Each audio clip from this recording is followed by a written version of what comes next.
ਉਹਦਾ ਮਿਸ਼ਨ ਉਹਨੇ ਕੀ ਕੁਝ ਕਰਨਾ ਹੈ ਉਹ ਹੋਏਗਾ। ਤੇ ਉਸ ਤੋਂ ਬਾਅਦ ਇਨਸ਼ਾਅੱਲਾ ਵਕਫਾ ਹੋ ਜਾਏਗਾ ਤੇ ਵਕਫੇ 'ਚ ਚਾਹ ਪਾਣੀ, ਉਸ ਤੋਂ ਬਾਅਦ ਮੁਸ਼ਾਇਰੇ ਦਾ दूसरा ਸੈਸ਼ਨ ਸ਼ੁਰੂ ਹੋਏਗਾ। ਇਸ ਤੋਂ ਪਹਿਲੇ ਕਿ ਮੈਂ ਮੁਅੱਜ਼ਜ਼ ਮਹਿਮਾਨਾਂ ਨੂੰ ਜੀ ਆਇਆਂ ਨੂੰ ਆਖਾਂ, ਆਪਣੇ ਵੱਲੋਂ ਲਹਿੰਦੇ ਪੰਜਾਬ ਦਾ ਪਿਆਰ ਤੇ ਮੁਹੱਬਤ ਜਿਹੜੀ ਹੈ ਉਹ ਚੜ੍ਹਦੇ ਪੰਜਾਬ ਨਾਲ ਜ਼ਰੂਰ ਸਾਂਝੀ ਕਰਾਂ।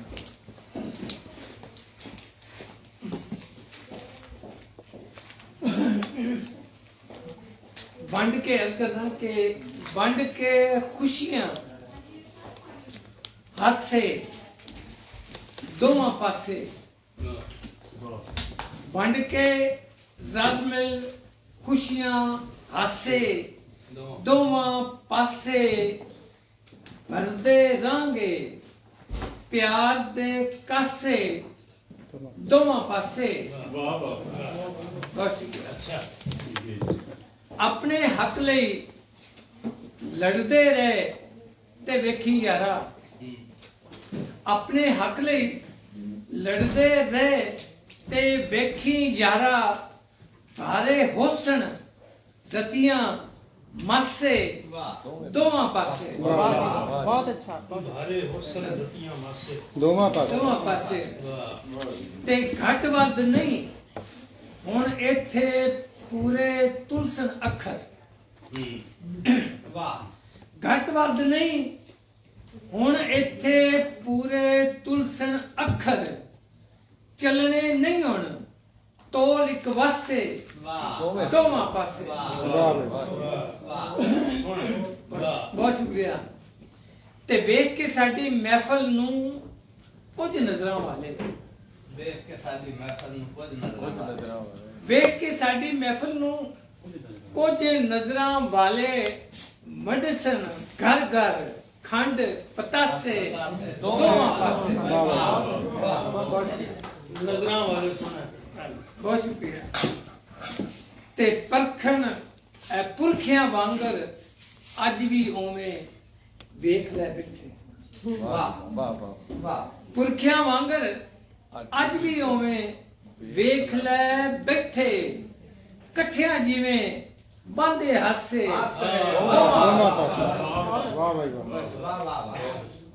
ते हिम्मत करके इंज ही गोदी करते रहे फिर, हिम्मत करके इंज ही गोदी करते रहे फिर, खिड़सन फुल कल आसे पासे दोवां पासे। ते दसना है कि जे सांभीदा है मां बोली नूं, वाह क्या कहना, दसना है कि जे सांभीदा है मां बोली नूं, अमजद देने नहीं दिलासे दोवां पासे। वंड के राज में बहुत शुक्रिया। ते मैं इस प्रोग्राम नूं अगे बताने वास्ते दरखास्त करांगा यूरोपी पंजाबी अदबी अकैडमी के जनरल सैकटरी, उन्होंने तार मैं अगले प्रोग्राम में करावांगा। वो जो बोलेंगे, जो गलबात करेंगे, थानू अंदाजा हो जाए कि वो तारफ के मोहताज नहीं। मैं दरखास्त करना कि दलिंदर राहिल नूं कि वो तशरीफ लैके आते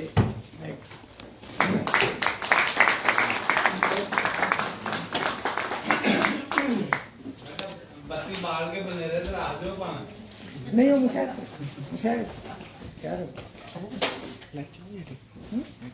ਅੱਜ ਇਹਨਾਂ ਸਾਰੀਆਂ ਅਦਬੀ ਸ਼ਖਸੀਅਤਾਂ ਨੂੰ, ਸਨਮਾਨਯੋਗ ਸ਼ਖਸੀਅਤਾਂ ਨੂੰ, ਦੂਰੋਂ ਨੇੜੇ ਆਏ ਸਾਰੇ ਦੋਸਤਾਂ ਮਿੱਤਰਾਂ ਨੂੰ, ਪੰਜਾਬੀਅਤ ਨਾਲ ਜੁੜੀਆਂ ਸਾਰੀਆਂ ਸਨਮਾਨਯੋਗ ਸ਼ਖਸੀਅਤਾਂ ਨੂੰ ਸਤਿ ਸ਼੍ਰੀ ਅਕਾਲ, ਆਦਾਬ, ਪ੍ਰਣਾਮ। ਅਮਜਦ ਆਰਫੀ ਜੀ ਦੋਵੇਂ ਪੰਜਾਬਾਂ ਦੀ ਸਾਂਝੀ ਗੱਲ ਕਰਕੇ ਗਏ ਨੇ। ਕਿਸੇ ਵੇਲੇ ਪੰਜਾਬ ਸਾਡਾ ਅਸੀਂ ਸਾਰੇ ਜਾਣਦੇ ਹਾਂ ਕਿ ਇੱਕ ਹੁੰਦਾ ਸੀ ਤੇ ਉਸ ਤੋਂ ਬਾਅਦ ਦੋ, ਪਰ ਅੱਜ ਜਿਸ ਪੰਜਾਬ ਦੀ ਗੱਲ ਕਰਨ ਵਾਸਤੇ ਜਿਸ ਪੰਜਾਬ ਵਿੱਚ ਅਸੀਂ ਬੈਠੇ ਹਾਂ ਉਹ ਪੰਜਾਬ ਦਾ ਤੀਜਾ ਪੰਜਾਬ ਹੈ, ਸਾਗਰਾਂ ਦਾ ਪੰਜਾਬ।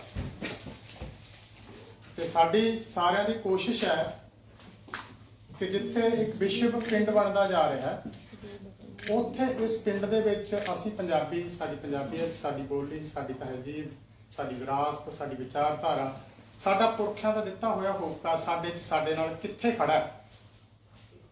ਨਾਲ ਕਿਤਾਬਾਂ, ਯਾਰੀ ਚੰਗੀ, ਕੁਦਰਤ ਨਾਲ ਪਿਆਰ, ਮਾਂ ਬੋਲੀ ਦਾ ਮੋਹ ਨਾ ਭੁੱਲੀਏ, ਵੱਡਿਆਂ ਦਾ ਸਤਿਕਾਰ। ਸ਼ਾਇਦ ਇਹ ਗੱਲਾਂ ਨੇ ਜਿਹੜੀਆਂ ਸਾਨੂੰ ਇਟਲੀ ਤੋਂ, ਗ੍ਰੀਸ ਤੋਂ, ਯੂਕੇ ਤੋਂ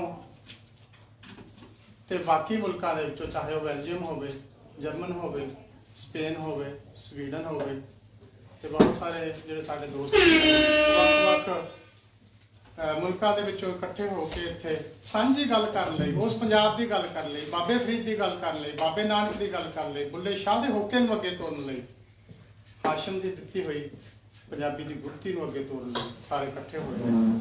ਤੇ ਮੈਂ ਬਹੁਤ ਧੰਨਵਾਦ ਕਰਦਾ ਪੰਜਾਬੀ ਤੰਜੀਮ ਪੰਚਨਾਦ ਦਾ ਵੀ ਤੇ ਯੂਰਪੀ ਪੰਜਾਬੀ ਸਾਹਿਤ ਅਕਾਦਮੀ ਦਾ, ਜਿਹੜੀ ਅਸੀਂ ਸਾਰਿਆਂ ਨੇ ਰਲ ਮਿਲ ਕੇ ਇਸ ਕਰਕੇ ਬਣਾਈ ਹੈ ਕਿ ਅਸੀਂ ਯੂਰਪ ਦੇ ਸਾਰੇ ਵੱਖ-ਵੱਖ ਮੁਲਕਾਂ ਦੇ ਵਿੱਚ ਬੈਠੇ ਹਾਂ ਤੇ ਸਾਡਾ ਇੱਕ ਸਮੂਹਿਕ ਅਕਾਦਮਿਕ ਸਾਂਝਾ ਕਾਫਲਾ ਵੀ ਹੋਵੇ, ਜਿਹੜਾ ਉਹਨਾਂ ਪੈੜਾਂ ਨੂੰ, ਉਹਨਾਂ ਪਦ ਚਿੰਨ੍ਹਾਂ ਨੂੰ, ਉਹਨਾਂ ਤਸਵੀਰਾਂ ਨੂੰ ਜਾਂ ਉਹਨਾਂ ਦੁੱਖ ਤਕਲੀਫਾਂ ਨੂੰ, ਉਸ ਮਾਨਸਿਕਤਾ ਨੂੰ, ਉਸ ਪੰਜਾਬੀਅਤ ਨੂੰ ਵੀ ਸਾਂਭੇ, ਜਿਹੜੀ ਆਉਣ ਵਾਲੇ ਸਮੇਂ ਦੇ ਵਿੱਚ, ਆਉਣ ਵਾਲੀ ਪੀੜ੍ਹੀ ਦੇ ਸਾਹਮਣੇ ਇੱਕ ਸ਼ੀਸ਼ੇ ਦੇ ਰੂਪ ਦੇ ਵਿੱਚ, ਇੱਕ ਦਸਤਾਵੇਜ਼ ਦੇ ਰੂਪ ਵਿੱਚ ਤੇ ਕਿਤਾਬ ਦੇ ਰੂਪ ਦੇ ਵਿੱਚ, ਫਿਲਮਾਂ, ਗੀਤਾਂ, ਸੰਗੀਤਾਂ ਦੇ ਰੂਪ ਦੇ ਵਿੱਚ ਉਹਨਾਂ ਦੇ ਕੋਲ ਇੱਕ ਇਹਨਾਂ ਧਰਤੀਆਂ ਦਾ ਪੰਜਾਬੀਅਤ ਦਾ ਖਜ਼ਾਨਾ ਹੋਵੇ।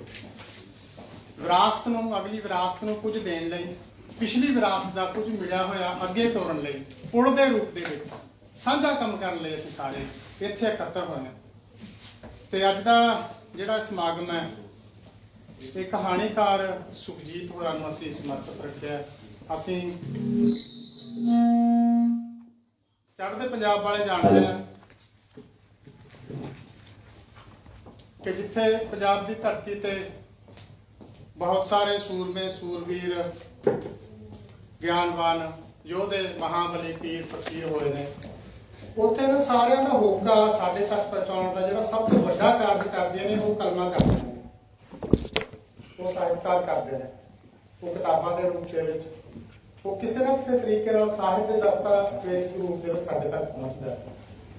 ਉਹਨਾਂ ਵਿੱਚੋਂ ਇੱਕ ਸਾਡੀ ਬਹੁਤ ਹੀ ਮਾਣਮੱਤੀ ਸ਼ਖਸੀਅਤ, ਜਿਹੜੀ ਬੇਸ਼ੱਕ ਸਾਡੇ ਵਿੱਚ ਅੱਜ ਨਹੀਂ, ਕਹਾਣੀਕਾਰ ਸੁਖਜੀਤ, ਜਿਹਨੂੰ ਅਸੀਂ ਸਮਰਪਿਤ ਤੇ ਸਾਰਾ ਸਮਾਗਮ ਰੱਖਿਆ, ਪਰ ਸੱਚ ਜਾਣਿਓ ਦੋਸਤੋ, ਮੈਂ ਬਲਵਿੰਦਰ ਸਿੰਘ ਚਾਹਲ ਤੇ ਹੋਰ ਬਹੁਤ ਸਾਰੇ ਲੋਕ, ਚਾਹੇ ਉਹ ਪੰਜਾਬ ਦੇ ਹੋਣ, ਚਾਹੇ ਵਿਦੇਸ਼ਾਂ ਵਿੱਚ ਬੈਠੇ ਹੋਣ, ਸੁਖਜੀਤ ਇੱਕ ਇਹੋ ਜਿਹੀ ਸ਼ਖਸੀਅਤ ਸੀ ਕਿ ਜਿਨ੍ਹਾਂ ਨੇ ਆਪ ਤਾਂ ਲਿਖਿਆ ਹੀ ਪੰਜਾਬ ਬਾਰੇ, ਪੰਜਾਬੀ ਬੋਲੀ ਬਾਰੇ, ਪੰਜਾਬੀ ਦੀ ਧਰਤੀ ਬਾਰੇ, ਪੰਜਾਬੀਆਂ ਦੀ ਮਾਨਸਿਕਤਾ ਬਾਰੇ, ਤੇ ਉਸ ਦੇ ਨਾਲ ਆਲੇ ਦੁਆਲੇ ਜੋ ਵਰਤਾਰਾ ਸਾਡੇ ਪੰਜਾਬ ਦੇ ਵਿੱਚ ਵਾਪਰ ਰਿਹਾ, ਬੜੀ ਮਹੀਨ ਨਾਲ, ਬੜੀ ਠੇਠਤਾ ਨਾਲ, ਬੜੀ ਸਾਦਗੀ ਨਾਲ, ਔਰ ਵਿਸ਼ਵ ਭਰ ਦੇ ਸਾਹਿਤ ਦੇ ਬਰਾਬਰ ਖੜ ਕੇ ਉਹਨਾਂ ਨੇ ਲਿਖਣ ਦੀ ਕੋਸ਼ਿਸ਼ ਕੀਤੀ ਹੈ ਪੰਜਾਬ ਦੇ ਉਸ ਖਿੱਤੇ ਦੇ ਵਿੱਚੋਂ।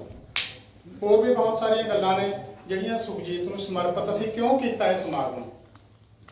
ਇਹਨਾਂ ਮੁਲਕਾਂ ਦੇ ਵਿੱਚ ਕਿਸੇ ਨਾ ਕਿਸੇ ਤਰੀਕੇ ਨਾਲ ਸਾਨੂੰ ਅੱਗੇ ਤੋਰਨ ਦਾ ਜਿਹੜਾ ਥਾਪੜਾ, ਜਿਹੜੀ ਹੱਲਾਸ਼ੇਰੀ ਜਾਂ ਜਿਹੜਾ ਹੁੰਗਾਰਾ ਸਾਡੀ ਪੰਜਾਬ ਦੀ ਧਰਤੀ ਤੋਂ ਮਿਲਿਆ, ਉਹਨਾਂ ਵਿੱਚੋਂ ਸੁਖਜੀਤ ਵੀ ਇੱਕ ਸੀ ਤੇ ਜਿਨ੍ਹਾਂ ਦੇ ਕਰਕੇ ਅਸੀਂ 2 ਯੂਰਪੀ ਪੰਜਾਬੀ ਕਾਨਫਰੰਸਾਂ ਇਹਨਾਂ ਧਰਤੀਆਂ ਤੇ ਕਰਾ ਸਕੇ ਹਾਂ। ਤੇ ਤੁਹਾਨੂੰ ਸਾਰਿਆਂ ਨੂੰ ਜਿਹੜੇ ਵੱਖ-ਵੱਖ ਮੁਲਕਾਂ 'ਚ ਬੈਠੇ ਆ, ਉਹਨਾਂ ਨੂੰ ਸਾਂਝੇ ਮੰਚ ਤੇ ਇਕੱਤਰ ਕਰਕੇ ਇੱਕ ਸਾਂਝਾ ਪਲੇਟਫਾਰਮ ਬਣਾ ਕੇ ਸਾਂਝੀ ਗੱਲ ਕਰਨ ਦੇ ਸਮਰੱਥ ਹੋਏ ਆ। ਤੇ ਅਸੀਂ ਕੋਸ਼ਿਸ਼ ਕਰਾਂਗੇ ਕਿ ਇਸ ਮੰਚ ਤੋਂ ਸੁਖਜੀਤ ਬਾਰੇ ਵੀ ਗੱਲਾਂ ਕਰੀਏ, ਯੂਰਪੀ ਪੰਜਾਬੀ ਸਾਹਿਤ ਅਕਾਦਮੀ ਬਾਰੇ ਵੀ ਗੱਲਾਂ ਕਰੀਏ, ਪੰਜਾਬੀ ਤੰਜੀਮ ਪੰਚਨਾਦ ਬਾਰੇ ਵੀ ਗੱਲਾਂ ਕਰੀਏ, ਤੇ ਤੁਹਾਡੇ ਸਾਰਿਆਂ ਬਾਰੇ, ਆਪਣੇ ਸਾਰਿਆਂ ਬਾਰੇ, ਆਪਣੇ ਪੰਜਾਬ ਬਾਰੇ, ਆਪਣੀ ਬੋਲੀ ਬਾਰੇ, ਆਪਣੀ ਵਿਚਾਰਧਾਰਾ ਬਾਰੇ, ਆਪਣੀ ਤਹਿਜ਼ੀਬ, ਆਪਣੀ ਧਰਤੀ, ਆਪਣੇ ਪੁਰਖੇ, ਆਪਣੀ ਵਿਰਾਸਤ, ਆਪਣੇ ਵੱਡਿਆਂ ਦੀ, ਸ਼੍ਰੀ ਗੁਰੂ ਨਾਨਕ ਦੇਵ ਜੀ ਦੀ, ਫਰੀਦ ਸਾਹਿਬ ਦੀ, ਸਾਰਿਆਂ ਦੇ ਦਿੱਤੇ ਹੋਏ ਹੋਕੇ ਨੂੰ ਕਿਸੇ ਨਾ ਕਿਸੇ ਤਰੀਕੇ ਨਾਲ ਨਵਿਆ ਕੇ ਇਹਨਾਂ ਧਰਤੀਆਂ ਤੋਂ ਅੱਗੇ ਤੋਰੀਏ ਤੇ ਕਾਫਲੇ ਦੇ ਰੂਪ ਦੇ ਵਿੱਚ ਕੰਮ ਕਰਕੇ ਅਗਲੀ ਪੀੜ੍ਹੀ ਨੂੰ ਕੁਛ ਨਾ ਕੁਛ ਦੇ ਕੇ ਜਾਈਏ। ਤੇ ਇਸ ਵਿਸਥਾਰ ਨੂੰ ਮੈਂ ਲੰਬਾ ਨਹੀਂ ਕਰਾਂਗਾ। ਸਾਡੇ ਕੋਲ ਇਸ ਸਮਾਗਮ ਦੇ ਲਈ ਮੁੱਖ ਮਹਿਮਾਨ ਦੇ ਰੂਪ ਦੇ ਵਿੱਚ ਸਾਡੀ ਬਹੁਤ ਹੀ ਸਤਿਕਾਰਯੋਗ ਸ਼ਖਸੀਅਤ,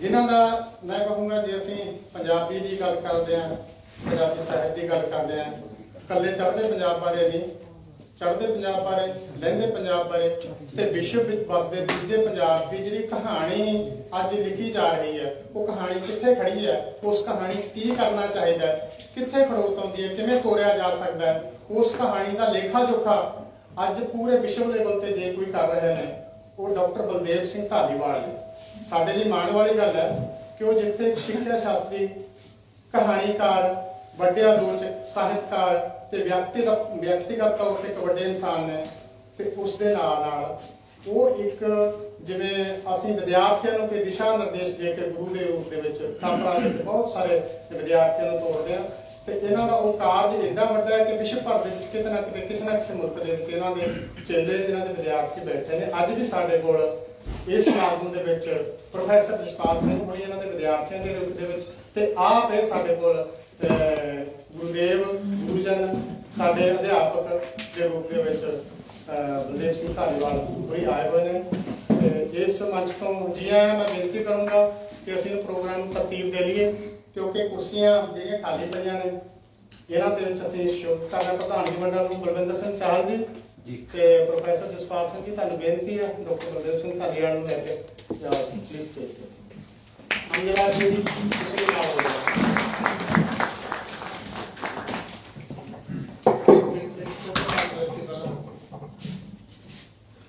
ਬਾਕੀ ਚਲੋ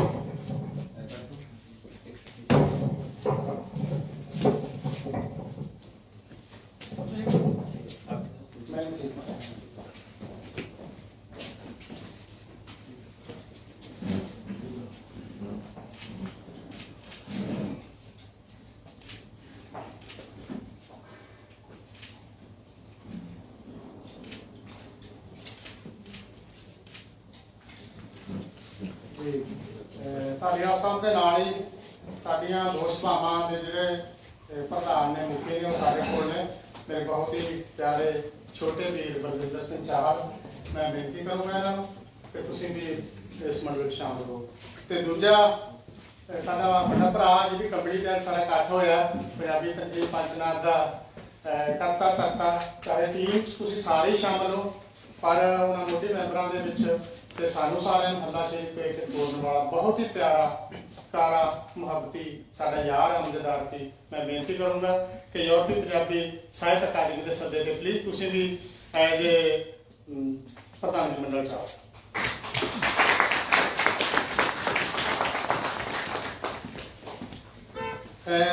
ਡਾਕਟਰ ਬਲਦੇਵ ਸਿੰਘ ਧਾਲੀਵਾਲ ਉਹਨਾਂ ਨਾਲ ਕੱਲ ਗੱਲ ਹੋ ਰਹੀ ਸੀ ਪੰਜਾਬੀ ਕਹਾਣੀ ਬਾਰੇ, ਯੂਰਪ ਦੇ ਬਾਰੇ। ਸੱਚ ਜਾਣਿਓ ਮੈਂ ਕਾਫੀ ਥੋੜਾ ਬਹੁਤਾ ਕੰਮ ਹੈ ਜਿਹੜਾ ਲਿਟਰੇਚਰ ਤੇ ਕਰਦਾ ਰਹਿਣਾ, ਉਹ ਪੰਜਾਬੀ ਕਵਿਤਾ ਬਾਰੇ ਜਾਂ ਕਹਾਣੀ ਬਾਰੇ, ਪਰ ਮੈਨੂੰ ਸਾਰੇ ਯੂਰਪ ਦੇ ਵਿੱਚ ਹੋ ਸਕਦਾ ਮੇਰੀ ਸਮਝ ਸੀਮਤ ਹੋਵੇ 4-5 ਕਹਾਣੀਕਾਰ ਹੀ ਮਿਲੇ ਨੇ। ਉਹਨਾਂ 'ਚ ਪਵਨ ਪ੍ਰਵਾਸੀ, ਅਮਰਜੀਤ ਸਿੱਧੂ ਤੇ ਬਿੰਦਰ ਕੋਲੀਆਂਵਾਲ, ਗੁਰਪ੍ਰੀਤ ਕੌਰ ਗੈਦੂ, ਤੇ ਕਿਤੇ ਕਿਤੇ ਮੇਰਾ ਛੋਟਾ ਵੀਰ ਬਲਵਿੰਦਰ ਸਿੰਘ ਚਾਹਲ ਵੀ ਕਹਾਣੀ ਲਿਖ ਦਿੰਦਾ। ਪਰ ਇੱਕ ਨਾਂ ਲੈਂਦੇ ਪੰਜਾਬ ਦਾ, ਔਰ ਐਡੀ ਖੂਬਸੂਰਤ ਕਹਾਣੀ ਮੈਂ ਸੁਣੀ ਉਹਨਾਂ ਕੋਲੋਂ ਕਿ ਅੱਜ ਵੀ ਉਸ ਕਹਾਣੀਆਂ ਦੇ ਪਾਤਰ, ਉਸ ਕਹਾਣੀ ਦਾ ਨਾਂ, ਉਸ ਕਹਾਣੀ ਦਾ ਚਿੱਤਰ ਮੇਰੀਆਂ ਅੱਖਾਂ ਮੂਹਰੇ 5-6 ਸਾਲ ਤੋਂ ਬਾਅਦ ਵੀ ਘੁੰਮਦਾ ਰਹਿੰਦਾ।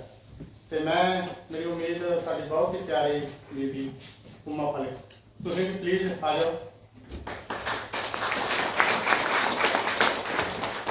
ਬੇਸ਼ੱਕ ਅਸੀਂ ਸਾਰੇ ਇਹਨਾਂ ਯੂਰਪੀ ਧਰਤੀਆਂ ਤੇ ਭੈਣ ਭਰਾ ਨਾਲ ਮਿਲ ਕੇ ਇੱਕ ਵੱਡਾ ਹਮਲਾ ਮਾਰ ਰਹੇ ਹਾਂ, ਤੇ ਪਰ ਸਾਨੂੰ ਬਹੁਤ ਸਾਰੇ ਪ੍ਰੋਗਰਾਮਾਂ ਦੇ ਵਿੱਚ ਰੂਬਰੂ ਕਰਨ ਲਈ ਜਾਂ ਬਹੁਤ ਸਾਰੇ ਪ੍ਰੋਗਰਾਮਾਂ ਰਾਹੀਂ ਵਿਸ਼ਵ ਭਰ ਦੇ ਪੰਜਾਬੀਅਤ ਦੇ ਨਾਲ ਸਾਂਝ ਬਣਾਉਣ ਦੇ ਵਿੱਚ ਤੇ ਸਾਹਿਤ ਦੇ ਰੂਪ ਦੇ ਵਿੱਚ ਵੀ, ਤੇ ਇੱਕ ਪਿਆਰੀ ਪੰਜਾਬ ਦੀ ਧੀ ਸਾਡੇ ਕੋਲ ਇਹਨਾਂ ਧਰਤੀਆਂ ਤੇ ਰੂਪ ਦਵਿੰਦਰ ਕੌਰ ਵੀ ਹੈ, ਤੇ ਜਿਹਦਾ ਨਾਂ ਅਸੀਂ ਸਿਰਫ ਸਾਹਿਤ ਨਾਲ ਜੋੜ ਕੇ ਨਹੀਂ ਦੇਖਦੇ, ਐਂਕਰ ਨਾਲ ਜੋੜ ਕੇ ਨਹੀਂ ਦੇਖਦੇ। ਜਿੱਥੇ ਵੀ ਰੂਪ ਦਵਿੰਦਰ ਜਾਂਦੀ ਹੈ ਤੇ ਫਖਰ ਵਾਲੀ ਗੱਲ ਹੈ ਕਿ ਸਾਨੂੰ ਸਾਰਿਆਂ ਨੂੰ ਲੱਗਦਾ ਹੈ, ਚਾਹੇ ਉਹ ਪਰਿਵਾਰਕ ਫੰਕਸ਼ਨ ਹੋਵੇ, ਸਮਾਜਿਕ ਹੋਵੇ, ਸਾਹਿਤਕ ਹੋਵੇ, ਕਿ ਸਾਡਾ ਪਰਿਵਾਰ ਹੈ ਜਿਹੜਾ ਉਹ ਇਸ ਭੈਣ ਨਾਲ ਸੰਪੂਰਨ ਹੋ ਗਿਆ। ਮੈਂ ਕਹੂੰਗਾ ਪਰਿਵਾਰ ਅਧੂਰਾ, ਤੇ ਪਲੀਜ਼ ਤੁਸੀਂ ਵੀ ਆਓ ਤੁਸੀਂ। ਮੈਂ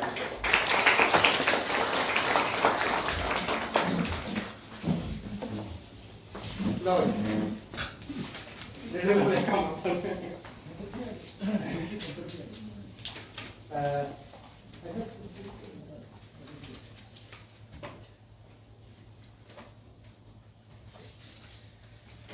दोस्तों निकी मिठी प्यारी सोहनी निकी मिठी प्यारी सोहनी मोतियां वर्गी मन मन हर पक्षों संपूर्ण बोली बनदी ना है किसी की बोली पंज आबां दे हिस्से आई पीर फकीर आशिकां ते आई पंज आबां दे हिस्से आई पीर फकीर आशिकां ते आई बोलियां विचों बोली राणी रची गुरां ने इस विच बाणी जेकर इस नूं भुल जावांगे कखा वांगू रुल जावांगे जेकर इस नूं भुल जावांगे कखा वांगू रुल जावांगे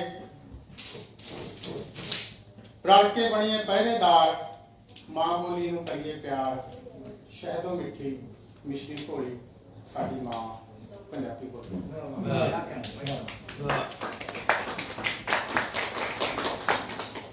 मैं बेनती करूँगा कि इस सैशन के जिहड़े जी आया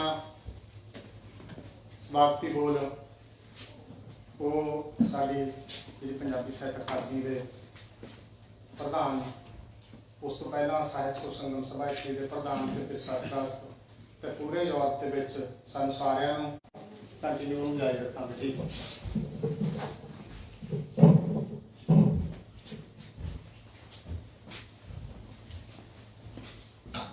बहुत बहुत धन्यवाद रजिंदर जी।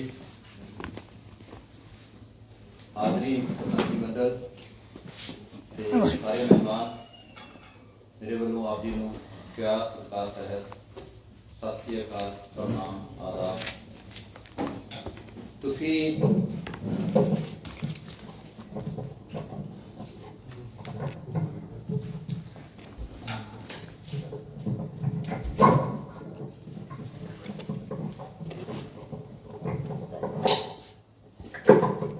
आवाज बथेरी आती है रहन दे जे नहीं सकता ਤੁਹਾਡੇ ਦੀ ਆਵਾਜ਼ ਮੇਰੇ ਕੋਲ ਨਹੀਂ ਹੈਗੀ। अच्छा अरे हाँ ठीक है अच्छा ਸਭ ਤੋਂ ਪਹਿਲਾਂ ਮੈਂ ਸ਼ੁਕਰਾਨਾ ਕਰਨਾ ਚਾਹਾਂਗਾ ਕਿ ਅੱਜ ਤੁਹਾਡੇ ਸਾਰਿਆਂ ਦੇ ਰੂਬਰੂ ਹੋਣ ਦਾ ਮੌਕਾ ਜਿਸ ਸ਼ਖਸੀਅਤ ਦੇ ਕਾਰਨ ਤੁਹਾਨੂੰ ਮਿਲਿਆ ਉਹ ਨੇ ਸਾਡੇ ਸਤਿਕਾਰਯੋਗ ਮੇਰੇ ਵੱਡੇ ਭਾਈ ਵਾਂਗ ਪਰਮ ਪਿਆਰੇ ਅਮਜਦ ਆਰਫੀ ਜੀ ਤੇ ਇਹਨਾਂ ਦੇ ਪਰਿਵਾਰ ਦਾ ਮੈਂ ਬਹੁਤ ਤਹਿ ਦਿਲੋਂ ਸ਼ੁਕਰਗੁਜ਼ਾਰ ਹਾਂ ਜਿਨ੍ਹਾਂ ਦੀ ਬਦੌਲਤ ਅੱਜ ਤੁਹਾਡੇ ਸਾਰਿਆਂ ਦੇ ਸਨਮੁਖ ਹੋਣ ਜਾ ਰਿਹਾ ਸੀ।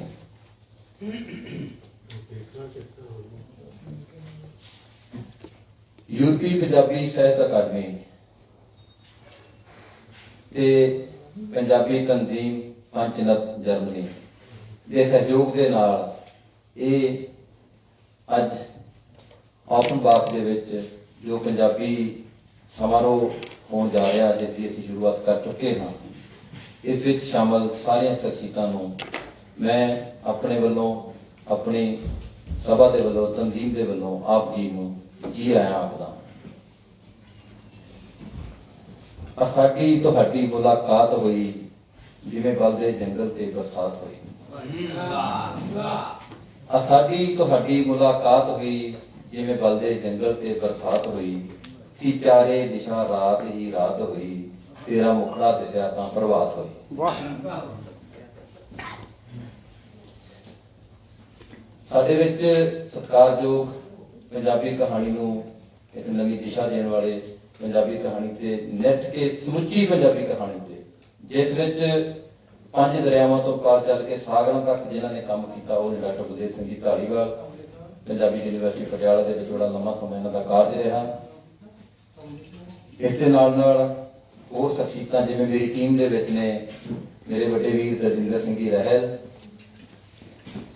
इधरों मेरे भैन जी रूप दविंदर कौर प्रोफैसर जगपाल सिंह जी ते गुरीस तो गुरप्रीत कौर गाइदू जी ते जर्मनी तो ने साडे अमजद अली आरफी जी ये साडी यूरोपीयन पंजाबी साहित्य अकादमी दे पंज पहरेदार ते छेवां मैं नाल इन्हां दे असीं छे हां इन्हां ने इस अकादमी का आरंभ किया।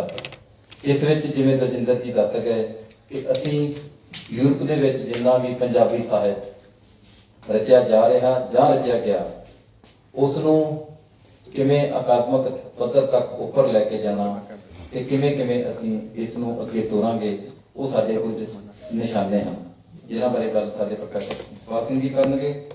ਮੈਂ ਆਈਆਂ ਹੋਈਆਂ ਸ਼ਖਸੀਅਤਾਂ ਦੇ ਵਿੱਚ ਡਾਕਟਰ ਬਲਦੇਵ ਸਿੰਘ ਜੀ ਧਾਲੀਵਾਲ, ਸਾਡੇ ਸਤਿਕਾਰਯੋਗ ਜਰਮਨੀ ਤੋਂ ਪਵਨ ਪ੍ਰਵਾਸੀ ਜੀ, ਸੁਚਾ ਸਿੰਘ ਜੀ ਬਾਜਵਾ ਤੇ ਸਤਿਕਾਰਯੋਗ ਰਾਜਾ ਸਾਹਿਬ, ਜ਼ਫਰੁੱਲਾ ਜੀ, ਰਾਮੇਸ਼ ਜੀ, ਫਹਿਮੀਦਾ ਜੀ, ਚੌਧਰੀ ਕਰਮ ਤੇ ਉਮਾ ਫਲਕ ਜੀ ਨੂੰ ਸਤਿਕਾਰ ਸਹਿਤ ਜੀ ਆਖਦਾ ਹਾਂ ਤੇ ਤੁਹਾਡੇ ਕੋਲੋਂ ਹਰ ਤਰ੍ਹਾਂ ਦੇ ਸਹਿਯੋਗ ਦੀ, ਹਰ ਤਰ੍ਹਾਂ ਦੇ ਕੰਮ ਦੇ ਵਿੱਚ ਸਾਡੇ ਨਾਲ ਮੋਢੇ ਨਾਲ ਮੋਢਾ ਜੋੜ ਕੇ ਚੱਲਣ ਦੀ ਉਮੀਦ ਰੱਖਦਾ ਹਾਂ। ਅਸੀਂ ਯੂਰਪ ਦੇ ਵਿੱਚ ਪਹਿਲੀ ਵਾਰ ਪੰਜਾਬੀ ਕਹਾਣੀ ਉੱਪਰ ਕੰਮ ਕਰ ਰਹੇ ਹਾਂ। ਇਸ ਮਕਸਦ ਨੂੰ ਸਾਡੇ ਨਾਲ ਕਦੇ ਸਾਂਝਾ ਕਰਿਆ ਕਰਦੇ ਸਨ ਸਾਡੇ ਸਤਿਕਾਰਯੋਗ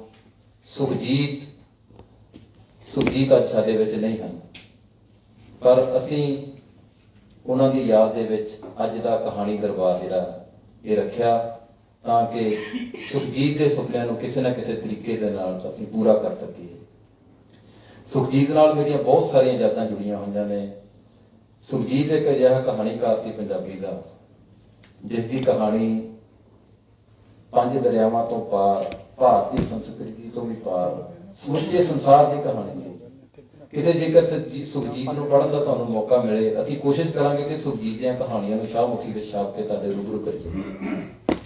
ਸੁਖਜੀਤ ਦੀਆਂ ਕਹਾਣੀਆਂ ਦੇ ਵਿਸ਼ੇ ਪੱਧਰੀ ਸਨ, ਉਸ ਦੀਆਂ ਕਹਾਣੀਆਂ ਦੇ ਪਲਾਟ ਵਿਸ਼ੇ ਪੱਧਰੀ ਸਨ। ਹਜ਼ਾਰ ਕਹਾਣੀਆਂ ਦਾ ਬਾਪ ਲੈ ਲਓ ਕਹਾਣੀ ਉਹਦੀ, ਜਾਂ ਸਿੰਗਲ ਮਾਲਟ ਸੁਰਖ ਨਹੀਂ ਹੁੰਦੀ, ਉਹ ਅੰਤਰਾ ਕਹਾਣੀ। ਬਹੁਤ ਕਹਾਣੀਆਂ ਨੇ ਸੁਖਜੀਤ ਦੀਆਂ ਜਿਨ੍ਹਾਂ ਦੇ ਉੱਪਰ ਜਿੰਨੀ ਵੀ ਗੱਲ ਕੀਤੀ ਜਾ ਸਕੇ ਥੋੜੀ ਹੈ। ਇਸ ਦੇ ਨਾਲ ਨਾਲ ਸੁਖਜੀਤ ਜਿੱਥੇ ਇੱਕ ਵੱਡਾ ਸਾਹਿਤਕਾਰ ਸੀ, ਵੱਡਾ ਇਨਸਾਨ ਸੀ, ਉਸ ਤੋਂ ਵੀ ਕਿਤੇ ਜ਼ਿਆਦਾ ਉਹ ਮੁਹੱਬਤੀ, ਵੱਡੇ ਕਲਾ ਵਿੱਚ ਲੈਣ ਵਾਲਾ, ਛੋਟਿਆਂ ਨੂੰ ਵੀ ਵੱਡਾ ਕਰਨ ਵਾਲਾ ਇਨਸਾਨ ਸੀ। ਮੈਨੂੰ ਇਹ ਗੱਲ ਕਹਿੰਦਿਆਂ ਦਿਲ ਭਰ ਆਉਂਦਾ ਕਿ ਸੁਖਜੀਤ ਦੀ ਯਾਦ ਵਿੱਚ ਅਸੀਂ ਪ੍ਰੋਗਰਾਮ ਕਰ ਰਹੇ ਹਾਂ, ਜਿਸ ਕੋਲੋਂ ਅਸੀਂ ਲਿਖਣਾ ਸਿੱਖਦੇ ਸੀ, ਜਿਸ ਕੋਲੋਂ ਪੁੱਛ ਕੇ ਅਸੀਂ ਅੱਗੇ ਤੁਰਨਾ ਸਿੱਖਦੇ ਸੀ, ਜਿਸ ਨੂੰ ਮੇਰਾ ਸੁਪਨਾ ਸੀ ਕਿ ਸੁਖਜੀਤ ਪੱਖਾਂ ਤੋਂ ਬਹੁਤ ਸਾਰੀਆਂ ਗੱਲਾਂ ਤੋਂ ਵਾਂਝਿਆ ਕਰ ਗਏ ਤੇ ਕਿਤੇ ਨਾ ਕਿਤੇ ਲੱਗਦਾ ਕਿ ਉਹ ਕਿਸੇ ਮੱਝ ਧਾਰ ਦੇ ਵਿੱਚ ਛੱਡ ਗਏ। ਪਰ ਉਹਨਾਂ ਦੀ ਤੋਰੀ ਹੋਈ ਗੱਲ ਨੂੰ ਅਸੀਂ ਜਾਰੀ ਰੱਖਾਂਗੇ। ਸਾਡੀ ਇਹ ਕੋਸ਼ਿਸ਼ ਨਹੀਂ, ਸਾਡੀ ਪੁਰਜ਼ੋਰ ਕੋਸ਼ਿਸ਼ ਹੋਊਗੀ ਕਿ ਸੁਖਜੀਤ ਦੇ ਕੀਤੇ ਹੋਏ ਕੰਮਾਂ ਨੂੰ, ਸੁਖਜੀਤ ਦੇ ਨਾਲ ਕੀਤੇ ਹੋਏ ਵਾਅਦਿਆਂ ਨੂੰ, ਕੀਤੀਆਂ ਹੋਈਆਂ ਗੱਲਾਂ ਨੂੰ ਅਸੀਂ ਸਾਰਿਆਂ ਤੱਕ ਹੌਲੀ ਹੌਲੀ ਪਹੁੰਚਾਉਂਦੇ ਰਹੀਏ। ਸੋ ਮੇਰੇ ਵੱਲੋਂ ਇਹਨਾਂ 4 ਸ਼ਬਦਾਂ ਦੇ ਨਾਲ ਮੈਂ ਸਮਾਪਤੀ ਚਾਹੁੰਦਾ ਹਾਂ। ਤੁਹਾਡੇ ਕੋਲੋਂ ਸਹਿਯੋਗ ਦੀ ਦੁਆਰਾ ਫਿਰ ਮੰਗ ਕਰਦਾ ਹਾਂ। ਜੇ ਆਈ ਪੱਤ ਝੜ ਤਾਂ ਫੇਰ ਕੀਏ, ਤੂੰ ਅਗਲੀ ਰੁੱਤ 'ਚ ਯਕੀਨ ਰੱਖੀ, ਮੈਂ ਲੱਭ ਕੇ ਕਿਤੇ ਲਿਆਉਣਾ ਕਲਮਾਂ, ਤੂੰ ਫੁੱਲਾਂ ਜੋਗੀ ਜ਼ਮੀਨ ਰੱਖੀ, ਤੂੰ ਫੁੱਲਾਂ ਜੋਗੀ ਜ਼ਮੀਨ ਰੱਖੀ।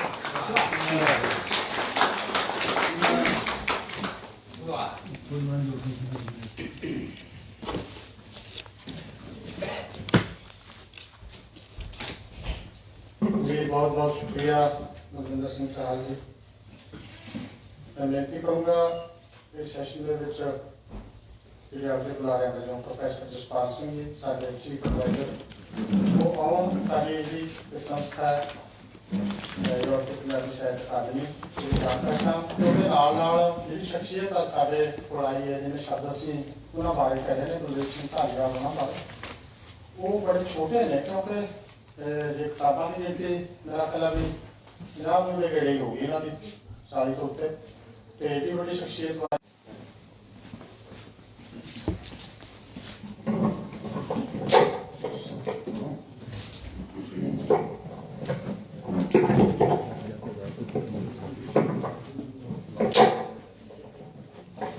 ਸਭ ਤੋਂ ਪਹਿਲਾਂ ਮੈਂ ਸਾਰੀਆਂ ਹੀ ਆਈਆਂ ਹੋਈਆਂ ਮੌਜੂਦ ਸ਼ਖਸੀਅਤਾਂ ਨੂੰ अपना आदाब, नमस्कार, सत श्री अकाल, अस्सलाम वालेकुम कहना है। ਤੁਹਾਡਾ ਸਾਰਿਆਂ ਦਾ ਹੀ ਇੱਥੇ ਸਵਾਗਤ ਆਲਰੇਡੀ ਕਰ ਚੁੱਕੇ ਹਾਂ ਔਰ ਜਿਹੜੀ ਖਾਸ ਗੱਲ ਆ ਇਸ ਪ੍ਰੋਗਰਾਮ ਦੇ ਬਾਰੇ ਜਿੱਥੋਂ ਮੈਂ ਸ਼ੁਰੂ ਕਰੂੰਗਾ ਕਿਉਂਕਿ ਮੇਰੇ जुम्मे दो गल्लां करनियां, एक तो एप्पलां दे बारे संस्था दे बारे जानकारी देनी, तो दूसरी डॉक्टर साहब दे बारे जिहड़े मेरे टीचर भी रहे उन्हां दे बारे तुहानूं दसना, उन्हां नूं तुहाडे रूबरू करवाउणा। मैं ज़्यादा समा नहीं लूँगा क्योंकि प्रोग्राम ऑलरेडी 1.5 घंटा लेट है, 12 बजे स्टार्ट होना सी, और मैं सिर्फ 2 या 3 मिनट के विच अपनी गल खत्म कर दूंगा।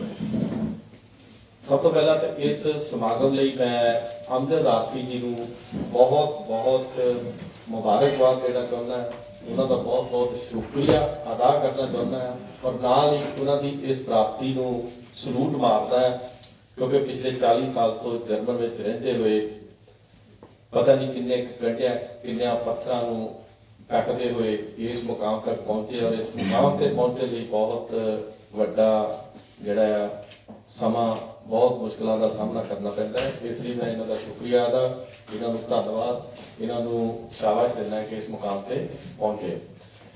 और दूसरी गल एप्पला दे बारे, संस्थावां पहला भी बहुत सारियां चलदियां पईयां, संस्थावां बाद विच भी बहुत बन गईयां, और ये सिलसिला शुरू तो चलता है तो शुरू तो चलता अगे तक चलता रहूगा।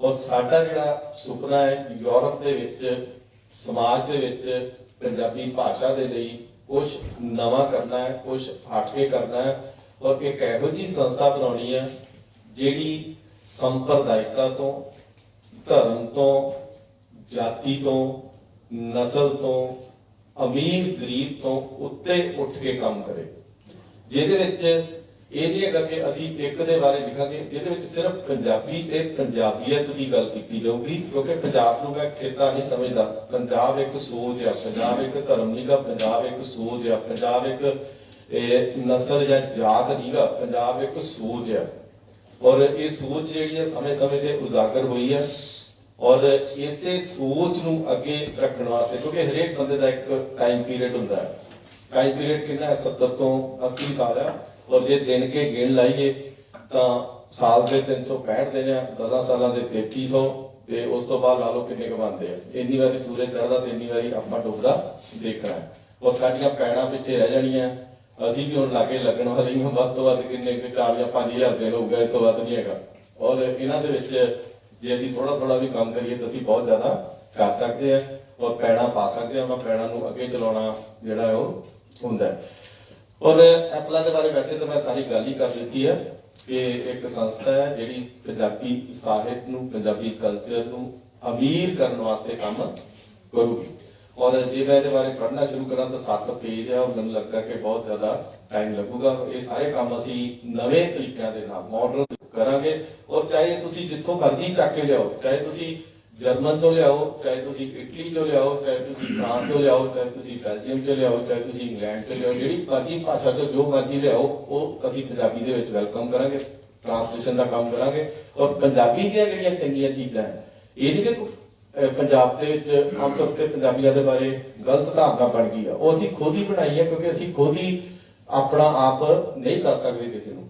ਜੇ ਅਸੀਂ ਆਪਣੇ ਬਾਰੇ ਸੋਚੀਏ, ਔਰ ਮੈਨੂੰ ਲੱਗਦਾ ਕਿ ਦੁਨੀਆ ਦੇ ਵਿੱਚ ਪੰਜਾਬੀਆਂ ਤੋਂ ਸਿਆਣੀ ਕੌਮ ਹੀ ਕੋਈ ਨਹੀਂ ਹੈਗੀ, ਪੰਜਾਬੀਆਂ ਤੋਂ ਅੱਛੀ, ਪੰਜਾਬੀਆਂ ਤੋਂ ਵੈਲ ਐਜੂਕੇਟਡ। ਔਰ ਉਹਦਾ ਕਾਰਨ ਮੈਂ ਤੁਹਾਨੂੰ ਹੀ ਦੱਸ ਦਿੰਦਾ ਕਿ ਅੱਜ ਤੋਂ 5000 ਸਾਲ ਪਹਿਲਾਂ ਪਾਕਿਸਤਾਨ ਦੇ ਵਿੱਚ, ਸਾਡੇ ਪੰਜਾਬ ਦੇ ਵਿੱਚ ਤੁਸੀਂ ਹੜੱਪਾ, ਮੋਹਨਜੋਦੜੋ, ਰੋਪੜ ਦੇ ਸ਼ਹਿਰ ਦੇਖ ਲਓ, ਉਦਾਂ ਦੇ ਸ਼ਹਿਰ ਅੱਜ ਤੱਕ ਇਹਨਾਂ ਮਾਡਰਨ ਲੋਕਾਂ ਦੇ ਕੋਲੋਂ ਨਹੀਂ ਬਣੇ। ਔਰ ਦੁਨੀਆ ਦੀ ਪਹਿਲੀ ਗ੍ਰਾਮਰ ਜਿਹੜੀ ਆ, ਪਾਣਨੀ ਦੀ ਗ੍ਰਾਮਰ, ਉਹ ਪੰਜਾਬ ਦੀ ਧਰਤੀ ਤੇ ਲਿਖੀ ਗਈ। ਦੁਨੀਆ ਦਾ ਪਹਿਲਾ ਜਿਹੜਾ ਵੇਦ ਆ, ਪਹਿਲੀ ਕਿਤਾਬ ਲਿਖੀ ਕਿਤਾਬ ਰਿਗ ਵੇਦ ਆ, ਉਹ ਵੀ ਪੰਜਾਬ ਦੀ ਧਰਤੀ ਤੇ ਲਿਖਿਆ ਗਿਆ। ਔਰ ਦੁਨੀਆ ਦਾ ਜਿਹੜਾ ਪਹਿਲਾ ਮਹਾਯੁੱਧ ਆ, ਜਿਹਨੂੰ ਅਸੀਂ ਮਹਾਭਾਰਤ ਦਾ ਯੁੱਧ ਕਹਿੰਦੇ, ਉਹ ਵੀ ਪੰਜਾਬ ਦੀ ਧਰਤੀ ਤੇ ਹੋਇਆ, ਤੇ ਅਸੀਂ ਫਿਰ ਆਪਣੇ ਆਪ ਨੂੰ ਪਿੱਛੇ ਗਿਣਦੇ ਆ।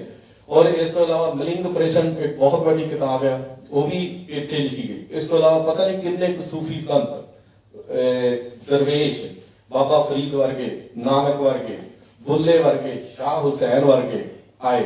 ਔਰ ਅੱਜ ਦੀ ਡੇਟ ਦੇ ਵਿੱਚ ਪਾਕਿਸਤਾਨ ਦੇ ਵਿੱਚ ਮੰਟੋ ਪੈਦਾ ਹੋਇਆ। ਮੰਟੋ ਦੀ ਜਿਹੜੀ ਅੱਗੇ ਪ੍ਰਥਾ ਨੂੰ ਅਸੀਂ ਤੋੜਨਾ ਹੈ। ਔਰ ਮੰਟੋ ਤੋਂ ਬਾਅਦ ਮੇਰੇ ਕੋਲ ਪੰਜਾਬੀ ਦੇ ਵਿੱਚ ਕੋਈ ਵੱਡੀ ਸ਼ਖਸੀਅਤ ਹਜੇ ਤੱਕ ਨਹੀਂ ਹੋਈ, ਔਰ ਜਿਹਨੂੰ ਅਸੀਂ ਉਹਦੇ ਵਰਗਾ ਕਹਿ ਸਕੀਏ। ਔਰ ਇਹ ਜਿਹੜਾ 75 ਸਾਲ ਦਾ, 100 ਸਾਲ ਦਾ ਜਿਹੜਾ ਵਕਫਾ ਹੈ, ਇਹਨੂੰ ਅਸੀਂ ਤੋੜਨਾ ਹੈ, ਇਹਨੂੰ ਅਸੀਂ ਅੱਗੇ ਲਿਜਾਣਾ ਹੈ। ਔਰ ਇਹਦੇ ਵਿੱਚ ਅਸੀਂ ਇਹ ਸਾਡੀ ਸੰਸਥਾ ਦਾ ਪਹਿਲਾ ਪ੍ਰੋਗਰਾਮ ਹੈ ਜਿਹੜਾ ਅਸੀਂ ਰੱਖਿਆ ਹੈ ਔਰ ਇਹਦੇ ਵਿੱਚ 2 ਸੈਸ਼ਨ ਆ, ਉਹਨਾਂ ਦੇ ਬਾਰੇ ਦੱਸ ਦਿੱਤਾ ਹੈ। ਪਹਿਲਾ ਸੈਸ਼ਨ ਕਹਾਣੀ ਦੇ ਬਾਰੇ ਆ ਔਰ ਮੈਂ ਕਹਾਣੀ ਦੇ ਬਾਰੇ ਗੱਲ ਕਰਦਾ ਹੋਇਆ ਥੋੜੀ ਜਿਹੀ ਸ਼ਾਇਰੀ ਬਾਰੇ ਵੀ ਇੱਕ ਲਾਈਨ ਬੋਲੂੰਗਾ। ਜਿੱਥੇ ਸਾਨੂੰ ਸ਼ਾਇਰੀ, ਜਿੱਥੇ ਸਾਨੂੰ ਨਜ਼ਮ, ਗਜ਼ਲ, ਸਾਨੂੰ ਪ੍ਰੇਮ ਦਾ, ਮੁਹੱਬਤ ਦਾ ਸਲੀਕਾ ਸਿਖਾਉਂਦੀ ਹੈ, ਉਹ ਸਾਨੂੰ ਐਕਸਪ੍ਰੈਸ਼ਨ ਦੱਸਣੇ ਸਿਖਾਉਂਦੀ ਹੈ ਕਿ ਅਸੀਂ ਸਾਡੇ ਵਿੱਚ ਇਹ ਹੈਗਾ ਆ, ਅਸੀਂ ਉਹਨਾਂ ਨੂੰ ਦਾਅ ਦਿੰਦੇ ਆ। ਇਸੇ ਤਰ੍ਹਾਂ ਜਿਹੜੀਆਂ ਕਹਾਣੀਆਂ ਦੇ ਬਾਰੇ ਪੰਜਾਬੀ 'ਚ ਇੱਕ ਗੱਲ ਕਹੀ ਗਈ ਆ, ਬਬਾਣੀਆਂ ਕਹਾਣੀਆਂ ਉਤੋਂ ਸਪੁੱਤ ਕਰੇ। ਜਿਹੜੀਆਂ ਕਹਾਣੀਆਂ, ਜਿਹੜਾ ਸਾਡਾ ਨੈਰੇਟਿਵ ਹੈਗਾ, ਇਹ ਸਾਨੂੰ ਸਾਡੀ ਪਛਾਣ ਦੱਸਦਾ ਹੈ, ਇਹ ਸਾਨੂੰ ਚੰਗੇ ਇਨਸਾਨ ਬਣਨ ਲਈ ਪ੍ਰੇਰਦਾ ਹੈ। ਔਰ ਇਹੀ ਗੱਲ ਡਾਕਟਰ ਬਲਦੇਵ ਸਿੰਘ ਧਾਲੀਵਾਲ ਜੀ ਨੇ ਕੱਲ ਕਹੀ ਸੀ।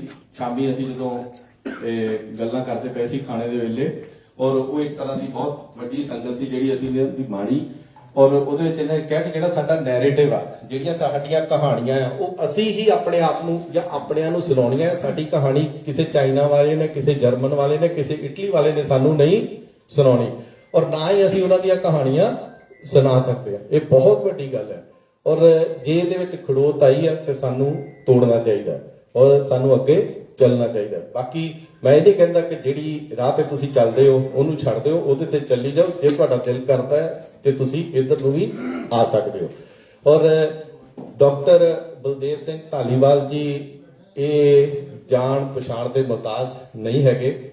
ਇਹ ਆਪਣੇ ਆਪ 'ਚ ਪੰਜਾਬ ਦੇ ਵਿੱਚ, ਚੜ੍ਹਦੇ ਪੰਜਾਬ ਦੇ ਐਜੂਕੇਸ਼ਨ ਸਰਕਲ ਦੇ ਵਿੱਚ, ਚੜ੍ਹਦੇ ਪੰਜਾਬ ਦੇ ਜਾਂ ਸਾਰੇ ਪੰਜਾਬ ਦੇ ਸਾਹਿਤਕ ਸਰਕਲ ਦੇ ਵਿੱਚ ਕਹਿ ਲਓ, ਪੂਰੇ ਯੂਰਪੀਅਨ, ਪੂਰੇ ਨੈਸ਼ਨਲ ਲੈਵਲ ਤੇ ਜਿੱਥੇ ਜਿੱਥੇ ਵੀ ਸਾਹਿਤਕਾਰ ਬੈਠੇ ਆ, ਉਹ ਸਾਰੇ ਇਹਨਾਂ ਨੂੰ ਲਗਭਗ ਜਾਣਦੇ ਆ।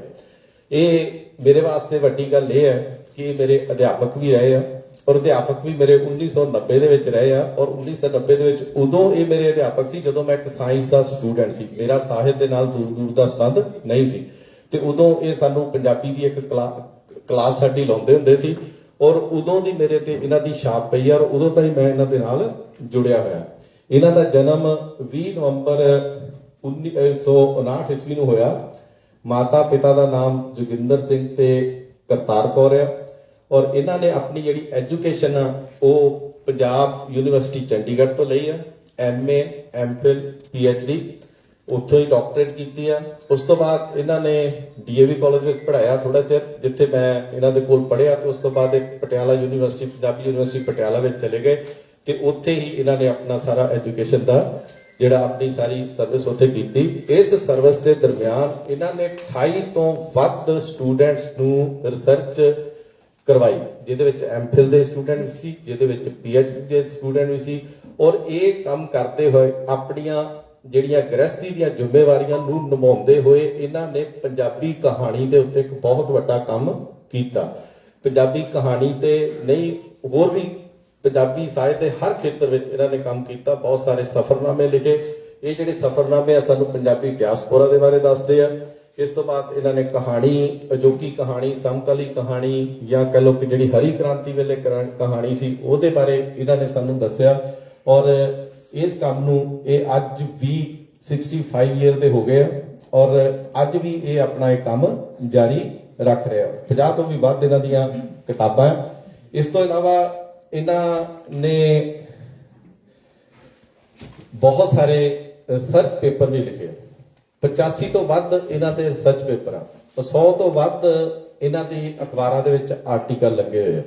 ਔਰ ਇਸ ਤੋਂ ਇਲਾਵਾ ਇਹ ਹੋਰ ਪਤਾ ਨਹੀਂ ਕਿੰਨੀਆਂ ਕੁ ਕਿਤਾਬਾਂ ਦੇ ਰਿਵਿਊ ਰੋਜ਼ ਕਰਦੇ ਆ।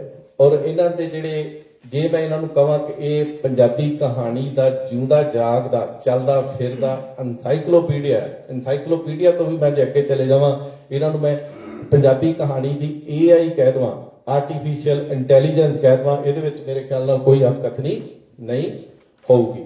ਇਸ ਤੋਂ ਇਲਾਵਾ ਮੈਂ ਇਹਨਾਂ ਦੇ ਬਾਰੇ ਹੋਰ ਜਿਹੜੀ ਗੱਲ ਕਰਨੀ ਚਾਹੂੰਗਾ, ਉਹ ਇਹਨਾਂ ਦੇ ਅਵਾਰਡ ਆ ਜਿਹੜੇ ਇਹਨਾਂ ਨੂੰ ਮਿਲੇ ਆ, ਸਮੇਂ ਦੀਆਂ ਸਰਕਾਰਾਂ ਨੇ ਦਿੱਤੇ ਆ, ਜਿਹਦੇ ਵਿੱਚ ਇਹਨਾਂ ਨੂੰ ਕਹਾਣੀਕਾਰ Kulwant Virk award, SS ਪੱਠਲ award, colonel Narayan Singh ਪੱਠਲ award, Bhai Vir Singh ਗਲਬ, ਭਾਈ ਸਵਰਨ ਸਿੰਘ ਬੀਬੀ ਸਵਰਨ ਕੌਰ ਯਾਦਗਾਰੀ ਅਵਾਰਡ, ਅਤਰ ਸਿੰਘ ਪੁਰਸਕਾਰ, ਰਵਿੰਦਰ ਰਵੀ ਪੁਰਸਕਾਰ, ਸ਼੍ਰੀ ਗੁਰੂ ਨਾਨਕ ਦੇਵ ਜੀ ਪੁਰਸਕਾਰ। ਇਸ ਤੋਂ ਇਲਾਵਾ ਗੁਰਬਖਸ਼ ਸਿੰਘ ਪ੍ਰੀਤ ਲੜੀ, ਜਿਹਦੇ ਬਾਰੇ ਲਗਭਗ ਅਸੀਂ ਸਾਰੇ ਜਾਣਦੇ ਹੁੰਦੇ ਆ, ਉਹਨਾਂ ਦੇ ਬਾਰੇ ਜਿਹੜਾ ਪੁਰਸਕਾਰ ਚੱਲਿਆ ਉਹ ਵੀ ਇਹਨਾਂ ਨੂੰ ਮਿਲਿਆ। ਤੇ ਹੁਣੇ ਪੰਜਾਬ ਦੀ ਗਵਰਨਮੈਂਟ ਨੇ ਇਹਨਾਂ ਨੂੰ ਪੰਜਾਬ ਸਰਕਾਰ ਵੱਲੋਂ ਸਟੇਟ ਅਵਾਰਡ ਦਿੱਤਾ ਹੈ, ਜਿਹੜਾ ਸਾਡੇ ਵਾਸਤੇ ਬਹੁਤ ਹੀ ਮਾਣ ਵਾਲੀ ਗੱਲ ਹੈ। ਔਰ ਇਹਨਾਂ ਨੇ ਇਹ ਬਹੁਤ ਹੀ ਪੰਜਾਬੀ ਕਹਾਣੀ ਦੇ ਪ੍ਰਤੀ ਸੰਜੀਦਾ ਹੈ, ਸਾਹਿਤ ਦੇ ਪ੍ਰਤੀ ਸੰਜੀਦਾ ਹੈਗੇ ਆ। ਔਰ ਅਸੀਂ ਤੇ ਨਿਮਾਣੇ ਗਏ ਆ, ਅਸੀਂ ਇਹਨਾਂ ਨੂੰ ਰਿਕੁਐਸਟ ਕੀਤੀ ਕਿ ਅਸੀਂ ਇਦਾਂ ਇੱਕ ਫੰਕਸ਼ਨ ਕਰਨਾ ਹੈ। ਔਰ ਇਹਨਾਂ ਦੇ ਬਹੁਤ ਰੁਝੇਵੇਂ ਸੀ, ਇਹਨਾਂ ਨੇ ਅਮਰੀਕਾ ਜਾਣਾ ਸੀ ਆਪਣੇ ਬੇਟੇ ਦੇ ਕੋਲ, ਲੇਕਿਨ ਇਹ ਵਿੱਚ ਸਿਰਫ ਇਸੇ ਕਾਨਫਰੰਸ ਦੇ ਕਰਕੇ ਹੀ ਠਹਿਰੇ। ਔਰ ਅਸੀਂ ਇਹਨਾਂ ਦਾ ਇੱਥੇ ਧੰਨਵਾਦ ਕਰਦੇ ਹਾਂ। ਇਹਨਾਂ ਸ਼ਬਦਾਂ ਦੇ ਨਾਲ ਹੀ ਮੈਂ ਤੁਹਾਡਾ ਵੀ ਸਾਰਿਆਂ ਦਾ ਧੰਨਵਾਦ ਕਰਦਾ ਹਾਂ। ਔਰ ਡਾਕਟਰ ਸਾਹਿਬ ਸਾਨੂੰ ਸੁਖਜੀਤ ਦੇ ਬਾਰੇ, ਸੁਖਜੀਤ ਕਹਾਣੀਕਾਰ ਦੇ ਬਾਰੇ, ਉਹਦੀ ਕਹਾਣੀ ਰਚਨਾ ਦੇ ਬਾਰੇ ਦੱਸਣਗੇ ਤੇ ਨਾਲ ਦੀ ਨਾਲ ਹੀ ਬਾਅਦ ਦੇ ਵਿੱਚ ਕਹਾਣੀ ਦੀ ਸਮੀਖਿਆ ਵੀ ਕਰਨਗੇ। ਔਰ ਮੈਨੂੰ ਲੱਗਦਾ ਹੈ ਕਿ ਤੁਸੀਂ ਇਹਨਾਂ ਦੇ ਜਿਹੜੇ ਇਹ ਪ੍ਰਵਚਨ ਆ ਸੁਣ ਕੇ ਬਹੁਤ ਕੁਝ ਪ੍ਰਾਪਤ ਕਰੋਗੇ। ਧੰਨਵਾਦ ਤੁਹਾਡਾ ਸਭ ਦਾ। Thank you.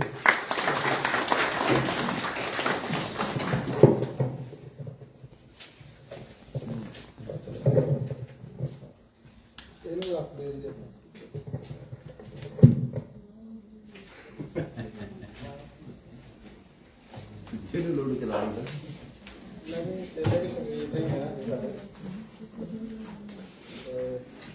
ਬਹੁਤ ਸ਼ੁਕਰੀਆ ਸਵਾਲ ਵਿੱਚ ਕਾਫੀ ਕੁਝ ਜਿਹੜਾ ਤੁਸੀਂ ਸਾਡੀ ਇਸ ਸੰਸਥਾ ਬਾਰੇ ਪ੍ਰੋਫੈਸਰ ਸਾਹਿਬ ਬਾਰੇ ਦੱਸਿਆ।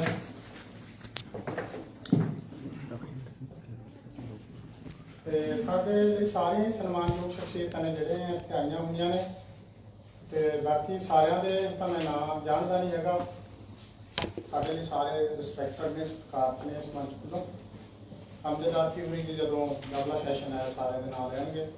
ਤੇ ਸਾਡੇ ਵੱਲੋਂ ਸੁੱਚਾ ਸਿੰਘ ਬਾਜਵਾ ਜੀ ਜਿਹੜੇ ਪ੍ਰਵਾਜ਼ ਰੇਡੀਓ ਤੋਂ ਆਪਾਂ ਵਿਸ਼ਵ ਭਰ ਦੇ ਵਿੱਚ ਸੁਣਦੇ ਆ, ਉਹ ਆਏ ਹੋਏ ਨੇ, ਜੀ ਆਇਆਂ ਉਹਨਾਂ ਨੂੰ। ਤੇ ਪ੍ਰਾਈਮ ਏਸ਼ੀਆ ਟੀਵੀ ਜਿਹੜਾ ਅਸੀਂ ਘਰਾਂ 'ਚ ਬੈਠ ਕੇ ਹਰ ਰੋਜ਼ ਦੇਖਦੇ ਹਾਂ, ਉਹਨਾਂ ਦੀ ਟੀਮ ਕਵਰੇਜ ਕਰ ਰਹੀ ਹੈ ਇਸ ਪ੍ਰੋਗਰਾਮ ਦੀ। ਤੇ ਪ੍ਰਾਈਮ ਏਸ਼ੀਆ ਦਾ, ਉਹਨਾਂ ਦੀ ਟੀਮ ਦਾ ਧੰਨਵਾਦ ਵੀ ਹੈ ਤੇ ਜੀ ਆਇਆਂ ਵੀ ਹੈ। ਤੇ ਉਸ ਦੇ ਨਾਲ ਹੀ ਪਵਨ ਪ੍ਰਵਾਸੀ ਜਿਹੜਾ ਸਾਡਾ ਇਸ ਜਿਹੜਾ ਤੀਜੇ ਪੰਜਾਬ ਦੀ ਸਾਗਰਾਂ ਦੀ ਧਰਤੀ ਆ, ਉਹਦੇ ਵਿੱਚ ਸਮਰੱਥ ਕਹਾਣੀਕਾਰ, ਸਮਰੱਥ ਸ਼ਾਇਰ, ਤੇ ਉਹਦੇ ਨਾਲ ਪੰਜਾਬੀ ਸਾਂਝ ਚੈਨਲ ਆ ਜਿਹੜਾ ਉਹ ਚਲਾਉਂਦੇ ਨੇ, ਉਹਨਾਂ ਨੂੰ ਵੀ ਜੀ ਆਇਆਂ। ਤੇ ਮੈਂ ਇਸ ਗੱਲ ਨੂੰ ਹੋਰ ਅੱਗੇ ਤੋੜ ਲੈਣਾ ਤੇ ਗੁਰਦੇਵ ਸਿੰਘ ਧਾਲੀਵਾਲ ਉਹਨਾਂ ਬਾਰੇ ਗੱਲ ਕੀਤੀ ਹੈ, ਬੇਨਤੀ ਵੀ ਕਰੂੰਗਾ ਉਹਨਾਂ ਨੂੰ ਤੇ ਆ ਕੇ ਤੁਸੀਂ ਜਿਹੜੀ ਕਹਾਣੀ ਦੀ ਸਮੀਖਿਆ, ਕਹਾਣੀ ਬਾਰੇ ਗੱਲ ਕਰਨੀ ਹੈ, ਉਹ ਤਾਂ ਕਰਨੀ ਹੈ। ਤੇ ਇੱਕ ਵੱਡੀ ਸ਼ਖਸੀਅਤ ਬਾਰੇ ਜੇ ਅਸੀਂ ਗੱਲ ਕਰਨੀ ਹੋਵੇ, ਮੈਨੂੰ ਲੱਗਦਾ ਵੀ ਉਸ ਪੱਧਰ ਦੀ ਜਿਹੜੀ ਸ਼ਖਸੀਅਤ ਹੈ, ਜਿਹੜੀ ਉਸ ਦੇ ਨਾਲ ਵਿਚਰੀ ਹੋਈ ਹੈ, ਜਿਨ੍ਹਾਂ ਨੇ ਉਸ ਬਾਰੇ ਕੰਮ ਕੀਤਾ ਹੈ, ਉਹ ਇੱਕ ਦੂਜੇ ਦੇ ਮਿੱਤਰ ਵੀ ਤੇ ਵਿਚਾਰਧਾਰਾ ਦੇ ਸਾਂਝੀਦਾਰ ਵੀ, ਕਾਰਜ ਸਾਂਝੀਦਾਰ ਵੀ, ਤੇ ਬਹੁਤ ਸਾਰੀਆਂ ਸਭਾਵਾਂ ਸੰਸਥਾਵਾਂ ਦੇ ਨਾਲ ਜੁੜ ਕੇ ਕੰਮ ਕਰਨ ਵਾਲੀ ਸ਼ਖਸੀਅਤ ਬਲਦੇਵ ਸਿੰਘ ਧਾਲੀਵਾਲ ਤੇ ਕਹਾਣੀਕਾਰ ਸੁਖਜੀਤ ਸੀ। ਮੈਨੂੰ ਲੱਗਦਾ ਵੀ ਸੁਖਜੀਤ ਹੋਰਾਂ ਬਾਰੇ ਜਿਹੜੀ ਅਸਲ ਥੀਮ ਕਰੀਮ ਆ ਜਿਹੜੀ ਉਹ ਸਾਨੂੰ ਸੰਖੇਪ ਸ਼ਬਦਾਂ ਵਿੱਚ ਦੱਸ ਸਕਦੇ ਨੇ, ਉਹ ਧਾਲੀਵਾਲ ਸਾਹਿਬ ਦੱਸ ਸਕਦੇ ਨੇ। ਮੈਂ ਬੇਨਤੀ ਕਰੂੰਗਾ ਆ ਜਾਓ ਤੇ ਤੁਸੀਂ ਸਰੋਤਿਆਂ ਦੇ ਨਾਲ ਸਾਂਝ ਪਾ ਕੇ ਕਹਾਣੀਕਾਰ ਸੁਖਜੀਤ ਤੇ ਉਹਨਾਂ ਦੀ ਕਹਾਣੀ ਕੀ ਸਾਨੂੰ ਸੁਨੇਹਾ ਦਿੰਦੀ ਹੈ, ਕਿੱਥੇ ਖੜਾਉਂਦੀ ਹੈ, ਤੇ ਉਹਨੂੰ ਅਸੀਂ ਕਿਵੇਂ ਅੱਗੇ ਤੋਰ ਸਕਦੇ ਹਾਂ, ਸਾਡੇ ਹਿੱਸੇ ਕੀ ਕਾਰਜ ਆਉਂਦਾ ਇੱਥੇ, ਜੇ ਅਸੀਂ ਉਹਨਾਂ ਦਾ ਸਮਾਗਮ ਇੱਥੇ ਵਿਚਾਰ ਰਹੇ ਹਾਂ, ਮਨਾ ਰਹੇ ਹਾਂ, ਦੱਸਣਗੇ। ਜੀ ਹਾਂ, ਡਾਕਟਰ ਬਲਦੇਵ ਸਿੰਘ ਧਾਲੀਵਾਲ।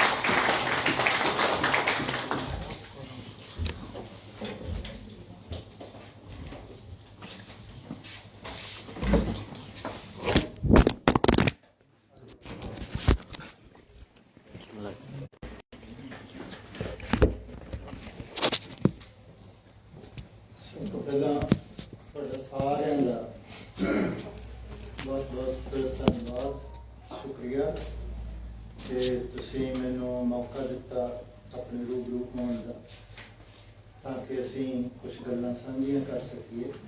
ਮੈਂ ਬਹੁਤਾ ਨਾਂ ਲੈਣ ਦੇ ਵਿੱਚ ਟਾਈਮ ਨਹੀਂ ਜਾਇਆ ਕਰਨਾ।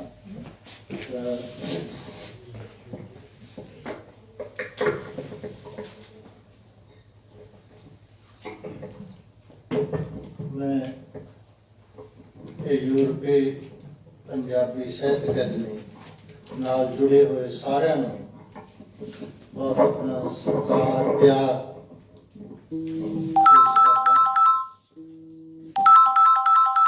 ਇਹ ਬੜਾ ਬਹੁਤ ਹੀ ਵਧੀਆ ਆਈਡੀਆ ਹੈ ਜਿਹਦੇ ਨਾਲ ਅਸੀਂ ਅੱਗੇ ਵਧ ਸਕਦੇ ਹਾਂ। ਅਸੀਂ ਰਾਤ ਵੀ ਇਹ ਗੱਲ ਕਰਦੇ ਸੀ ਕਿ ਜਦੋਂ ਤਾਂ ਅਸੀਂ ਦੁਨੀਆ ਦੇ ਵਿੱਚ ਥੋੜੀ ਸ਼ੇਖੀ 12 ਕਰੋੜ ਆ ਤੇ ਸਾਡੀ ਜਿਹੜੀ ਦੁਨੀਆ ਦੇ ਵਿੱਚ ਪੰਜਾਬੀ ਬੋਲੀ ਹੈ ਉਹ 11ਵੇਂ 12ਵੇਂ ਨੰਬਰ ਦੀ ਬੋਲੀ ਹੈ। ਇਸ ਕਰਕੇ ਜਦੋਂ ਅਸੀਂ ਸ਼ੇਖੀ ਮਾਰਨੀ ਹੁੰਦੀ ਹੈ ਇਸ ਕਿਸਮ ਦੀ, ਉਦੋਂ ਤਾਂ ਅਸੀਂ ਜਿਹੜਾ ਹੈ ਸਾਰੇ ਪੰਜਾਬੀਆਂ ਨੂੰ ਨਾਲ ਲੈ ਕੇ ਚੱਲਦੇ ਹਾਂ, ਤਾਂ ਹੀ ਅਸੀਂ 12 ਕਰੋੜ ਬਣਦੇ ਹਾਂ। ਕਿਉਂਕਿ 10 ਕਰੋੜ ਇਕੱਲੇ ਪਾਕਿਸਤਾਨ ਦੇ ਵਿੱਚ ਪੰਜਾਬੀ ਨੇ ਤੇ ਉਹਨਾਂ ਬਿਨਾਂ ਅਸੀਂ ਬਹੁਤ ਥੋੜੇ ਰਹਿ ਜਾਂਦੇ ਹਾਂ। ਫਿਰ ਅਸੀਂ ਇਹ ਸ਼ੇਖੀ ਮਾਰਨ ਦੇ ਕਾਬਿਲ ਨਹੀਂ ਰਹਿ ਜਾਂਦੇ ਜਿਵੇਂ ਕਹਿ ਲਓ। ਤੇ ਇਸ ਕਰਕੇ ਜੇ ਅਸੀਂ ਚਲੋ ਹਾਲਾਤ ਜਿਵੇਂ ਵੀ ਇਤਿਹਾਸ ਦੇ ਵਿੱਚ ਬਣਦੇ ਰਹੇ ਉਹਨਾਂ ਦੇ ਕਾਰਨ ਅਸੀਂ ਕਿਤੇ ਕਿਤੇ ਥੋੜੀਆਂ ਵਿਥਾਂ ਵਧਣੀਆਂ ਸ਼ੁਰੂ ਹੋ ਜਾਂਦੀਆਂ, ਉਹਨਾਂ ਦੇ ਵੱਲ ਨਹੀਂ ਮੈਂ ਜਾਂਦਾ। ਪਰ ਸਾਡੀ ਲੋੜ ਇਸ ਗੱਲ ਨਾਲ ਜੁੜੀ ਹੋਈ ਹੈ ਕਿ ਜੇ ਅਸੀਂ ਦੁਨੀਆ ਦੇ ਵਿੱਚ ਆਪਣਾ ਇਹ ਸਥਾਨ ਬਣਾਈ ਰੱਖਣਾ, ਅਸੀਂ ਦੁਨੀਆ ਨੂੰ ਆਪਣਾ ਇਹ ਰੁਤਬਾ ਜਿਹੜਾ ਹੈ ਵਿਖਾਉਂਦੇ ਰਹਿਣਾ ਕਿ ਅਸੀਂ ਵੀ ਸਾਡੀ ਬੋਲੀ ਵੀ ਦੁਨੀਆ ਦੇ ਵਿੱਚ 11ਵੇਂ 12ਵੇਂ ਨੰਬਰ ਦੀ ਬੋਲੀ ਹੈ, ਇਹਨੂੰ ਸਤਿਕਾਰ ਦਿਓ ਉਸ ਤਰ੍ਹਾਂ ਦਾ, ਤਾਂ ਫਿਰ ਸਾਨੂੰ ਬਹੁਤ ਸਾਰੇ ਮੰਚਾਂ ਤੇ ਇਕੱਠੇ ਹੋ ਕੇ ਕੰਮ ਕਰਨਾ ਪਊਗਾ। ਇਹ ਵੇਲੇ ਦੀ ਜ਼ਰੂਰਤ ਹੈ ਸਾਡੀ, ਤੇ ਉਹਦੇ ਵਾਸਤੇ ਮੈਂ ਸਭ ਤੋਂ ਪਹਿਲਾਂ ਇਸ ਜਿਹੜੀ ਕਦਮੀ ਬਣਾਈ ਗਈ ਹੈ ਉਹਦਾ ਧੰਨਵਾਦ ਕਰਦਾ। ਤੇ ਮੇਰੇ ਆਉਣ ਦਾ ਕਾਰਨ ਵੀ ਇਹ ਵੀ ਸੀਗਾ ਕਿ ਤੁਸੀਂ ਬਹੁਤ ਇੱਕ ਚੰਗਾ ਉਦਮ ਉਪਰਾਲਾ ਜਦੋਂ ਕੰਮ ਲੱਗੇ ਆ, ਤੇ ਮੈਂ ਤਾਂ ਸਿਰਫ ਜਹਾਜ਼ ਤੇ ਚੜ੍ਹ ਕੇ ਹੀ ਆਉਣਾ, ਮੈਂ ਕਿਹੜਾ ਕੋਈ ਪੈਦਲ ਆਉਣਾ, ਇਸ ਕਰਕੇ ਮੈਨੂੰ ਚੰਗਾ ਲੱਗੂਗਾ ਤੁਹਾਡੇ ਵਿੱਚ ਆਉਣਾ ਮਿਲਣਾ।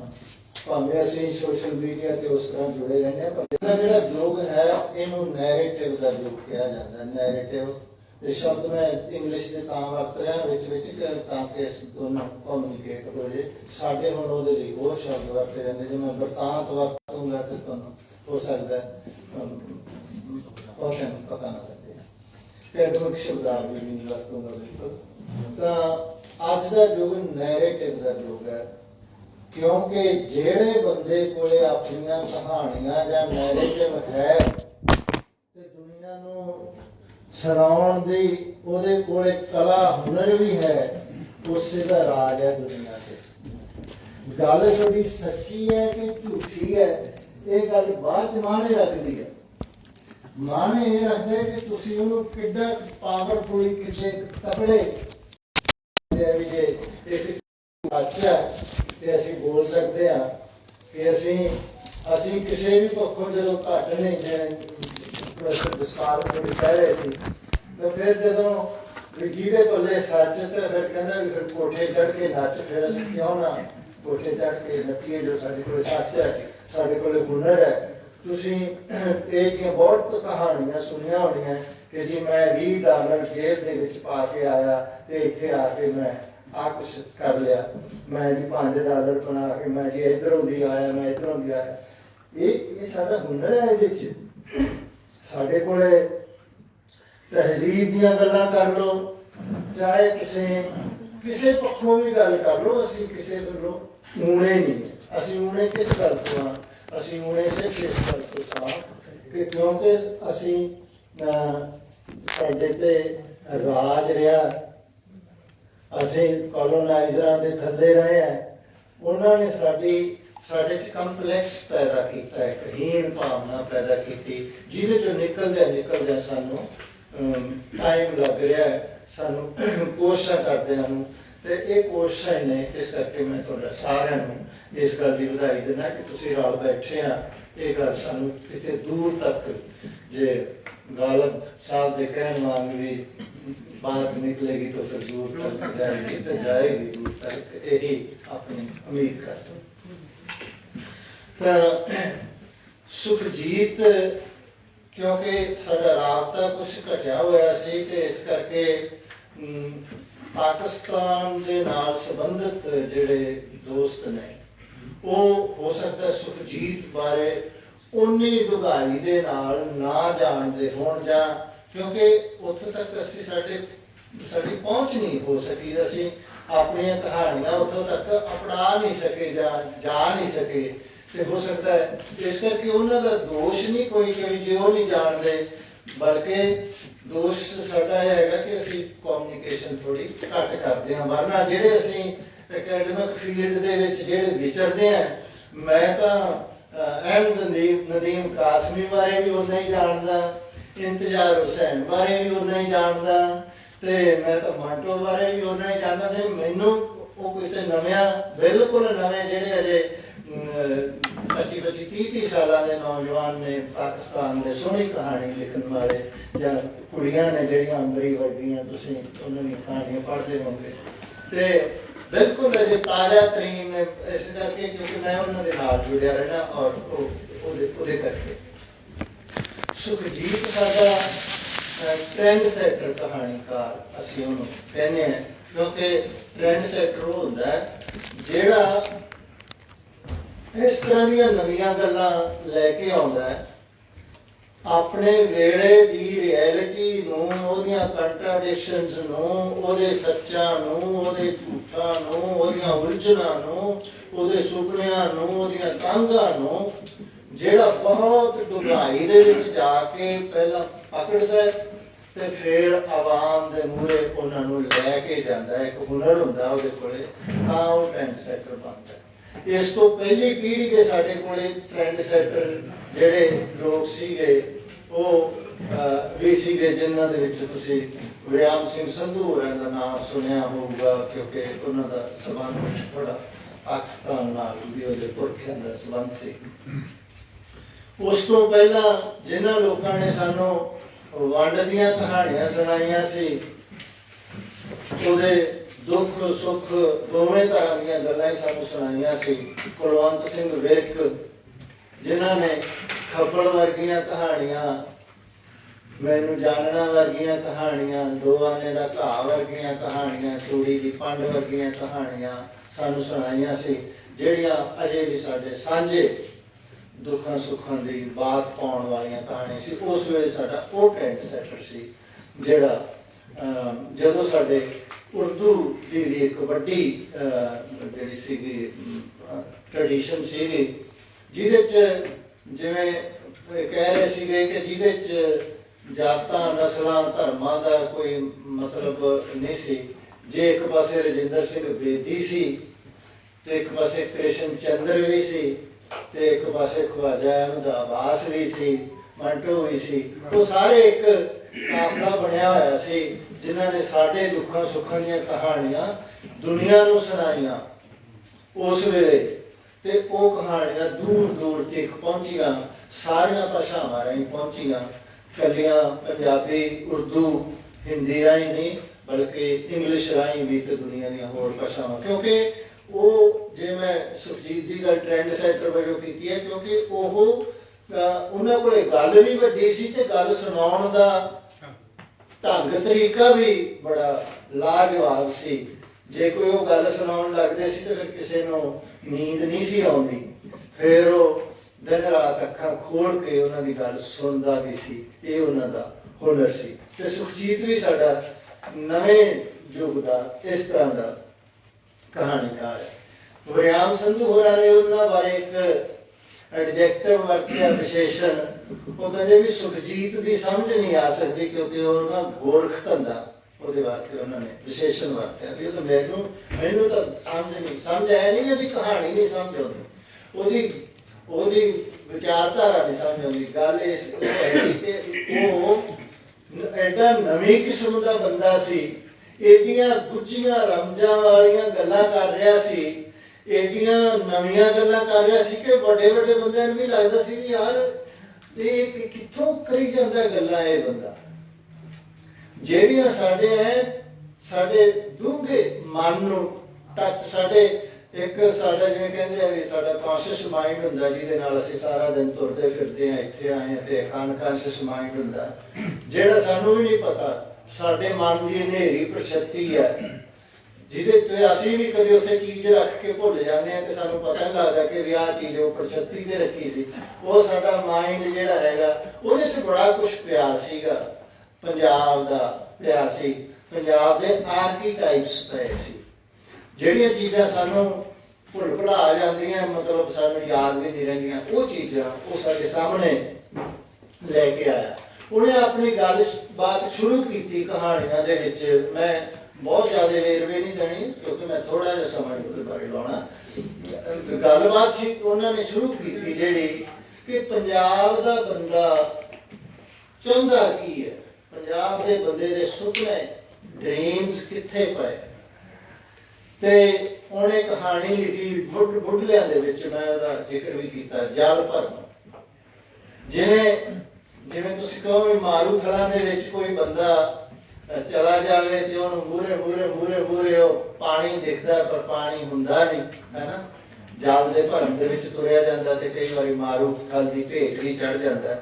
ਉਹਨੇ ਕਹਾਣੀ ਲਿਖੀ ਵਨ ਤਰ੍ਹਾਂ ਦੇ ਪੰਜਾਬੀ ਕਿਧਰੇ ਨੂੰ ਤੁਰੇ ਜਾ ਰਹੇ ਹੈ। ਹੁਣ ਉਹਨਾਂ ਨੂੰ ਸਾਹਮਣੇ ਕੋਈ ਸੁਪਨਾ ਦਿਖ ਰਿਹਾ ਹੈ, ਉਹਦੇ ਚ ਕੁਛ ਉਹ ਮਾਰੂਥਲ ਦੇ ਵਿੱਚ ਰਹਿ ਵੀ ਜਾਣਗੇ ਤੇ ਕੁਛ ਕੋਈ ਗ੍ਰੀਕ ਪਹੁੰਚ ਜਾਊਗਾ, ਕੋਈ ਰਾਮ ਪਹੁੰਚ ਜਾਊਗਾ, ਕੋਈ ਇਟਲੀ ਪਹੁੰਚ ਜਾਊਗਾ, ਕੋਈ ਅਰਬ ਪਹੁੰਚ ਜਾਊਗਾ, ਕੋਈ ਅਮਰੀਕਾ ਪਹੁੰਚ ਜਾਊਗਾ, ਉਹ ਵੀ ਹੋਊਗਾ। ਏਡਾ ਵੱਡਾ ਮੈਟਾਫਰ ਮਾਰੂਥਲ ਦਾ ਮੈਟਾਫਰ ਜਿਹਦੇ ਵਿੱਚੋਂ ਪੰਜਾਬੀਆਂ ਨੇ ਲੰਘਣਾ, ਉਹਦਾ ਅਸੀਂ ਮੁਹਾਵਰਿਆਂ ਦੇ ਵਿੱਚ ਕਹਿੰਦੇ ਸੀ ਕਿ ਪੰਜਾਬ ਦੇ ਜੰਮੇ ਨੂੰ ਨਿੱਤ ਮੁਹਿੰਮਾਂ। ਇਹ ਵੀ ਇੱਕ ਮੁਹਿੰਮ ਹੀ ਆ, ਕੱਲਾ ਲੜਾਈ ਦੇ ਮੈਦਾਨ 'ਚ ਲੜਨਾ ਹੀ ਨਹੀਂ, ਇਹ ਵੀ ਤੁਸੀਂ ਮੁਹਿੰਮਾਂ ਲੜੀਆਂ ਆ, ਇਹ ਵੀ ਇੱਕ ਤਰ੍ਹਾਂ ਦੀਆਂ ਲੜਾਈਆਂ ਹੀ ਨੇ। ਇਸ ਚੀਜ਼ ਨੂੰ ਉਸ ਬੰਦੇ ਨੇ, ਮੈਂ ਕਿਹਾ ਕਿ ਵੀ ਉਹ ਕਿਵੇਂ ਸਾਡੇ ਸੁਪਨੇ ਵੇਖ ਲੈਂਦਾ ਸੀ, ਭਾਪ ਲੈਂਦਾ ਸੀ। ਉਹਨੇ ਸਾਡੇ ਉਹ ਸੁਪਨੇ ਭਾਪ ਲਏ ਤੇ ਉਹਨਾਂ ਸੁਪਨਿਆਂ ਬਾਰੇ ਕਹਾਣੀਆਂ ਲਿਖਣੀਆਂ ਸ਼ੁਰੂ ਕੀਤੀਆਂ, ਜਲ ਭਰਮ ਵਰਗੀਆਂ।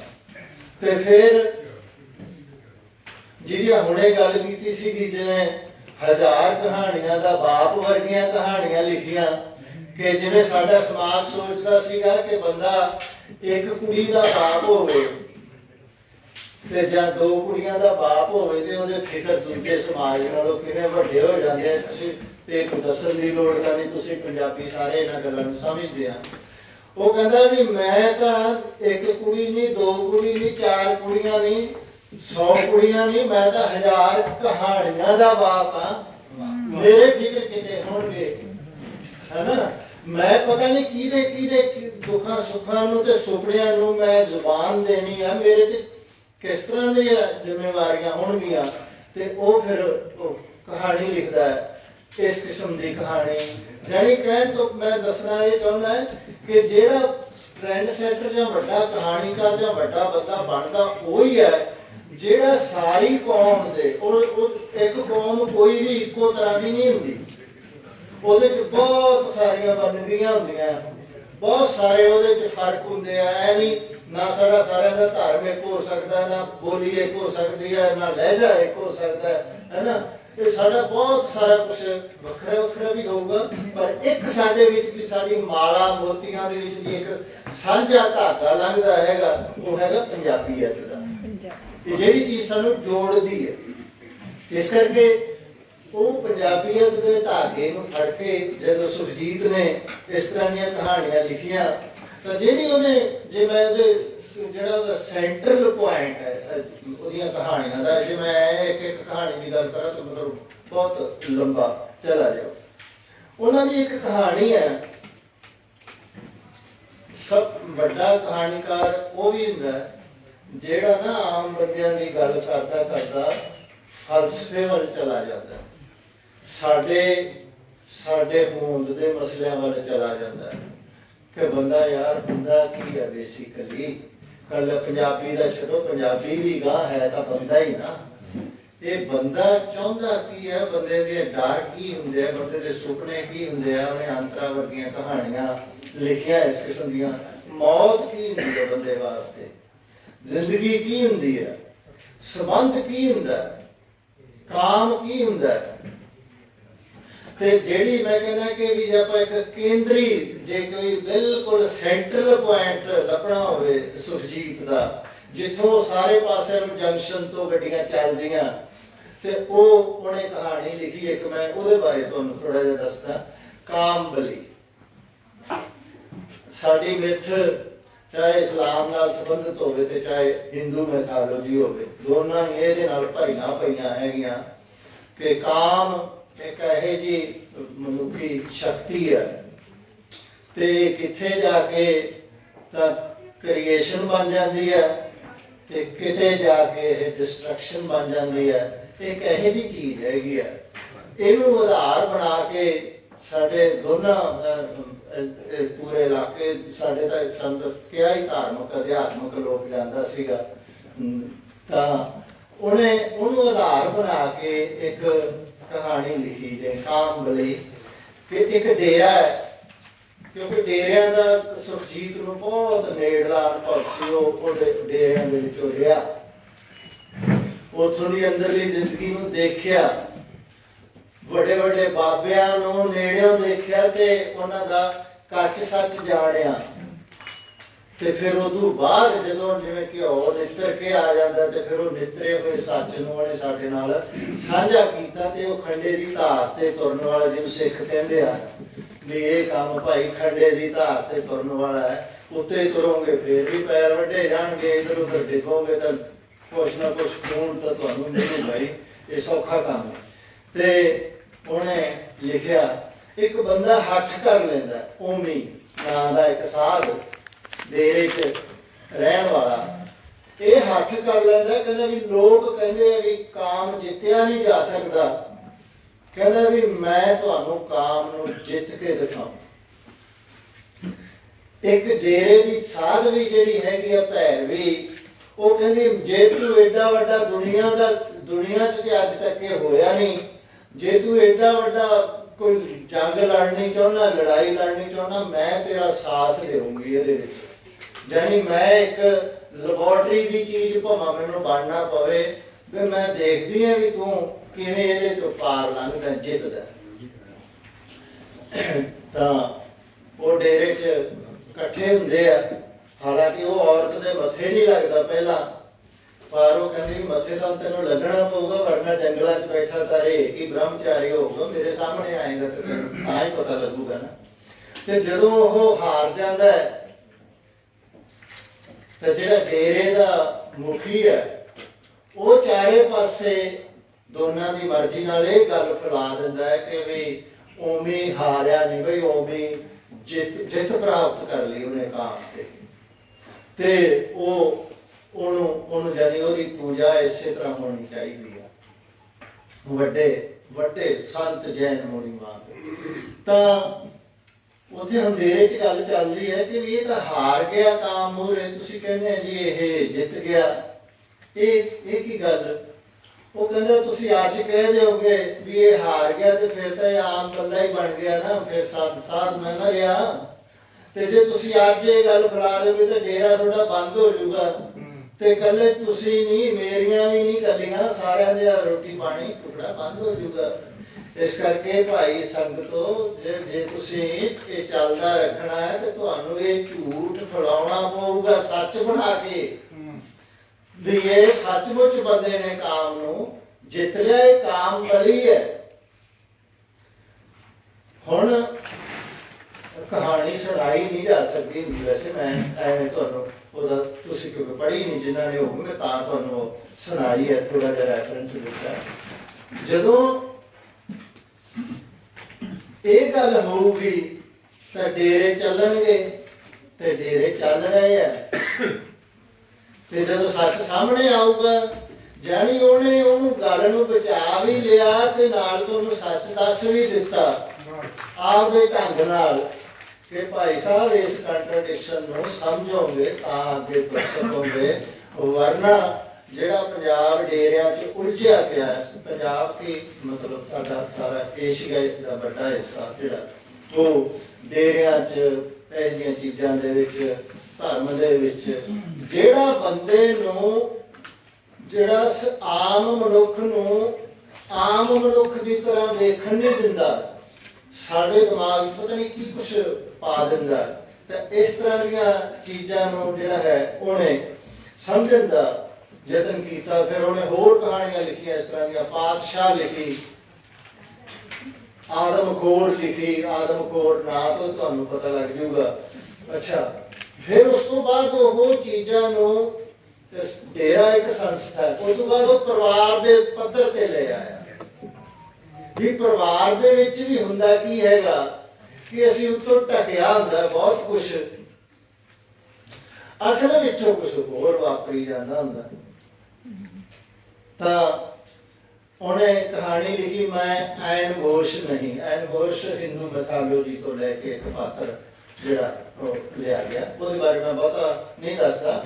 ਕਿ ਪਰਿਵਾਰ ਦੇ ਵਿੱਚ ਸਾਰੇ ਜੀ ਆਪੋ ਆਪਣੇ ਮਫਾਦ ਮੁਤਾਬਕ ਚੱਲ ਰਹੇ ਹੁੰਦੇ ਆ ਤੇ ਕਹਿੰਦੇ ਆ ਜੀ ਅਸੀਂ ਸਾਂਝਾ ਪਰਿਵਾਰ ਹੈ ਮੰਨ ਲਓ, ਤੇ ਉਹਨਾਂ ਦੀਆਂ ਦਿਸ਼ਾਵਾਂ 10 ਹੁੰਦੀਆਂ ਪਾਸੇ ਨੂੰ। ਇਹਦੇ ਬਾਰੇ ਉਹਨੇ ਕਹਾਣੀ ਲਿਖੀ ਜਿਹਦਾ ਮਤਲਬ ਇਹ ਸੀਗਾ ਕਿ ਵੀ ਸਾਡੇ ਤੇ ਨਵੇਂ ਜਿਹਨੂੰ ਆਪਾਂ ਕਹੀਏ ਮਟੀਰੀਅਲਿਸਟਿਕ ਵਰਲਡ ਦਾ ਅਸਰ ਇਸ ਕਦਰ ਹੋ ਗਿਆ ਕਿ ਸਾਡੇ ਅੰਦਰ ਜਿਹੜੀ ਰੂਹਾਨੀਅਤ ਸੀ ਨਾ ਉਹਦੇ ਤੇ ਕਾਬਜ਼ ਹੋ ਗਿਆ। ਅਸੀਂ ਹੁਣ ਰੂਹਾਨੀਅਤ ਦੇ ਨਜ਼ਰੀਏ ਤੋਂ ਨਹੀਂ ਸੋਚਦੇ, ਅਸੀਂ ਆਪਣੇ ਮਟੀਰੀਅਲ ਗੇਨ ਮੁਤਾਬਕ ਰਿਸ਼ਤੇ ਜਿਹੜੇ ਸਾਡੇ ਉੱਥੋਂ ਤੱਕ ਆ ਗਏ। ਤੇ ਉੱਥੋਂ ਤੁਰਦਿਆਂ ਪਰਿਵਾਰ ਤੋਂ ਲੈ ਕੇ ਵੀ ਅੱਗੇ ਵਿਅਕਤੀ ਤੱਕ। ਸੁਖਜੀਤ ਨੇ ਇੱਕ ਕਹਾਣੀ ਲਿਖੀ ਜਿਹਨੇ ਜਾਣੀ ਕਹਿ ਲਓ ਕਿ ਪੰਜਾਬੀ ਸਮਾਜ ਦੇ ਵਿੱਚ ਬਹੁਤ ਕੁਛ ਹਲਚਲਾਂ ਹੋਈਆਂ ਉਹਦੇ ਨਾਲ। ਇੱਕ ਲਿਖੀ ਬਰਫ਼, ਇੱਕ ਲਿਖੀ ਮੈਂ ਹੁਣ ਇੰਜੋਏ ਕਰਦੀ ਹਾਂ। ਤੇ ਇਹ ਦੋ ਕਹਾਣੀਆਂ ਲਿਖੀਆਂ। ਬਰਫ਼ ਦੇ ਵਿੱਚ ਉਹਨੇ ਰਿਸ਼ਤਿਆਂ ਬਾਰੇ ਲਿਖੀ ਕਿ ਵੀ ਅਸੀਂ ਇੱਕ ਵਿਅਕਤੀ ਨੇ ਆਪਣੇ ਦੇ ਉੱਤੇ ਜਿੰਨਾ ਮਰਜ਼ੀ ਘਟਾਟੋ ਪਾਇਆ ਹੋਵੇ, ਉਹਦੇ ਅੰਦਰਲਾ ਸੰਸਾਰ ਜਿਹਨੂੰ ਮੈਂ ਕਿਹਾ ਅਨਕੌਂਸ਼ੀਅਸ, ਉਹ ਕਿਵੇਂ ਕੰਮ ਕਰਦਾ ਉਹਦੇ 'ਚ। ਸਾਡੇ ਬੋਲ ਹੋਰ ਹੁੰਦੇ ਆ ਤੇ ਐਕਸ਼ਨ ਜਿਹੜੇ ਹੈਗੇ ਹੋਰ ਹੁੰਦੇ ਆ। ਤੇ ਇਸ ਤਰ੍ਹਾਂ ਕਰਕੇ ਜਿਹੜਾ ਪੰਜਾਬੀ ਸਮਾਜ ਦੇ ਵਿੱਚ ਸਭ ਤੋਂ ਵੱਧ ਜਿਹਨੂੰ ਅਸੀਂ ਅਧਿਆਤਮਵਾਦ ਕਹਿੰਦੇ ਆ, ਰਹੱਸਵਾਦ ਕਹਿੰਦੇ ਆ, ਧਾਰਮਿਕ ਚੇਤਨਾ ਵੀ ਕਹਿ ਸਕਦੇ ਆ, ਰੂਹਾਨੀਅਤ ਵੀ ਕਹਿ ਸਕਦੇ ਆ, ਉਹਦਾ ਤੇ ਕੰਜ਼ਿਊਮਰਿਜ਼ਮ ਦਾ, ਜਾਣੀ ਕੰਜ਼ਿਊਮਰਿਜ਼ਮ ਉਪਭੋਗੀ ਜਿਹਨੂੰ ਅਸੀਂ ਕਹਿੰਦੇ ਆ, ਉਪਭੋਗਤਾ, ਭੋਗਣ ਵਾਲੀ ਚੀਜ਼ਾਂ, ਉਹਨਾਂ ਦੇ ਵਿੱਚ ਜਿਹੜਾ ਇੱਕ ਤਿੱਖਾ ਤਣਾਅ ਬਣਿਆ ਰਹਿੰਦਾ, ਉਸ ਤਣਾਅ ਨੂੰ ਸੁਖਜੀਤ ਨੇ ਪੜ੍ਹਿਆ ਇੰਨੀ ਡੂੰਘਾਈ ਨਾਲ ਕਿ ਸਾਨੂੰ ਜਾਨੀ ਹੈਰਾਨ ਕਰਤਾ ਉਹਨੇ ਇਸ ਗੱਲ ਤੋਂ ਕਿ ਵੀ ਅਸੀਂ ਕੋਈ ਬੰਦਾ ਇੰਨਾ ਡੂੰਘਾ ਵੀ ਜਾ ਸਕਦਾ ਹੈ। ਤੇ ਕਹਾਣੀ ਸੁਣਾਉਣ ਦਾ ਹੁਨਰ ਉਹਦੇ 'ਚ ਇਹ ਸੀ ਕਿ ਉਹ ਜਦੋਂ ਕਹਾਣੀ ਸੁਣਾਉਣ ਲੱਗਦਾ ਸੀ ਜਾਂ ਜਦੋਂ ਅਸੀਂ ਉਹਦੀ ਕਹਾਣੀ ਪੜ੍ਹਦੇ ਤੇ ਸਾਨੂੰ ਕਈ ਵਾਰੀ ਐਂ ਲੱਗਦਾ ਹੈ ਕਿ ਵੀ ਜਿਵੇਂ ਇਹ ਤਾਂ ਇਸ ਆਈਡੀਓਲੋਜੀ ਦੀ ਗੱਲ ਕਰਨ ਲੱਗਿਆ ਹੈ, ਇਹ ਤਾਂ ਮਾਰਕਸਵਾਦ ਦੀ ਗੱਲ ਕਰਨ ਲੱਗਿਆ ਹੈ, ਇਹ ਸਿੱਖਵਾਦ ਦੀ ਗੱਲ ਕਰਨ ਲੱਗਿਆ ਹੈ, ਇਹ ਨਾਰੀਵਾਦ ਦੀ ਗੱਲ ਕਰਨ ਲੱਗਿਆ ਹੈ। ਸਾਨੂੰ ਇਹ ਆਉਣ ਲੱਗਦਾ। ਪਰ ਜਦੋਂ ਤੁਸੀਂ ਕਹਾਣੀ ਪੜ੍ਹਦੇ ਜਾਂਦੇ ਅਖੀਰ ਤੇ ਜਾਂਦੇ ਆ ਤੇ ਤੁਹਾਨੂੰ ਐ ਲੱਗਦਾ ਵੀ ਨਹੀਂ ਇਹ ਤੇ ਉਹਦੀ ਗੱਲ ਤਾਂ ਕਰ ਨਹੀਂ ਰਿਹਾ, ਇਹ ਤਾਂ ਉਦੋਂ ਅਗਾਂਹ ਲੰਘ ਜਾਂਦਾ ਬੰਦਾ। ਜਾਣੀ ਜਿਹੜੀਆਂ ਸਾਰੀਆਂ ਵਿਚਾਰਧਾਰਾਵਾਂ ਜਿਹੜੀਆਂ ਹਰੇਕ ਬੰਦੇ ਨੂੰ ਕਿਸੇ ਨਾ ਕਿਸੇ ਵਿਚਾਰਧਾਰਾ ਨੇ ਜਕੜਿਆ ਹੁੰਦਾ। ਜੇ ਮੈਂ ਵਿੱਚ ਕਿਸੇ ਦਾ ਰੈਫਰੈਂਸ ਦੇਵਾਂ, ਅੱਜ ਕੱਲ੍ਹ ਇੱਕ ਦੁਨੀਆ ਦੇ ਵਿੱਚ ਨਾ ਬਹੁਤ ਮਸ਼ਹੂਰ ਬੰਦਾ ਹੈਗਾ, ਸਾਰਿਆਂ ਤੋਂ ਮਸ਼ਹੂਰ ਬੰਦਾ ਜੇ ਮੈਂ ਕਹਾਂ, ਨਵਾਲ ਹਰਾਰੀ। ਤੁਸੀਂ ਵੀ ਉਹਦੇ ਬਾਰੇ ਸ਼ਾਇਦ ਨਾ ਸੁਣਿਆ ਹੋਵੇ, ਜੇ ਨਹੀਂ ਸੁਣਿਆ ਤਾਂ ਜਾ ਕੇ ਗੂਗਲ ਤੇ ਚੈੱਕ ਕਰਕੇ ਦੇਖਿਓ। ਜਿਹਨੇ ਮਤਲਬ ਦੁਨੀਆ ਹਿਲਾਈ ਪਈ ਹੈ। ਇਜ਼ਰਾਈਲ ਦਾ ਬੰਦਾ, ਉਹਨੇ ਹਿਸਟਰੀ ਦਾ ਪ੍ਰੋਫੈਸਰ ਹੈ ਉਹ, ਤੇ ਉਹਨੇ 20 lessons for 21 lessons for 21 century ਇਸ ਤਰ੍ਹਾਂ ਦੀਆਂ ਕਰਕੇ ਬੰਦਾ ਕਿੱਥੋਂ ਆਇਆ ਕਿੱਧਰ ਗਿਆ। ਉਹਨੇ ਇੱਕ ਗੱਲ ਲਿਖੀ, ਉਹ ਕਹਿੰਦਾ ਵੀ ਹਰੇਕ ਬੰਦਾ ਨਾ ਫਿਕਸ਼ਨ 'ਚ ਜਿਉਂਦਾ ਹੈ। ਹਰੇਕ ਬੰਦਾ, ਹਰੇਕ ਕੌਮ, ਹਰੇਕ ਸਮਾਜ ਮੰਨ ਲਓ ਮੈਂ ਇੱਕ ਫੈਂਟਸੀ ਸਿਰਜਲੀ ਕਿ ਜੀ ਮੈਂ ਤਾਂ ਸਿੱਖ ਹਾਂ, ਮੰਨ ਲਓ ਫੈਂਟਸੀ ਸਿਰਜਲੀ ਮੈਂ ਆਪਦੀ ਐਗਜ਼ਾਮਪਲ ਹੀ ਦੇ ਰਿਹਾ। ਹੁਣ ਮੈਂ ਸਾਰੀ ਉਮਰ ਇਹਦੇ ਚੋਂ ਬਾਹਰ ਜਾਣ ਲਈ ਤਰਲੇ ਭਾਵਾਂ ਮਾਰੀ ਜਾਵਾਂ, ਮੈਂ ਨਬੀ ਨਾ ਆਇਆ ਜੇ ਮੈਂ ਪੱਗ ਬੰਨੀ ਤੋਂ ਬਾਹਰ ਚਲਾ ਗਿਆ ਨਾ ਤੇ ਪਤਾ ਨਹੀਂ ਕੀ ਹੋ ਜਾਊਗਾ। ਜਾਨੀ ਆਪਣੇ ਕਕੂਨ ਦੇ ਵਿੱਚ ਮੈਂ ਫਸ ਕੇ ਸਾਰੀ ਜ਼ਿੰਦਗੀ ਪੂਰੀ ਕਰ ਲੈਣੀ, ਇਹਦੇ ਮੁਤਾਬਕ ਹੀ ਵਿਆਹ ਕਰਾਉਂਗਾ, ਇਹਦੇ ਮੁਤਾਬਕ ਹੀ ਬੱਚੇ ਜੰਮੂਗਾ, ਇਹਦੇ ਮੁਤਾਬਕ ਹੀ ਰਹੂੰਗਾ, ਇਹਦੇ ਮੁਤਾਬਕ ਹੀ ਗੱਲਾਂ ਕਰੂੰਗਾ, ਇਹਦੇ ਮੁਤਾਬਕ ਹੀ ਭਾਵਾਂ ਮੇਰਾ ਅੰਦਰੋਂ ਮਨ ਕਰੇ ਜਾਂ ਨਾ ਕਰੇ, ਵੈਗਰੂ ਵੀ ਉਵੇਂ ਕਰੂੰਗਾ, ਸਾਰਾ ਕੁਛ ਕਰੂੰਗਾ। ਹਰਾਰੀ ਕਹਿੰਦਾ ਕਿ ਇਹ ਇਕੱਲਾ ਭਾਈ ਤੂੰ ਨਹੀਂ, ਤੂੰ ਇਹ ਸਾਰੀ ਦੁਨੀਆ ਦਾ ਸੱਚ ਹੈ ਵੱਡਾ, ਕਿ ਹਰੇਕ ਬੰਦਾ ਇੱਕ ਸਟੋਰੀ ਦੇ ਵਿੱਚ ਜਿਉਂਦਾ ਤੇ ਫਿਰ ਦੁਨੀਆ ਨੂੰ ਉਹ ਸਟੋਰੀ ਸੁਣਾਈ ਪਿਆ ਜਾਂਦਾ ਕਿ ਨਹੀਂ ਤੈਨੂੰ ਪਤਾ ਨਹੀਂ ਆ ਜਿਹੜੇ ਲੋਕ ਪੱਗ ਬੰਨ੍ਹਦੇ ਨੇ ਉਹ ਬਹੁਤ ਇਸ ਤਰ੍ਹਾਂ ਹੁੰਦੇ ਆ, ਚੰਗੇ ਹੁੰਦੇ ਆ, ਐ ਹੁੰਦੇ ਆ। ਇਹ ਮੈਂ ਸੁਣਾਈ ਜਾਂਦਾ ਫਿਕਸ਼ਨ ਦੇ ਵਿੱਚ। ਜਿਵੇਂ ਮੈਂ ਕਿਹਾ ਕਿ ਅੱਜ ਕੱਲ੍ਹ ਨੈਰੇਟਿਵ ਦਾ ਦੌਰ ਹੈ, ਮੈਂ ਜਿੱਥੋਂ ਚੱਲਿਆ ਸੀ ਉੱਥੇ ਹੀ ਗੱਲ ਆਪਦੀ ਖਤਮ ਕਰੂੰਗਾ।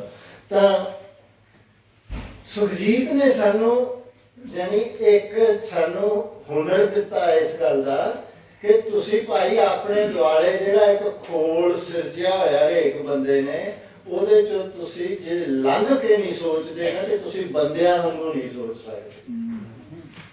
ਜੇ ਤੁਸੀਂ ਬੰਦਿਆਂ ਵਾਂਗੂ ਸੋਚਣਾ ਹੈ ਤੇ ਤੁਹਾਨੂੰ ਉਹ ਆਈਡੀਆਲੋਜੀ ਦਾ, ਉਹ ਵਿਚਾਰਧਾਰਾ ਦਾ ਜਿਹੜਾ ਇੱਕ ਸਿੰਗਲ ਕਕੂਨ ਹੈ ਨਾ, ਉਹਨੂੰ ਲੰਘਣਾ ਪੈਣਾ। ਜੇ ਇੱਕ ਨਾਰੀਵਾਦ ਦੀਆਂ ਸ਼ਰਤਾਂ ਤੇ ਸੋਚੀ ਜਾਊਗੀ ਤੇ ਉਹ ਬੰਦਿਆਂ ਨੂੰ ਕੀ ਸਮਝਣ ਲੱਗ ਪਊਗੀ? ਦੁਸ਼ਮਣ। ਇੰਨਾ ਕਰਕੇ ਮੇਰੀ ਜਾਨ ਦੁਖੀ ਰਹੀ ਹੈ ਹੁਣ ਤੱਕ, ਤੇ ਸਭ ਤੋਂ ਵੱਡਾ ਟਾਰਗੇਟ ਉਹਦਾ ਬਣ ਜਾਊਗਾ ਉਹਦਾ ਘਰ ਵਾਲਾ। ਤੇ ਜੇ ਉਹਦੇ ਤੋਂ ਲੰਘ ਕੇ ਸੋਚੂਗੀ ਉਹ, ਤਾਂ ਫਿਰ ਸੋਚੂਗੀ ਕਿ ਵੀ ਇਹ ਮੇਰਾ ਪਾਰਟਨਰ ਹੈ, ਇਹਦੀਆਂ ਵੀ ਇਸ ਤਰ੍ਹਾਂ ਦੀਆਂ ਲੋੜਾਂ, ਮੇਰੀਆਂ ਵੀ ਇਸ ਤਰ੍ਹਾਂ ਦੀਆਂ ਲੋੜਾਂ, ਤੇ ਅਸੀਂ ਦੋਨੋਂ ਹਿਊਮਨ ਬੀਇੰਗ ਹਾਂ। ਅਸੀਂ ਕਿਉਂ ਇੱਕ ਕਕੂਨ ਚ ਬੰਦ ਹੋ ਕੇ ਇੱਕ ਦੂਜੇ ਨੂੰ ਪੂਰੇ ਦਾ ਪੂਰਾ ਰੁਤਬਾ ਕਿਉਂ ਨਾ ਦੇਈਏ, ਹੈ ਨਾ? ਤਾਂ ਇਸ ਤਰ੍ਹਾਂ ਉਹਨੇ ਬਹੁਤ ਸਾਰੀਆਂ ਵਿਚਾਰਧਾਰਾਵਾਂ ਨੇ ਜਿਹੜੀਆਂ ਆਈਡੀਆਲੋਜੀਜ਼ ਨੇ, ਨਾਰੀਵਾਦ ਹੈ, ਸਿੱਖਵਾਦ ਹੈ, ਕਮਿਊਨਿਜ਼ਮ ਹੈ, ਹੋਰ ਬੜੀਆਂ ਨੇ, ਮਤਲਬ ਇੱਕ ਤਰ੍ਹਾਂ ਕਹਿ ਲਓ ਸੈਂਕੜੇ ਨੇ, ਹੈ ਨਾ? ਮਾਡਰਨਿਜ਼ਮ ਹੀ ਹੈ ਮੰਨ ਲਓ, ਹੁਣ ਤਾਂ ਪੋਸਟ ਮਾਡਰਨਿਜ਼ਮ ਵੀ ਲੋਕ ਕਹੀ ਜਾਂਦੇ ਆ। ਉਹ ਕਹਿੰਦਾ ਹੈ ਕਿ ਉਹਦੇ ਚ ਇੰਟਰ ਕਰੋ ਤੇ ਫਿਰ ਉਹਦੇ ਚੋਂ ਬਾਹਰ ਕਿਵੇਂ ਆਉਣਾ।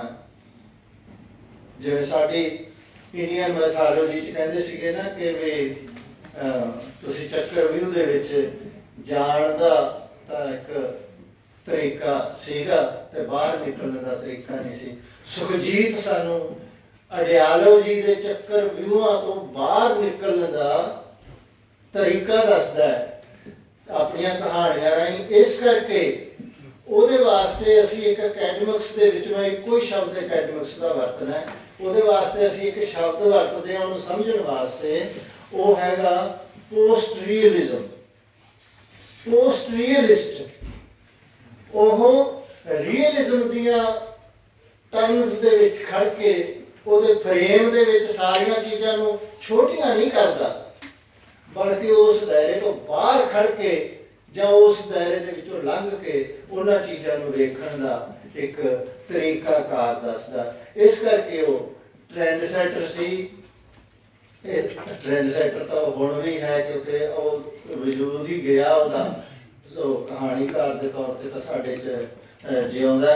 ਉਹਦੇ ਬਾਰੇ ਜੇ ਤੁਸੀਂ ਉਹਦੀ ਇੱਕ ਕਹਾਣੀ ਬਾਰੇ ਜਿੰਨੀਆਂ ਵੀ ਗੱਲਾਂ ਕਰੀ ਜਾਓ, ਪਰ ਮੈਂ ਇਸ ਗੱਲ ਤੋਂ ਵੀ ਥੋੜਾ ਤੇ ਜਿਹੜੀ ਮੇਰੇ ਸਾਹਮਣੇ ਜਿਹੜੇ ਤੁਸੀਂ ਬੈਠੇ ਹੋ, ਤੁਸੀਂ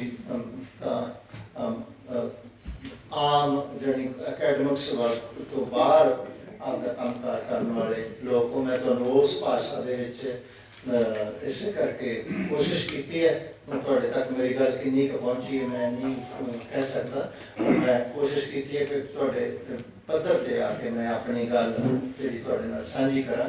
ਤੁਸੀਂ ਇੰਨੇ ਤਵੱਜੋ ਨਾਲ, ਇੰਨੇ ਧਿਆਨ ਨਾਲ ਮੇਰੀ ਗੱਲ ਸੁਣਨ ਲਈ ਬਹੁਤ ਬਹੁਤ ਮਿਹਰਬਾਨੀ।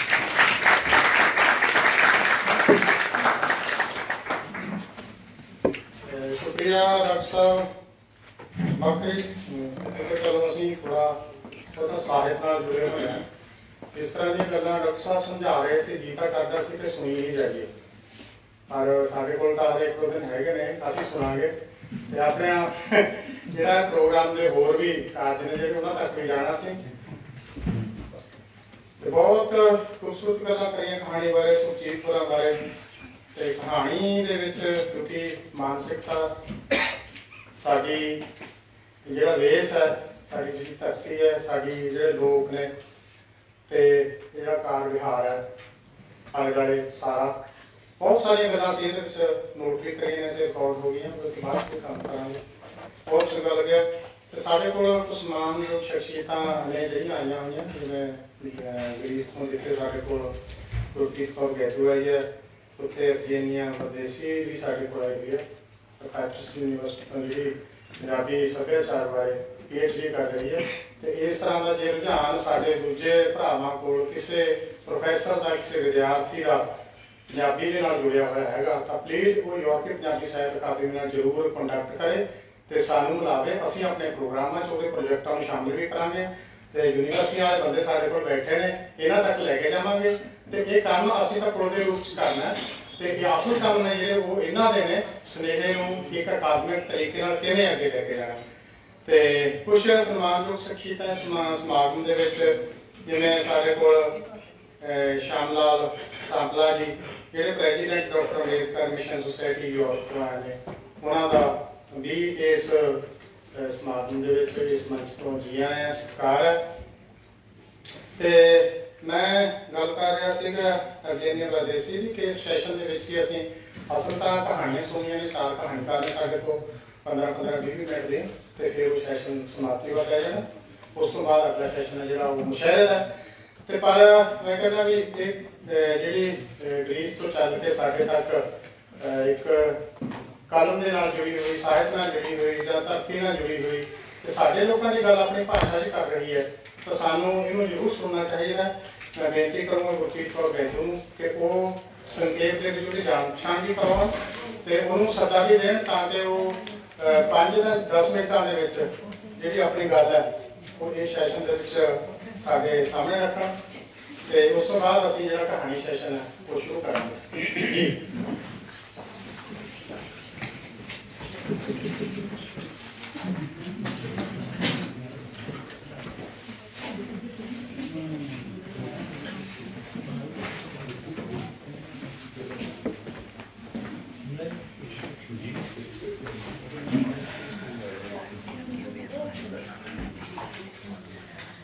ਸਾਰਿਆਂ ਨੂੰ ਸਭ ਤੋਂ ਪਹਿਲਾਂ ਪਿਆਰ ਸਤਿਕਾਰ ਭਰੀ ਨਿੱਘੀ ਸਤਿ ਸ਼੍ਰੀ ਅਕਾਲ, ਨਮਸਕਾਰ, ਆਦਾਬ।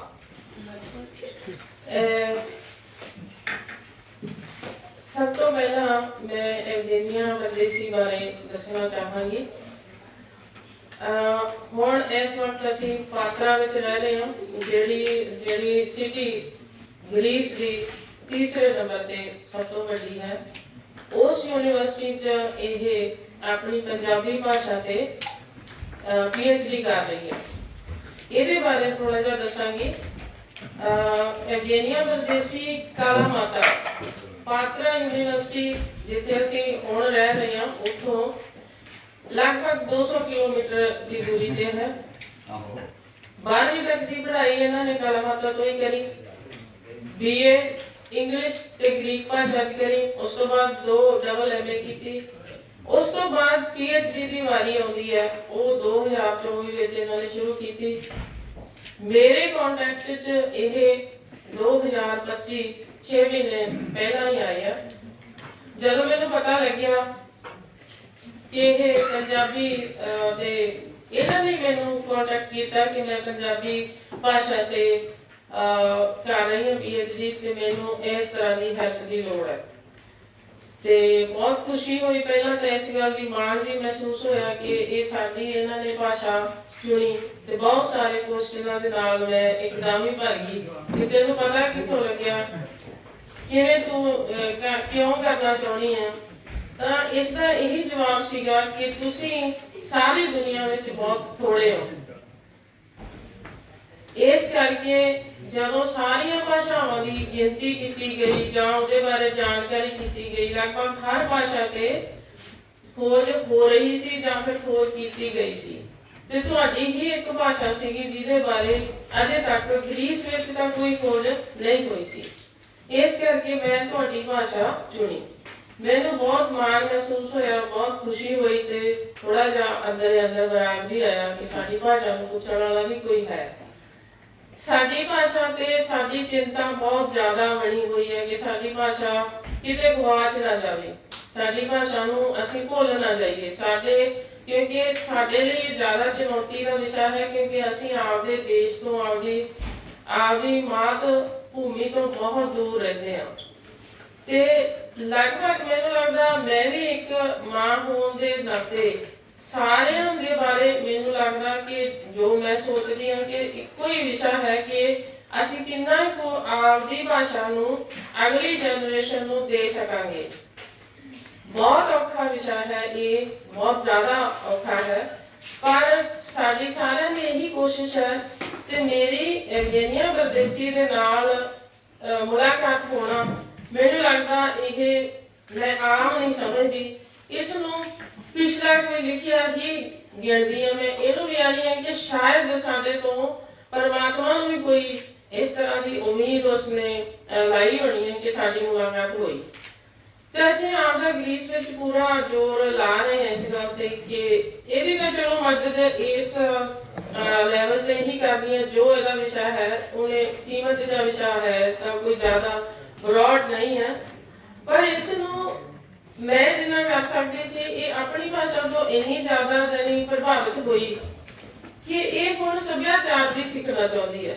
ਮੇਰੇ ਤਾਂ ਪੰਜਾਬੀ ਭਾਸ਼ਾ ਹੀ ਹੈ, ਪਰ ਹੁਣ ਸੱਭਿਆਚਾਰ ਨੂੰ ਵੀ ਇੰਨਾ ਜ਼ਿਆਦਾ ਪਸੰਦ ਕਰਨ ਲੱਗੀ ਕਿ ਇਹ ਹਰ ਹਫ਼ਤੇ ਗੁਰਦੁਆਰਾ ਸਾਹਿਬ ਜਾਂਦੀ ਹੈ। ਮੈਥੋਂ ਵੀ ਇਹ ਪਹਿਲਾਂ ਪਹੁੰਚ ਜਾਂਦੀ ਹੈ, ਉੱਥੇ ਪਹਿਲਾਂ ਪਹੁੰਚ ਕੇ ਤੇ ਗੁਰਦੁਆਰਾ ਸਾਹਿਬ ਲੰਗਰ ਦੇ ਵਿੱਚ ਸੇਵਾ ਵੀ ਕਰ ਆਉਂਦੀ ਹੈ ਪ੍ਰਸ਼ਾਦੇ ਦੀ।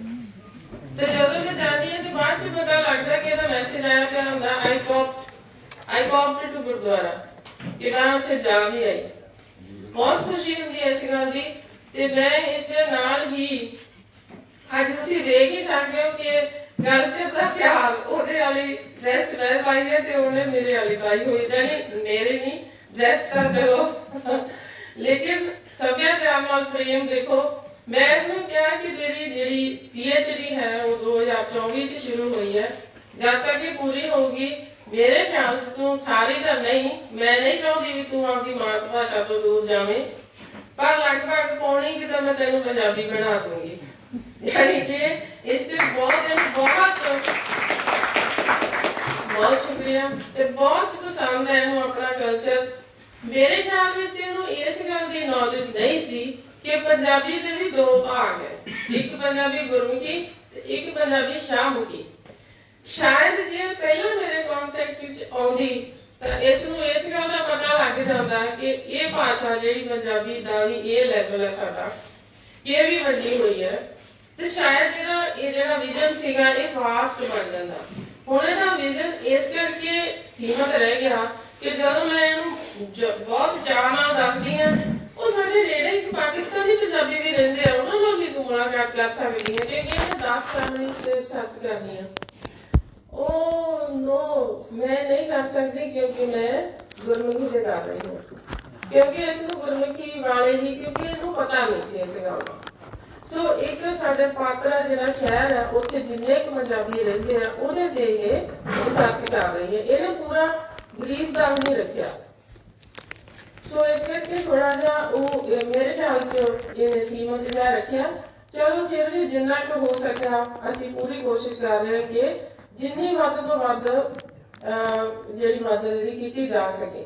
ਉਸ ਤੋਂ ਬਾਅਦ ਫਿਰ ਖਾਲਸਾ ਦਿਵਸ ਤੇ ਜਦੋਂ ਬਹੁਤ ਸਾਰੀ ਹੁੰਦੇ ਆ ਉੱਥੇ ਇਕੱਠ ਹੁੰਦਾ, ਉੱਥੇ ਫਿਰ ਸਾਰਿਆਂ ਨੂੰ ਮੈਂ ਦੱਸਿਆ ਕਿ ਇੰਨੀ ਆਪਾਂ ਮਦਦ ਕਰਨੀ ਹੈ ਜਿੰਨੀ ਵੀ ਹੋ ਸਕੇ 10 ਪਰਿਵਾਰਾਂ ਦੀ। ਹੁਣ ਅਸੀਂ ਪੇਸ਼ ਕਰਾਂਗੇ ਜੋ ਇਸ ਦਾ ਰਿਸਰਚ ਵਰਕ ਹੈ ਜਿਸ ਤੇ ਇਹਨੇ ਕੰਮ ਕਰਨਾ ਹੈ, ਉਹ ਇਹ ਆਪਣੀ ਭਾਸ਼ਾ ਵਿੱਚ ਦੱਸੇਗੀ ਤੇ ਸਾਈਡ ਬਾਈ ਸਾਈਡ ਮੈਂ ਉਸ ਦੀ ਵਿਆਖਿਆ ਕਰਨ ਦੀ ਇਹਨਾਂ ਮੈਂ ਕੋਸ਼ਿਸ਼ ਕਰੂੰਗੀ। Evgenia Berdesny, come here.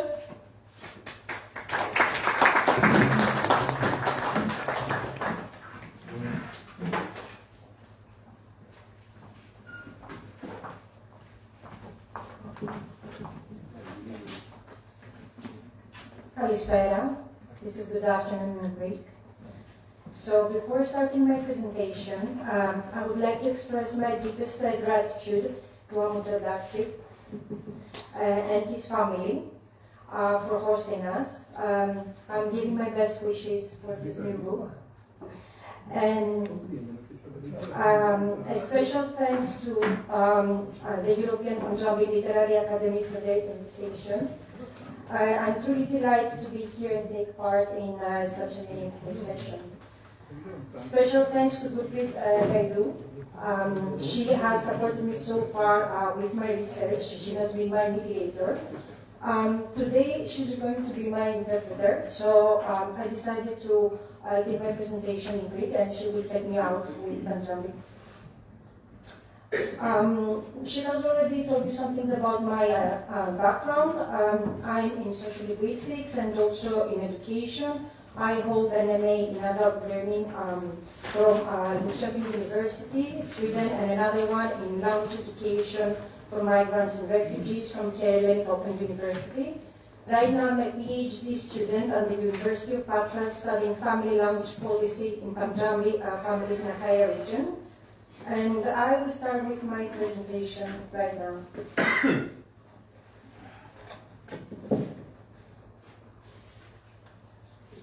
Η έρευνά μου έχει να κάνει με τις Παντζάμπι οικογένειες στην Ελλάδα και δίνω έμφαση στη γλώσσα, τον γραμματισμό και την ψηφιακή επικοινωνία.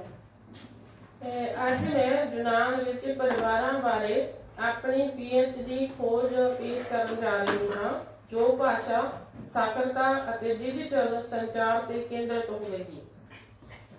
Η μελέτη αφορά 10 Παντζάμπι οικογένειες που ζουν στην Αχαΐα. Θέλω να δω πώς χρησιμοποιούν τις γλώσσες στο σπίτι, πώς διαβάζουν και γράφουν και πώς επικοινωνούν διαδικτυακά. Θέλω επίσης να καταλάβω αν κρατούν τις πρώτες τους γλώσσες ή αν στρέφονται στα ελληνικά. ਮੈਂ ਦੇਖਣਾ ਚਾਹੁੰਦੀ ਹਾਂ ਕਿ ਉਹ ਘਰ ਵਿੱਚ ਅਖਈਆ ਇੱਕ ਸਾਡੇ ਪਾਤਰ ਦਾ ਇੱਕ ਏਰੀਆ ਜਿਹਨੂੰ ਕਹਿੰਦੇ ਆ ਕਿ ਉਹ ਘਰ ਵਿੱਚ ਆਪਣੀ ਭਾਸ਼ਾਵਾਂ ਕਿਵੇਂ ਵਰਤਦੇ ਹਨ, ਕਿਵੇਂ ਪੜ੍ਹਦੇ ਤੇ ਕਿਵੇਂ ਲਿਖਦੇ ਹਨ ਅਤੇ ਆਨਲਾਈਨ ਕਿਵੇਂ ਸੰਚਾਰ ਕਰਦੇ ਹਨ. ਮੈਂ ਇਹ ਵੀ ਸਮਝਣਾ ਚਾਹੁੰਦੀ ਹਾਂ ਕਿ ਉਹ ਆਪਣੀਆਂ ਪਹਿਲੀਆਂ ਭਾਸ਼ਾਵਾਂ ਰੱਖਣਗੇ ਜਾਂ ਯੂਨਾਨੀ ਭਾਸ਼ਾ ਨੂੰ ਅਪਣਾਉਣਗੇ. Στην Ελλάδα υπάρχουν περίπου 12.000 Ινδοί. Είναι η τέταρτη μεγαλύτερη νοτιοασιατική ομάδα. Συχνά αποκαλούνται αόρατοι μετανάστες γιατί είναι λιγότερο ορατοί στην κοινωνία.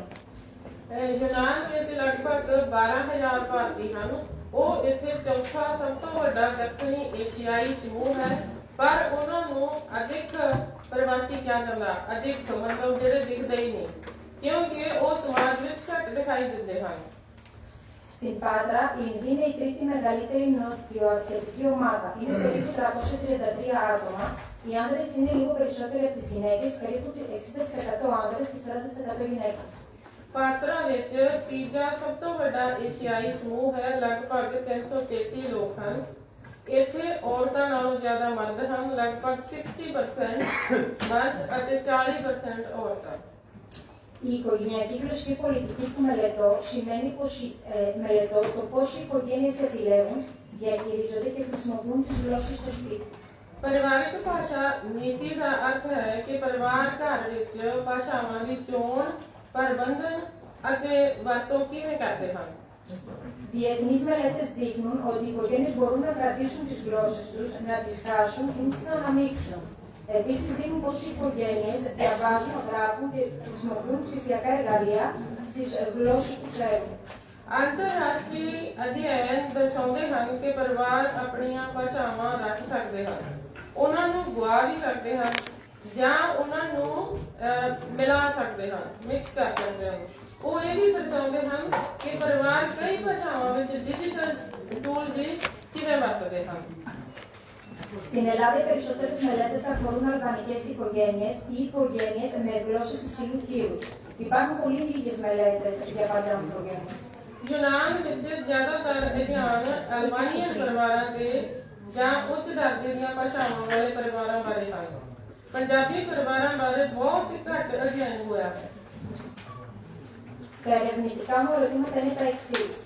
Πρώτον, ποια είναι η γλωσσική πολιτική των Παντζάμπι οικογενειών, τι επηρεάζει τις επιλογές των παιδιών, πώς χρησιμοποιούν την ψηφιακή επικοινωνία, Πώς οι πρακτικές γραμματισμού βοηθούν στη διατήρηση των γλωσσών?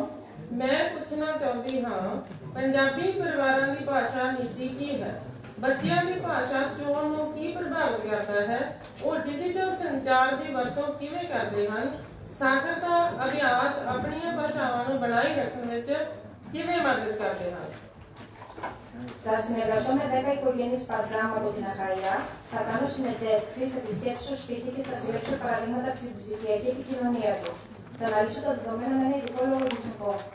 मैं अखैया ਵਿੱਚ 10 ਪੰਜਾਬੀ ਪਰਿਵਾਰਾਂ ਨਾਲ ਕੰਮ ਕਰਾਂਗੀ मैं ਇੰਟਰਵਿਊ ਕਰਾਂਗੀ ਘਰ ਜਾਵਾਂਗੀ ਅਤੇ ਉਹਨਾਂ ਦੀਆਂ ਡਿਜੀਟਲ ਸੰਚਾਰ ਦੀਆਂ ਉਦਾਹਰਨਾਂ ਇਕੱਠੀਆਂ ਕਰਾਂਗੀ मैं ਵਿਸ਼ੇਸ਼ ਸੌਫਟਵੇਅਰ ਨਾਲ ਸਾਰੇ ਡਾਟਾ ਦਾ ਵਿਸ਼ਲੇਸ਼ਣ ਕਰਾਂਗੀ Θα πάρω συνεντεύξεις από γονείς και παιδιά, θα χρησιμοποιήσω γλωσσικά πορτρέτα από τα παιδιά, θα παρατηρήσω τα speaker και θα συλλέξω στιγμιότυπα από τα κινητά. मैं ਮਾਪਿਆਂ ਤੇ ਬੱਚਿਆਂ ਦਾ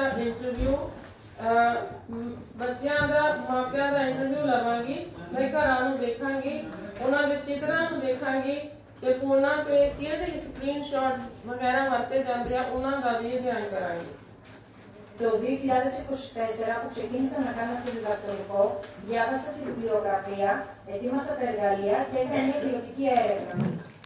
मैं 2024 ਵਿੱਚ ਸਾਹਿਤ ਪੜ੍ਹਿਆ ਅਤੇ ਔਜ਼ਾਰ ਗਿਆਨ ਕੀਤੇ ਅਤੇ ਇੱਕ ਪਾਇਲਟ ਅਧਿਐਨ ਨਾਲ ਉਹਨਾਂ ਦੀ ਜਾਂਚ ਕੀਤੀ Το 2025 την φετινή χρονιά θα κάνω τις συνεντεύξεις, θα κάνω παρατηρήσεις και θα συλλέξω δεδομένα.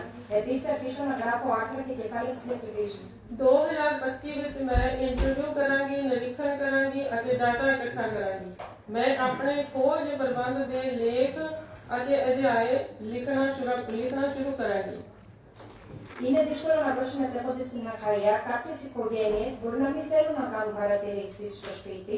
Σε αυτή την περίπτωση θα συλλέξουν οι ίδιοι τις ηχογραφήσεις και τις φωτογραφίες. ਹੁਣ ਇਹਨਾਂ ਚੁਣੌਤੀਆਂ ਦਾ ਜਿਹੜਾ ਇਹਨੂੰ ਚੈਲੰਜਸ ਆਉਣਗੇ ਉਹਨਾਂ ਬਾਰੇ ਦੱਸਦੀ ਹੈ ਕਿ ਅਖਾਈਆ ਚ ਭਾਗੀਦਾਰ ਜਿਹੜੇ ਪਰਿਵਾਰ ਹੋਣਗੇ ਉਹਨਾਂ ਨੂੰ ਮਨਾਉਣਾ ਔਖਾ ਹੈ ਕੁੱਲ ਪਰਿਵਾਰ ਸ਼ਾਇਦ ਲੱਭਣੇ ਵੀ ਔਖੇ ਹੋਣਗੇ ਦਾਸ ਨਾ ਮੰਨਣ ਵੀ ਅਸੀਂ ਇੰਟਰਵਿਊ ਦਿੰਦੇ ਹੀ ਨਹੀਂ ਕੁਝ ਪਰਿਵਾਰ ਸ਼ਾਇਦ ਇਹ ਨਾ ਚਾਹਣ ਕਿ ਮੈਂ ਉਹਨਾਂ ਦੇ ਘਰਾਂ ਦੀ ਨਿਗਰਾਨੀ ਕਰਾਂ ਇਹਨੇ ਇੱਕ ਪ੍ਰੋਜੈਕਟ ਇਸ ਤਰ੍ਹਾਂ ਦਾ ਕਰਨਾ ਕਿ ਘਰੇ ਜਾ ਕੇ ਆਊਟਸਾਈਡਰ ਵਾਂਗੂ ਬੈਠ ਜਾਣਾ ਤੇ ਉਹਨਾਂ ਨੇ ਇਹਨੂੰ ਨਹੀਂ ਬੁਲਾਉਣਾ ਤੇ ਇਹਨੇ ਉਹਨਾਂ ਨੂੰ ਨਹੀਂ ਬੁਲਾਉਣਾ ਇਹ ਸਿਰਫ ਦੇਖਣਾ ਕਿ ਭਾਸ਼ਾ ਕਿਵੇਂ ਬੋਲਦੇ ਆ ਹੁਣ ਮੈਂ ਇਹਨੂੰ ਇਹ ਕਿਹਾ ਕਿ ਸ਼ਾਇਦ ਜਦੋਂ ਤੂੰ ਜਾਏਗੀ ਅਸੀਂ ਬੋਲੀਏ ਹੀ ਨਾ ਆਪਣੇ ਦੀ ਵੀ ਤੁਹਾਨੂੰ ਦੇਖੀ ਜਾਂਦੀ ਹੈ तो शायद मैं कहा मैं तो चलते मैं जान के दे दूंगी मेरे बच्चे क्या है मम्मा ਅਸੀਂ ਤਾਂ ਬਾਹਰ ਚੱਲੇ ਆ ਕਿਉਂਕਿ ਉਹ ਬੈਠੀ ਹੈ ਇਸ ਕਰਕੇ ਬਹੁਤ ਮੁਸ਼ਕਲ ਇਹ ਜਿਹੜਾ ਇਹਦਾ ਪ੍ਰੋਜੈਕਟ ਹੈ ਇਹਨੂੰ ਪ੍ਰੋਬਲਮਾਂ ਵੀ ਆ ਸਕਦੀਆਂ ਬਸ ਇਹ ਵੀ ਹਾਂ ਇਹ ਰਿਕਾਰਡ ਕਰਨਾ ਚਾਹੁੰਦੀ ਉਹਨਾਂ ਨੂੰ ਜਿਹੜਾ ਇਹ ਸਾਰਾ ਕੁਝ ਉੱਥੇ ਹੋਊਗਾ ਹੁਣ ਕਈ ਪਰਿਵਾਰਾਂ ਨਾਲ ਤਾਂ ਮੇਰਾ ਬਹੁਤ ਪਿਆਰ ਹੈ ਸਾਥ ਉਹਨਾਂ ਨੂੰ ਮਨਾ ਲੂੰਗੀ ਕਿ ਹਾਂ ਕੋਈ ਨਹੀਂ ਮੈਨੂੰ ਸਾਰੇ ਜਾਣਦੇ ਆ ਇਹਨੂੰ ਨਹੀਂ ਜਾਣਦੇ ਪਰ ਇਸ ਕਰਕੇ ਇਹਨੂੰ ਜਾਣਨ ਲੱਗ ਜਾਣ ਸ਼ਾਇਦ ਤਾਈਓ ਇਹ ਗੁਰਦੁਆਰਾ ਸਾਹਿਬ ਜਾ ਕੇ ਲੋਕਾਂ ਨਾਲ ਮਿਕਸ ਅਪ ਹੁੰਦੀ ਹੈ ਬਹੁਤ ਮਿਹਨਤ ਕਰ ਰਹੀ ਹੈ ਇਹ ਆਪਣੀ PhD ਤੇ ਸ਼ਾਇਦ ਜੇ ਇਹਨੂੰ ਮੇਰੇ ਖਿਆਲ ਮੈਨੂੰ ਨਹੀਂ ਪਤਾ ਹੈ ਜ਼ਿਆਦਾ ਹਜੇ ਤੱਕ ਇਸ ਮਾਮਲੇ 'ਚ ਅਸੀਂ ਸਾਡੇ ਕੋਲੇ ਟਾਈਮ ਨਹੀਂ ਇੰਨਾ ਹੁੰਦਾ ਕਿ ਡਿਸਕਸ਼ਨ ਤਾਂ ਅਸੀਂ ਬਹੁਤ ਕਰ ਲਈ ਅਜੇ ਵੀ ਪੂਰੀ ਨਹੀਂ ਹੋਈ ਸਾਡੀ ਤੇ ਮਤਲਬ ਕਿ ਜੇ ਨੂੰ ਆਤਾ ਹੈ ਕਿਉਂਕਿ ਲੱਗਦਾ ਕਿ ਅਸੀਂ 30 ਘੰਟੇ ਇਕੱਠੇ ਰਹੇ ਆ ਤੇ ਅਸੀਂ ਬਹੁਤ ਬੋਲੇ ਬਹੁਤ ਡਿਸਕਸ਼ਨ ਕੀਤੀ ਸੁੱਤੇ ਵੀ ਨਹੀਂ ਗਏ ਰਸਤੇ 'ਚ ਸਾਡਾ ਜਿਹੜਾ ਸਫ਼ਰ ਸੀ ਬਹੁਤ ਲੰਮਾ ਸੀ ਤੇ ਹਜੇ ਵੀ ਸਾਡੇ ਕਈ ਕੁਐਸਚਨ ਰਹਿ ਗਏ ਜਿਹੜੇ ਅਸੀਂ ਡਿਸਕਸ ਕਰਨੇ ਆ ਤੇ ਕਰਾਂਗੇ ਵੀ ਜੇ ਦਾ ਇਹ ਵਿਜ਼ਨ ਹੁੰਦਾ ਕਿ ਉੱਥੇ ਇੰਟਰਵਿਊ ਨਹੀਂ ਕਰਨੀ ਅਖਾਈਆ ਵਿੱਚ ਤਾਂ ਹੁਣ ਨੂੰ ਇਹਦਾ ਪੂਰਾ ਹੋਇਆ ਹੁੰਦਾ ਪਰ ਇਹਨੇ ਅਖਾਈਆ ਦੀ ਕਰਨੀ ਹੈ ਇਸ ਕਰਕੇ ਇਹ ਜਿਹੜਾ ਕੰਮ ਹੈ ਥੋੜਾ ਜਿਹਾ ਜ਼ਿਆਦਾ ਔਖਾ ਹੋ ਰਿਹਾ ਇਹ ਸੀ ਸਾਡੀ ਪ੍ਰੈਜੈਂਟੇਸ਼ਨ ਅਜਿਹਨੀਆਂ ਤੋਂ ਤੇ ਇਸ ਦੇ ਨਾਲ ਹੀ ਅਸੀਂ ਇਜਾਜ਼ਤ ਚਾਹਾਂਗੇ ਤੇ ਬਹੁਤ ਸ਼ੁਕਰੀਆ ਬਹੁਤ ਧੰਨਵਾਦ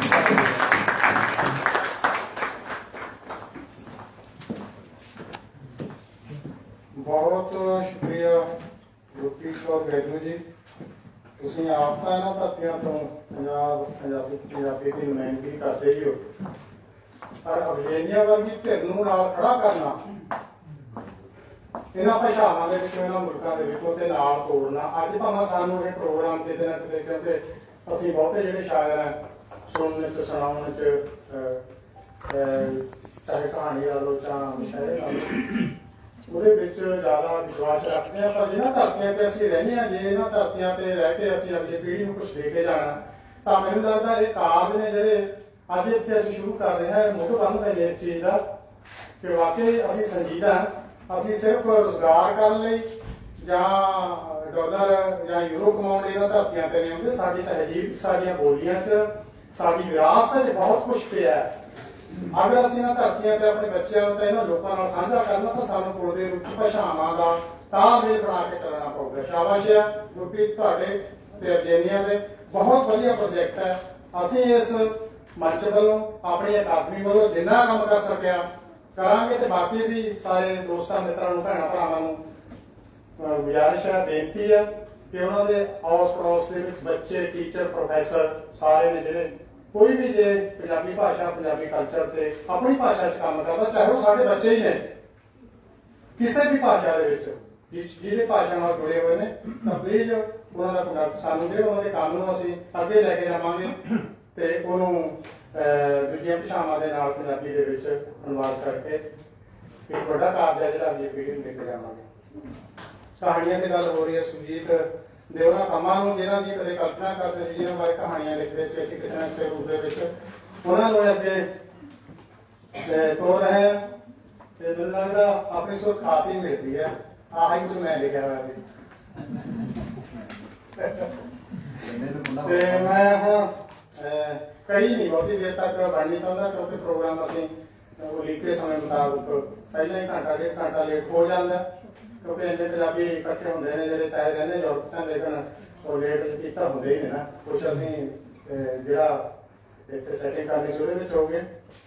ਤੇ ਮੈਂ ਬੇਨਤੀ ਕਰੂੰਗਾ ਕਿ ਕੁਛ ਮੇਰੇ ਕੋਲ ਸੁਨੇਹੇ ਨੇ ਜਿਹੜੇ ਪੰਜਾਬੀ ਕਹਾਣੀ ਬਾਰੇ ਜੇ ਗੱਲ ਹੋ ਰਹੀ ਹੈ, ਜੋ ਪੰਜਾਬੀ ਕਹਾਣੀਕਾਰਾਂ ਦੇ ਆਏ ਹੋਏ, ਉਹ ਸਾਂਝੇ ਕਰੂੰਗਾ ਬਾਅਦ ਦੇ ਵਿੱਚ। ਪਰ ਮੈਂ ਸਾਡੀ ਇਸ ਮੰਚ ਦੇ ਉੱਤੋਂ ਜਿਹੜੀ ਕਹਾਣੀਕਾਰਾ ਉਮੀਦ ਭਰਪੂਰ ਹੈ, ਬਹੁਤ ਉਮੀਦਾਂ ਨੇ ਸਾਨੂੰ। ਮੈਂ ਸੁਣਿਆ ਅੱਜ ਮੈਂ ਸਪੈਸ਼ਲ ਅਮਜਦਾਰ ਵੀ ਉਹਨਾਂ ਨੂੰ ਕਹਿ ਕੇ ਉਹਨਾਂ ਨੂੰ ਸੱਦਾ ਦਿੱਤਾ ਸੀ ਕਿ ਆਉਣ ਭੈਣ ਜੀ ਮੌਕਾ ਲਈ ਸਾਡੇ ਨਾਲ ਆਪਣੀ ਕਹਾਣੀ ਜਿਹੜੀ ਵੀ ਉਹਨਾਂ ਨੇ ਸੁਣਾਉਣੀ ਹੈ। ਮੈਂ ਤਾਂ ਕਾਫੀ ਸੁਣੀਆਂ ਹੋਈਆਂ ਨੇ, ਹਲਦੀ ਵਾਲੀ ਪੈਂਡੂਲਮ ਤੇ ਹੋਰ ਉਹ ਨਾ ਮੈਨੂੰ ਉਹਨਾਂ ਕਹਾਣੀਆਂ ਦੇ ਪਾਤਰ ਭੁੱਲੇ ਨੇ ਨਾ, ਤੇ ਇਹਨਾਂ ਦੇ ਆਪਣੇ ਵੀ ਜਿਹੜੇ ਦੋ ਕਹਾਣੀ ਸੰਗ੍ਰਹਿ ਨੇ ਉਹ ਚਾਹੇ ਸ਼ਾਹਮੁਖੀ ਦੇ ਵਿੱਚ ਨੇ, ਪਰ ਅਸੀਂ ਉਮੀਦ ਕਰਾਂਗੇ ਕਿ ਜੋ ਇੰਨੇ ਖੂਬਸੂਰਤ ਕਹਾਣੀਆਂ ਨੂੰ ਅਸੀਂ ਪੰਜਾਬੀ ਦੇ ਵਿੱਚ ਵੀ ਅਨੁਵਾਦ ਕਰੀਏ ਗੁਰਮੁਖੀ 'ਚ। ਜੀ ਆਇਆਂ ਨੂੰ ਜੋ ਆਪਣੇ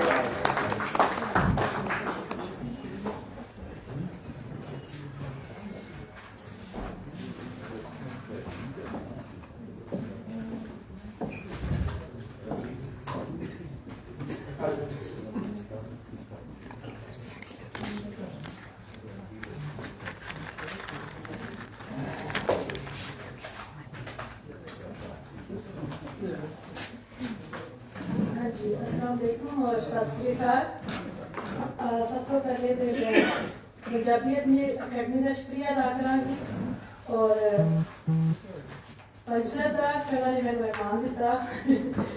मेरी जुबान मैं सुबह सोच रही थी कि असी ना इंग्लिश हो गए ना जर्मन जो कि ना उर्दू जो कि ना पंजाबी जो गए, तो मेरी जुबान की गलतियां ने मैं माफ करना, क्योंकि मैं काफ़ी कोशिश की थी बीए में बहुत पहले पंजाबी पढ़ी सी ते बोलने घर में शुरू हुई काफ़ी अर्से तो, इस वास्ते पंजाबी गलतियां की माफी ते इजाजत। अच्छा क्योंकि मैं शॉर्ट स्टोरी लिखनी अफसाना, तो इस वास्ते मेरे अफसाने का उन्वान है रब्बा चोरी होवे। चोरी होवे चोरी होवे।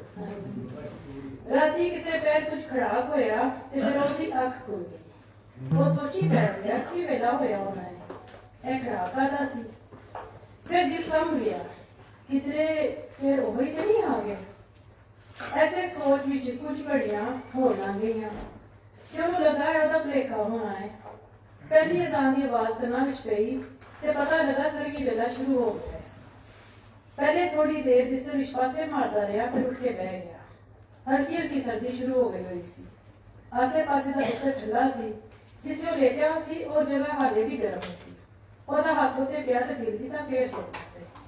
ਪਰ ਅਸਰਾਤੋ ਖੈਰੂ ਮਿਨ ਨੌਮ ਦੀ ਆਵਾਜ਼ ਨੇ ਇਸ ਰਾਤ ਇਰਾਦੇ ਨੂੰ ਢਾਹ ਦਿੱਤਾ। ਉਹ ਉੱਠ ਕੇ ਨਲਕੇ ਵੱਲ ਤੁਰ ਗਿਆ। ਪਾਣੀ ਦਾ ਪਹਿਲਾ ਛਪਾਕਾ ਭਰ ਕੇ ਠੰਡਾ ਸੀ, ਪਰ ਦਿਲ ਨੂੰ ਖੜਾ ਕਰਕੇ ਅਗਲਾ ਛਪਾਕਾ ਮਾਰਿਆ, ਵਜ਼ੂ ਕੀਤਾ ਤੇ ਨਮਾਜ਼ ਨੀਤ ਲਈ। ਅੱਜ ਵੀ ਮਸੀਤੇ ਜਾਣ ਦਾ ਦਿਲ ਨਹੀਂ ਸੀ, ਪਰ ਰੋਜ਼ ਵੀ ਕਦੋਂ ਜਾਂਦਾ ਸੀ। ਪਰ ਅੱਜ ਨੂੰ ਲੱਗਾ ਕਿ ਉਹ ਇਕੱਲਾ ਨਹੀਂ ਹੈਗਾ, ਉਹਦੇ ਨਾਲ ਕੋਈ ਹੋਰ ਵੀ ਜਿਹੜਾ ਨਮਾਜ਼ ਤੇ ਨਹੀਂ ਪੜ੍ਹ ਰਿਹਾ ਪਰ ਹੌਲੀ ਹੌਲੀ ਸਰਕ ਰਿਹਾ ਹੈ। ਨਮਾਜ਼ ਵਿੱਚ ਧਿਆਨ ਬਾਰ-ਬਾਰ ਟੁੱਟਦਾ ਰਿਹਾ, ਪਰ ਕੋਸ਼ਿਸ਼ ਕਰਕੇ ਮੁਕਾ ਲਈ।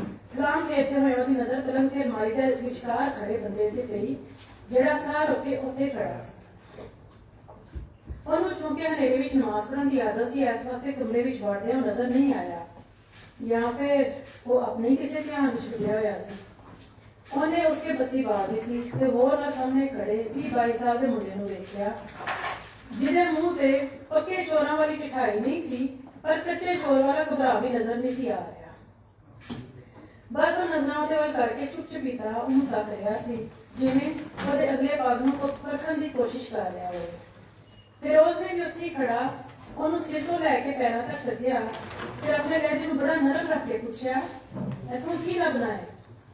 ਉਹ ਜੀ ਜੋਸ਼ ਲੈ ਕੇ ਚੁੱਕਾ ਗਿਆ। ਘਬਰਾ ਨਾ, ਹੁਣ ਆਏ ਗਏ ਤੇ ਬਹਿ ਜਾ ਰਹਾ।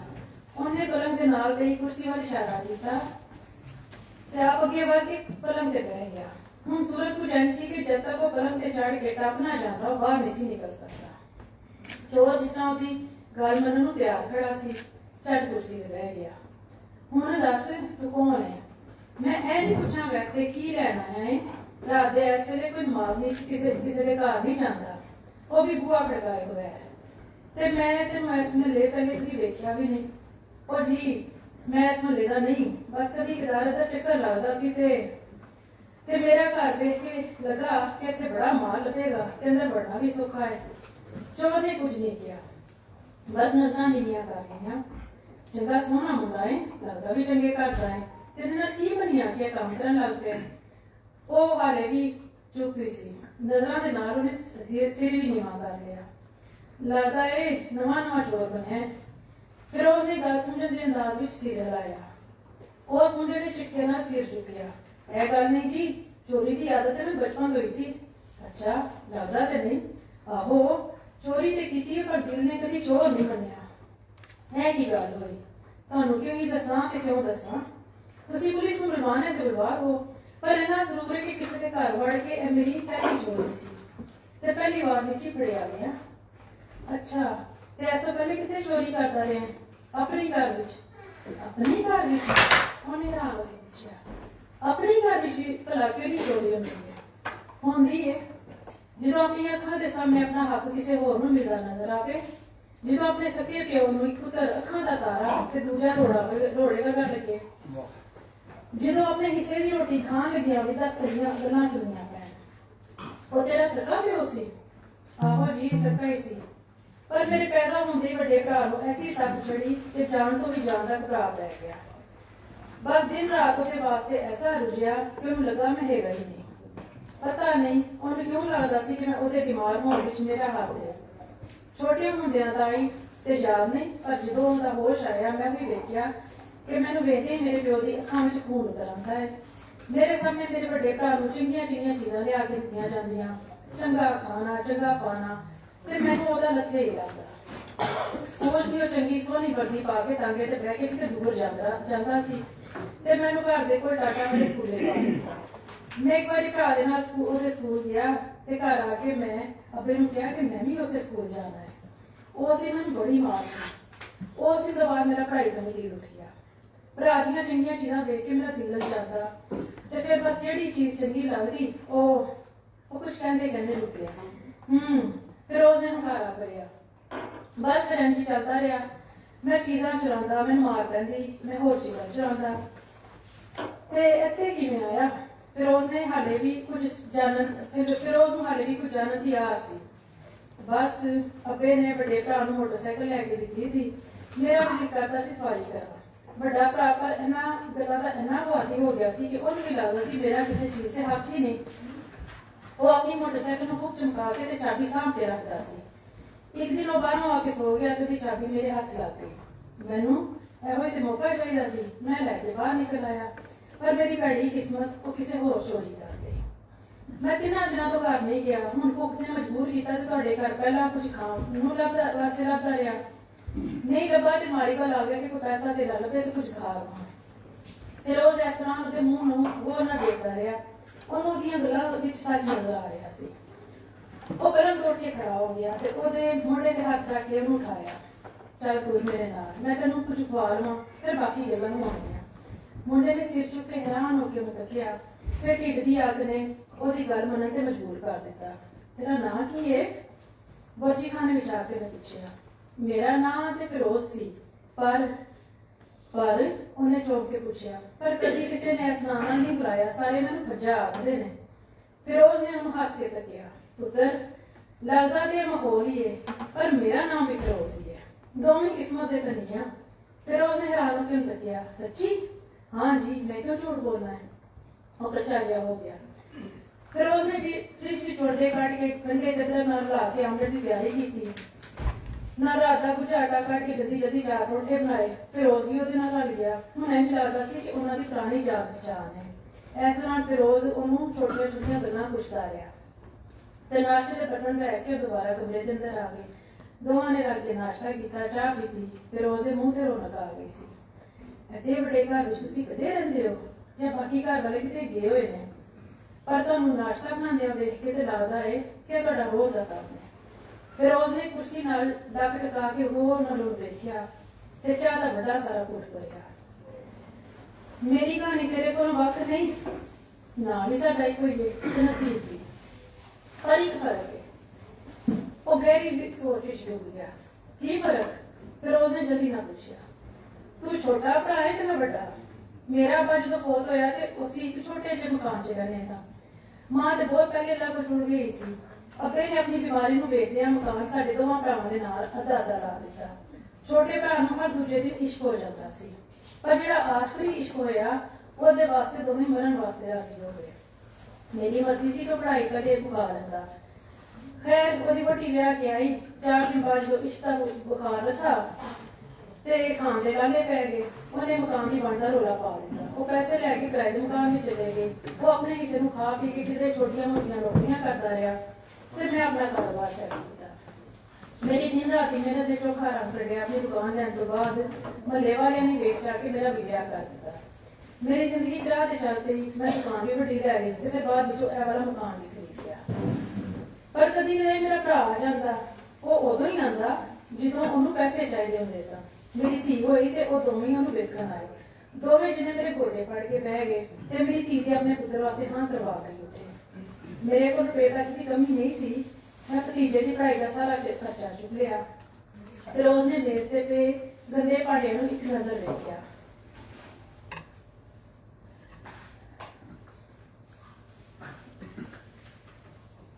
ਅੱਛਾ,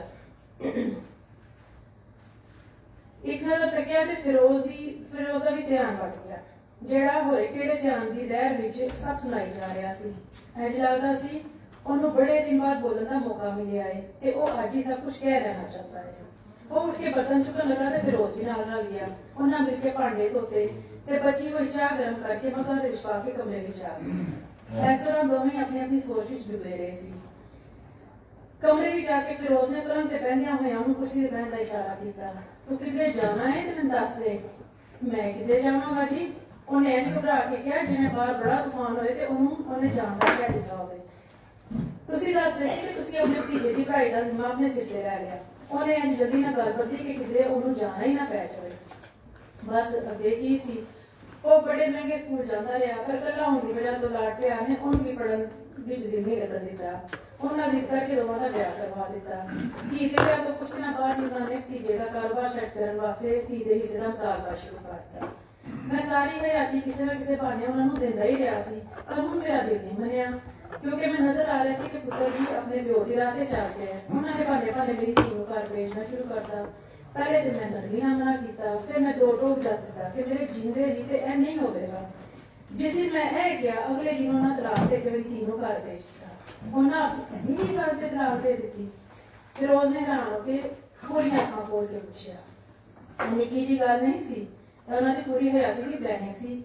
ਮੇਰੀ ਅੱਖਾਂ ਤੇ ਭਰਾ ਦੀ ਮੁਹੱਬਤ ਦੀ ਪੱਟੀ ਬੰਦੀ ਹੋਈ ਸੀ। ਮੇਰੀ ਬੀਵੀ ਨੇ ਕਈ ਵਾਰੀ ਮੈਨੂੰ ਸਮਝਾਉਣ ਦੀ ਕੋਸ਼ਿਸ਼ ਕੀਤੀ, ਪਰ ਮੈਂ ਹੀ ਉਹਦੀ ਗੱਲ ਨਹੀਂ ਸੁਣੀ। ਉਲਟਾ ਉਹਨੂੰ ਝਿੜਕ ਦਿੱਤਾ ਕਿ ਤੂੰ ਸਾਡੇ ਭਰਾਵਾਂ ਦੇ ਮਸਲੇ 'ਚ ਕਿਉਂ ਆਣੀ ਹੈ। ਉਹ ਅਨੁਮਾਨੀ ਚੁੱਪ ਕਰ ਗਈ ਤੇ ਇੱਕ ਦਿਨ ਧੀ ਦੀ ਤਲਾਕ ਦਾ ਦੁੱਖ ਸੀਨੇ ਨਾਲ ਲਾ ਕੇ ਐਸਾ ਸੁੱਤੀ ਕਿ ਫਿਰ ਨਹੀਂ ਉੱਠੀ। ਇਹ ਤੇ ਬਹੁਤ ਭੈੜਾ ਹੋਇਆ ਜੀ। ਫਿਰ ਉਸਨੇ ਕਮਰੇ ਦੇ ਚਾਰੋਂ ਪਾਸੇ ਵੇਖ ਕੇ ਕਿਹਾ, ਲੱਗਦਾ ਹੈ ਸਭ ਕੁਝ ਉਹਨਾਂ ਬੜੇ ਸ਼ੌਕ ਨਾਲ ਬਣਾਇਆ ਸੀ। ਹਾਂ, ਕਰਮਾਂ ਵਾਲੀ ਨੂੰ ਘਰ ਸਜਾਉਣ ਦਾ ਬੜਾ ਸ਼ੌਕ ਸੀ। ਉਹਦੀ ਜ਼ਿੰਦਗੀ ਸਾਡੇ ਦੋਵਾਂ ਤੇ ਇਹ ਘਰ ਦੇ ਗੀਤ ਦੀ ਘੁੰਮਦੀ ਸੀ। ਮਾਂ ਦੇ ਮਰਨ ਦਾ ਧੀ ਨੇ ਨਾ ਗਮ ਲਿਆ ਕਿ ਮੇਰੇ ਨਾਲ ਉਸਕੇ ਪਹਿਲੇ ਤੇ ਆਪਣੇ ਮਾਮੂ ਦੇ ਘਰ ਚਲੀ ਗਈ, ਫਿਰ ਉੱਥੋਂ ਪੜ੍ਹਾਈ ਦੁਬਾਰਾ ਸ਼ੁਰੂ ਕਰਨ ਵਾਸਤੇ ਹੌਸਟਲ ਚਲੀ ਗਈ। ਮੈਂ ਫੇਰ ਉਹਨੂੰ ਮਨਾ ਕੇ ਘਰ ਲਿਆਂਦਾ, ਪਰ ਉਹਦੇ ਦਿਲ ਵਿੱਚੋਂ ਗੱਲ ਨਹੀਂ ਨਿਕਲੀ। ਉਹਦਾ ਵਿਆਹ ਬਾਹਰਲੇ ਮੁਲਕ ਕੀਤਾ ਤੇ ਉਹਨੇ ਕਦੀ ਵਾਪਸ ਲੜਨ ਦਾ ਨਾਮ ਨਹੀਂ ਲਿਆ। ਸ਼ੁਰੂ ਤੇ ਫੋਨ ਕਰ ਲੈਂਦੀ ਸੀ, ਫਿਰ ਇਹ ਸਿਲਸਿਲਾ ਵੀ ਮੁਕਾ ਦਿੱਤਾ। ਮੈਨੂੰ ਕਿਸੇ ਆਈਏ ਕੋਲੋਂ ਦੀ ਖੈਰ ਖਬਰ ਮਿਲ ਜਾਂਦੀ ਹੈ, ਪਰ ਉਹਨੇ ਕਦੀ ਮੇਰੀ ਖਬਰ ਲਈ ਕਿ ਨਹੀਂ, ਇਹਦਾ ਨਹੀਂ ਪਤਾ। ਉਹ ਇੱਕ ਠੰਡੀ ਸਾਹ ਭਰ ਕੇ ਚੁੱਪ ਕਰ ਗਿਆ। ਕਮਰੇ ਵਿੱਚ ਘਣੀ ਖਾਮੋਸ਼ੀ ਛਾ ਗਈ। ਮੁਰਗੀਆਂ ਦੀ ਕੁੜਕੁੜ ਦੀ ਆਵਾਜ਼ ਨਾਲ ਦੋਵੇਂ ਚੌਂਕ ਗਏ। ਅੱਜ ਤੇਰੇ ਧਿਆਨੇ ਲਾ ਕੇ ਸਾਰਾ ਕੁਝ ਹੀ ਭੁੱਲ ਗਿਆ। ਅੱਛਾ ਜੀ, ਨਹੀਂ ਤੇ ਫੇਰ ਕੀ? ਮੈਂ ਸੁਬਾਹ ਉੱਠਦੀ ਹਾਂ, ਪਹਿਲੇ ਸਭ ਤੋਂ ਕੁਕੜੀਆਂ ਨੂੰ ਦਾਣਾ ਪਾਣਾ ਵਾ, ਅੰਡੇ ਇਕੱਠੇ ਕਰਨਾ ਵਾ, ਫਿਰ ਬੂਟਿਆਂ ਨੂੰ ਪਾਣੀ ਦੇਣਾ ਵਾ, ਤੇ ਫਿਰ ਜਾ ਕੇ ਦੁਕਾਨ ਤੇ ਬਹਿ ਜਾਣਾ ਵਾ। ਹੁਣ ਤੇ ਵਾਹਵਾ ਦੇਰ ਹੋ ਗਈ ਜੀ। ਆਹੋ, ਪਰ ਅੱਜ ਜੁਮਾ ਤੇ ਆ ਰਿਹਾ, ਜਸਰ ਤੋਂ ਬਾਅਦ ਦੁਕਾਨ ਖੋਲਣਾ ਵਾ। ਇੱਕ ਗੱਲ ਆਖਾਂ ਜੀ। ਆਹੋ, ਬੋਲੋ ਤੋਂ ਦੀਆਂ ਗੱਲਾਂ ਹੀ ਤੇ ਕਰ ਰਹੇ ਆ। ਤੁਸੀਂ ਮੈਨੂੰ ਪੁੱਛਿਆ ਸੀ ਕਿ ਆਪਣੇ ਘਰ ਚੋਰੀ ਕਿਵੇਂ ਹੁੰਦੀ ਹੈ। ਜੀ ਤੇ ਹੁੰਦੀ ਹੈ। ਮੇਰੀ ਚੋਰੀ ਮੇਰੇ ਵੱਡਿਆਂ ਤੇ ਤੁਹਾਡੀ ਚੋਰੀ ਤੁਹਾਡੇ ਛੋਟਿਆਂ ਜਿਹੜੀ ਕੀਤੀ। ਮੇਰਾ ਬਚਪਨ ਚੁਰਾ ਲਿਆ ਤੇ ਤੁਹਾਡੀ ਜਵਾਨੀ ਚੁਰਾ ਲਈ। ਫਿਰ ਉਸੇ ਗੱਲ ਸੁਣ ਕੇ ਥੋੜੀ ਦੇਰ ਵਾਸਤੇ ਚੁੱਪ ਕਰ ਗਿਆ। ਗੱਲ ਇੱਥੇ ਨਹੀਂ ਮੁੱਕੀ। ਧੀ ਦੇ ਜਾਣ ਤੋਂ ਬਾਅਦ ਹੀ ਮੇਰਾ ਭਰਾ ਤੇ ਭਤੀਜਾ ਕਦੀ ਘਰ ਆ ਜਾਂਦੇ ਨੇ, ਕਦੀ ਮਿੰਨਤ ਕਰਦੇ ਤੇ ਕਦੀ ਰੋਲੇ ਰੱਬੇ ਨਾਲ ਦੁਕਾਨ ਵਿੱਚ ਹਿੱਸਾ ਮੰਗਦੇ ਨੇ। ਉਹਨਾਂ ਦਾ ਜ਼ੋਰ ਨਹੀਂ ਚੱਲਿਆ ਤੇ ਇੱਕ ਦੋ ਵਾਰੀ ਚੋਰੀ ਛੁਪੇ ਵੀ ਘਰ ਵਿੱਚ ਵੜ ਜਾਂਦੇ ਨੇ। ਮੈਂ ਆਪਣੇ ਪਿਓ ਦੀ ਇੱਜ਼ਤ ਦਾ ਖਿਆਲ ਰੱਖਦੇ ਉਹਨਾਂ ਦੀ ਗੱਲ ਕਦੀ ਬਾਹਰ ਨਹੀਂ ਕੱਢੀ, ਪਰ ਡਰਨਾ ਵੀ ਆ ਕਿ ਮੇਰਾ ਸਬਰ ਕਦੀ ਜਵਾਬ ਨਾ ਦੇ ਜਾਵੇ। ਪਰ ਉਹਨਾਂ ਨੂੰ ਕੋਈ ਸ਼ਰਮ ਨਹੀਂ ਆਉਂਦੀ। ਉਹਨਾਂ ਪੂਰੀ ਬਰਾਦਰੀ ਨੂੰ ਆਪਣੇ ਆਪ ਨੂੰ ਮਜ਼ਲੂਮ ਤੇ ਮੈਨੂੰ ਜ਼ਾਲਮ ਮਸ਼ਹੂਰ ਕੀਤਾ ਹੈ। ਸ਼ੁਰੂ ਤੇ ਲੋਕੀ ਆ ਕੇ ਪੁੱਛਦੇ ਰਹੇ ਕਿ ਮੈਂ ਛੋਟੇ ਭਰਾ ਦਾ ਖਿਆਲ ਕਿਉਂ ਨਹੀਂ ਕਰਦਾ। ਪਹਿਲੇ ਪੁੱਛੇ ਤੇ ਮੈਂ ਉਹਨਾਂ ਨੂੰ ਵਜ਼ਾਹਤਾਂ ਦਿੱਤੀਆਂ, ਫਿਰ ਮੈਂ ਸਭ ਨੂੰ ਕਹਿ ਦਿੱਤਾ ਕਿ ਇਹ ਮੇਰਾ ਤੇ ਮੇਰੇ ਭਰਾ ਦਾ ਮਾਮਲਾ ਹੈ, ਤੁਸੀਂ ਵਿੱਚ ਬੋਲਣ ਵਾਲੇ ਕੌਣ ਹੋ। ਇੰਨਾ ਮੈਨੂੰ ਪਤਾ ਹੈ ਕਿ ਮੈਂ ਸਾਰੀ ਹਯਾਤੀ ਆਪਣੇ ਭਰਾ ਦਾ ਖਿਆਲ ਰੱਖਿਆ ਤੇ ਜਿੱਥੋਂ ਤੱਕ ਹੋਇਆ ਉਹਨਾਂ ਨੂੰ ਕਰਦਾ ਰਿਹਾ ਹਾਂ। ਹੁਣ ਤੇ ਆਣਾ ਜਾਣਾ ਮਿਲਣਾ ਤਾਂ ਬਹੁਤ ਹੀ ਘੱਟ ਗਿਆ ਹੈ। ਮੇਰਾ ਮਕਾਨ ਤੇ ਸਭ ਦੀਆਂ ਨਜ਼ਰਾਂ 'ਚ ਰੜਦਾ ਹੈ। ਤੇ ਫਿਰ ਉਹ ਕੁਝ ਕਹਿੰਦਾ ਰੁਕ ਗਿਆ। ਬੋਲ, ਤੁਸੀਂ ਸਭ ਕੁਝ ਮੈਨੂੰ ਕਿਉਂ ਦੱਸ ਦਿੱਤਾ? ਕੁਝ ਵੀ ਕਹਿ ਲੈ, ਦਿਲ ਭਰਿਆ ਹੋਇਆ ਸੀ ਕਿਸੇ ਨਾਲ ਗੱਲ ਕਰਨ ਨੂੰ, ਜਾਂ ਤੇਰੇ ਕੋਲੋਂ ਖੌਫ ਕੋਈ ਨਹੀਂ ਕਿ ਤੂੰ ਜਾ ਕੇ ਬਦਨਾਮ ਕਰੇਗਾ, ਜਾਂ ਤੇਰਾ ਮੇਰਾ ਇੱਕੋ ਨਾਂ ਹੈ। ਤੇਰੇ ਨਾਲ ਗੱਲ ਕਰਕੇ ਲੱਗਿਆ ਕਿ ਆਪਣੇ ਆਪ ਨਾਲ ਹੀ ਗੱਲਾਂ ਕਰ ਰਿਹਾ ਹਾਂ। ਬਸ ਹੁਣ ਤੇ ਖਰਾਬ ਵੀ ਹੋਵੇ ਤੇ ਦਿਲ ਕਹਿੰਦਾ ਹੈ ਰੱਬਾ ਚੋਰ ਹੀ ਹੋਵੇ।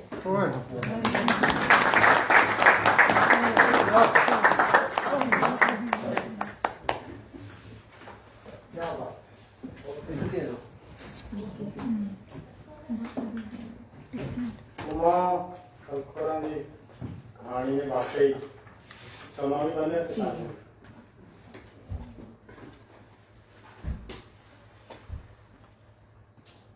ਜੇ ਸਾਡੇ ਕੋਲ ਯੂਰਪ ਦੇ ਵਿੱਚ ਇਹੋ ਜਿਹੀਆਂ ਕਹਾਣੀਆਂ ਨੇ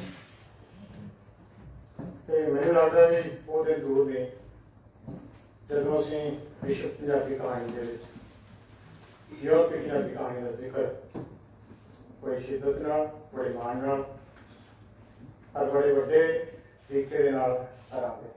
ਬਹੁਤ ਧੰਨਵਾਦ। ਜਿਹੜੇ ਅਸੀਂ ਕਿ ਸਾਨੂੰ ਕੁਝ ਸੁਨੇਹੇ ਨੇ ਜਿਹੜੇ ਸ਼ਾਇਦ ਵੈਸੇ ਪੰਜਾਬ ਤੋਂ ਵੀ ਮਸਜਿਦ ਆਰਫੀ ਹੋਰਾਂ ਨੂੰ ਆਏ ਹੋਣ ਤੇ ਮੈਨੂੰ ਆਏ ਨੇ। ਮੈਂ ਸਮਝਦਾ ਤੁਹਾਨੂੰ ਥਾਂ ਤੁਹਾਡੇ ਨਾਮ ਤੇਰੇ ਸੈਫੀ ਹੋਰਾਂ ਨੇ ਬੜਾ ਖੂਬਸੂਰਤ ਸੁਨੇਹਾ ਸਾਨੂੰ ਇਸ ਸਮਾਗਮ ਬਾਰੇ ਭੇਜਿਆ। ਅਮਰਜੀਤ ਗਰੇਵਾਲ ਖਾਂ ਹੈ ਜਿਹੜੇ ਸਾਡੇ ਸਾਹਿਤ ਦੇ ਗੁਰੂਆਂ ਦੇ ਵੀ ਗੁਰਦੇਵ ਅਸੀਂ ਕਹਿ ਸਕਦੇ ਹਾਂ ਤੇ ਆਸ਼ੀਰਵਾਦ ਦੇ ਰੂਪ ਦੇ ਵਿੱਚ ਜਤਿੰਦਰ ਹਾਂਸ ਸਾਡਾ ਵੱਡਾ ਕਹਾਣੀਕਾਰ ਹੈ।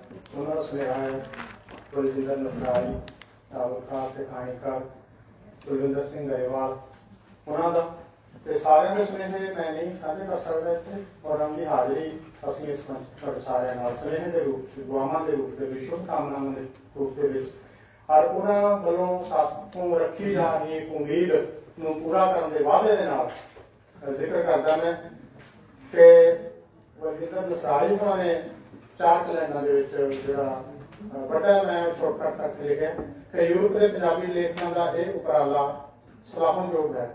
ਤੁਸੀਂ ਕਹਾਣੀਕਾਰ ਸੁਖਜੀਤ ਬਾਰੇ ਹੋ ਰਹੇ ਇਸ ਸਮਾਗਮ ਵਿੱਚ ਪੰਜਾਬੀ ਦੇ ਵੱਡੇ ਕਹਾਣੀ ਆਲੋਚਕ ਅਤੇ ਕਹਾਣੀਕਾਰ ਡਾਕਟਰ ਬਲਦੇਵ ਸਿੰਘ ਧਾਲੀਵਾਲ ਨੂੰ ਨਾਲ ਲੈ ਕੇ ਬਹੁਤ ਸਿਆਣੀ ਗੱਲ ਕੀਤੀ ਹੈ। ਮੈਂ ਖੁਦ ਕੁਝ ਸਾਲ ਬਾਅਦ ਇੱਕ ਕਹਾਣੀ ਲਿਖ ਕੇ ਹਟਿਆ ਤੇ ਪੰਜਾਬੀ ਕਹਾਣੀ ਲਈ ਬਹੁਤ ਉਤਸ਼ਾਹਿਤ ਮਹਿਸੂਸ ਕਰ ਰਿਹਾ ਹਾਂ। ਮੇਰੀਆਂ ਸ਼ੁਭੇच्छाਵਾਂ ਪ੍ਰਵਾਨ ਕਰੇ।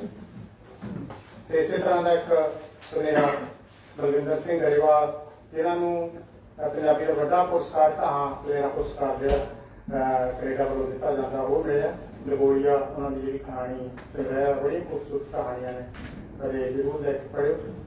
ਉਹਨਾਂ ਦਾ ਸੁਨੇਹਾ ਕਿ ਯੂਰਪੀ ਪੰਜਾਬੀ ਸਾਹਿਤ ਅਕਾਦਮੀ ਪੰਜਾਬੀ ਤੰਜ਼ੀਮ ਪੰਚਨਾਦ ਜਰਮਨੀ ਦੇ ਕਾਮਿਆਂ ਸਹਿਯੋਗੀਆਂ ਸਨੇਹੀਆਂ ਸ਼ੁਭ ਚਿੰਤਕਾਂ ਅਤੇ ਇਸ ਸਮਾਗਮ ਦੇ ਵਿਸ਼ੇਸ਼ ਮਹਿਮਾਨ ਡਾਕਟਰ ਬਲਦੇਵ ਸਿੰਘ ਧਾਲੀਵਾਲ ਜੀ, ਤੁਹਾਨੂੰ ਸਾਰਿਆਂ ਨੂੰ ਸਤਿ ਸ਼੍ਰੀ ਅਕਾਲ। ਪੰਜਾਬ, ਪੰਜਾਬੀ ਭਾਸ਼ਾ, ਸਾਹਿਤ ਅਤੇ ਸਮੁੱਚੇ ਯੂਰਪੀ ਪੰਜਾਬੀ ਭਾਈਚਾਰੇ ਲਈ ਅੱਜ ਦਾ ਦਿਨ ਇਤਿਹਾਸਕ ਦਿਨ ਹੈ। ਇਸ ਦਿਨ ਨੂੰ ਸੰਭਵ ਬਣਾਉਣ ਲਈ ਤੁਹਾਨੂੰ ਸਾਰਿਆਂ ਨੂੰ ਮੁਬਾਰਕਬਾਦ ਅਤੇ ਸ਼ੁਭਕਾਮਨਾਵਾਂ। ਇਹ ਹੋਰ ਵੀ ਤਸੱਲੀ ਦੇਣ ਵਾਲੀ ਗੱਲ ਹੈ ਕਿ ਤੁਸੀਂ ਆਪਣੇ ਇਸ ਪਲੇਠੇ ਉਪਰਾਲੇ ਨੂੰ ਪੰਜਾਬੀ ਦੇ ਸਿਰਮੌਰ ਕਹਾਣੀਕਾਰ ਮੇਰੇ ਮਿੱਤਰ ਸੁਖਜੀਤ ਨੂੰ ਸਮਰਪਿਤ ਕੀਤਾ ਹੈ। ਇਸ ਲਈ ਮੈਂ ਨਿੱਜੀ ਤੌਰ ਤੇ ਤੁਹਾਡੀ ਸਮੁੱਚੀ ਟੀਮ ਦਾ ਧੰਨਵਾਦੀ ਹਾਂ। ਕਿਹਾ ਜਾਂਦਾ ਹੈ ਕਿ ਕੋਈ ਖਿੱਤਾ, ਦੇਸ਼ ਤੇ ਸਮਾਜ ਆਪਣੀਆਂ ਕਹਾਣੀਆਂ ਰਾਹੀਂ ਜਿਉਂਦਾ ਤੇ ਅਮਰ ਰਹਿੰਦਾ ਹੈ। ਸੁਖਜੀਤ ਦੀਆਂ ਕਹਾਣੀਆਂ ਸਾਡੇ ਸਮੇਂ ਦਾ ਇਤਿਹਾਸ ਬਣਦੀਆਂ ਹਨ। ਲੋਕ ਮਨ ਦੀਆਂ ਸਭ ਤੋਂ ਗਹਿਰੀਆਂ ਪਰਤਾਂ ਰੋਸ਼ਨ ਕਰਦੀਆਂ ਹਨ। ਸੱਤਾ ਦੀਆਂ ਮਹੀਨ ਬਣਤਰਾਂ ਅਤੇ ਤਾਕਤਾਂ ਦੇ ਸਰੋਤਾਂ ਤੱਕ ਪਾਠਕਾਂ ਦੀ ਰਸਾਈ ਕਰਵਾਉਂਦੀਆਂ ਹਨ। ਖਾਸ ਤੌਰ ਤੇ ਸੁਖਜੀਤ ਇਹ ਸਮਝਣ ਵਿੱਚ ਬਹੁਤ ਸਹਾਈ ਹੁੰਦਾ ਹੈ ਕਿ ਮਨੁੱਖੀ ਮਨ ਕਿਵੇਂ ਬਣਦਾ ਹੈ, ਵਿਚਰਦਾ ਅਤੇ ਵਿਅਕਤੀ ਅਤੇ ਸਮਾਜ ਨੂੰ ਕੀ ਰੰਗ ਦਿਖਾਉਂਦਾ ਹੈ। ਉਸ ਦੀ ਭਾਸ਼ਾ ਅਤੇ ਸਾਹਿਤਕ ਮੁਹਾਵਰੇ ਵਿੱਚ ਗੱਲ ਕਹਿ ਸਕਣ ਦੀ ਯੋਗਤਾ ਉਸ ਨੂੰ ਆਪਣੇ ਸਮਕਾਲੀਆਂ ਤੋਂ ਅੱਗੇ ਲੈ ਜਾਂਦੀ ਹੈ। ਅਜਿਹੇ ਸਮਾਗਮ ਉਸ ਦੀ ਯਾਦ ਅਤੇ ਉਸ ਨਾਲ ਸਾਡੇ ਰਿਸ਼ਤੇ ਨੂੰ ਹੋਰ ਗੂੜਾ ਕਰਨਗੇ। ਮੇਰੀ ਦਿਲੀ ਇੱਛਾ ਹੈ ਇੱਕ ਵਾਰੀ ਫੇਰ ਸਮਾਗਮ ਦੀ ਕਾਮਯਾਬੀ ਅਤੇ ਰੌਸ਼ਨ ਭਵਿੱਖ ਲਈ ਸਾਰਿਆਂ ਲਈ ਸ਼ੁਭਕਾਮਨਾਵਾਂ ਦੁਆਵਾਂ। ਬਲਵਿੰਦਰ ਸਿੰਘ ਗਰੇਵਾਲ।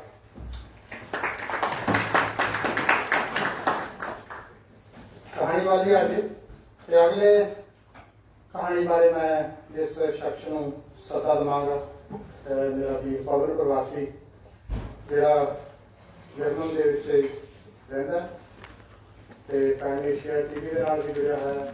ਪੰਜਾਬੀ ਸਾਂਝ ਜਿਹੜਾ ਪਰਚਾ ਟੀਵੀ ਹੈ ਉਹਦਾ ਕੰਮ ਵੀ ਕਰਦਾ ਹੈ। ਕਵਿਤਾ ਵੀ ਲਿਖਦਾ ਤੇ ਬੜੀ ਖੂਬਸੂਰਤ ਕਹਾਣੀ ਵੀ। ਤੇ ਇਹਨਾਂ ਦਾ ਕਹਾਣੀ ਸੰਗ੍ਰਹਿ ਹੱਥ ਹੌਲਾ ਹੈ ਪਹਿਲਾਂ ਤੇ ਜੀ ਹਾਂ ਪਵਨ ਪ੍ਰਵਾਸੀ।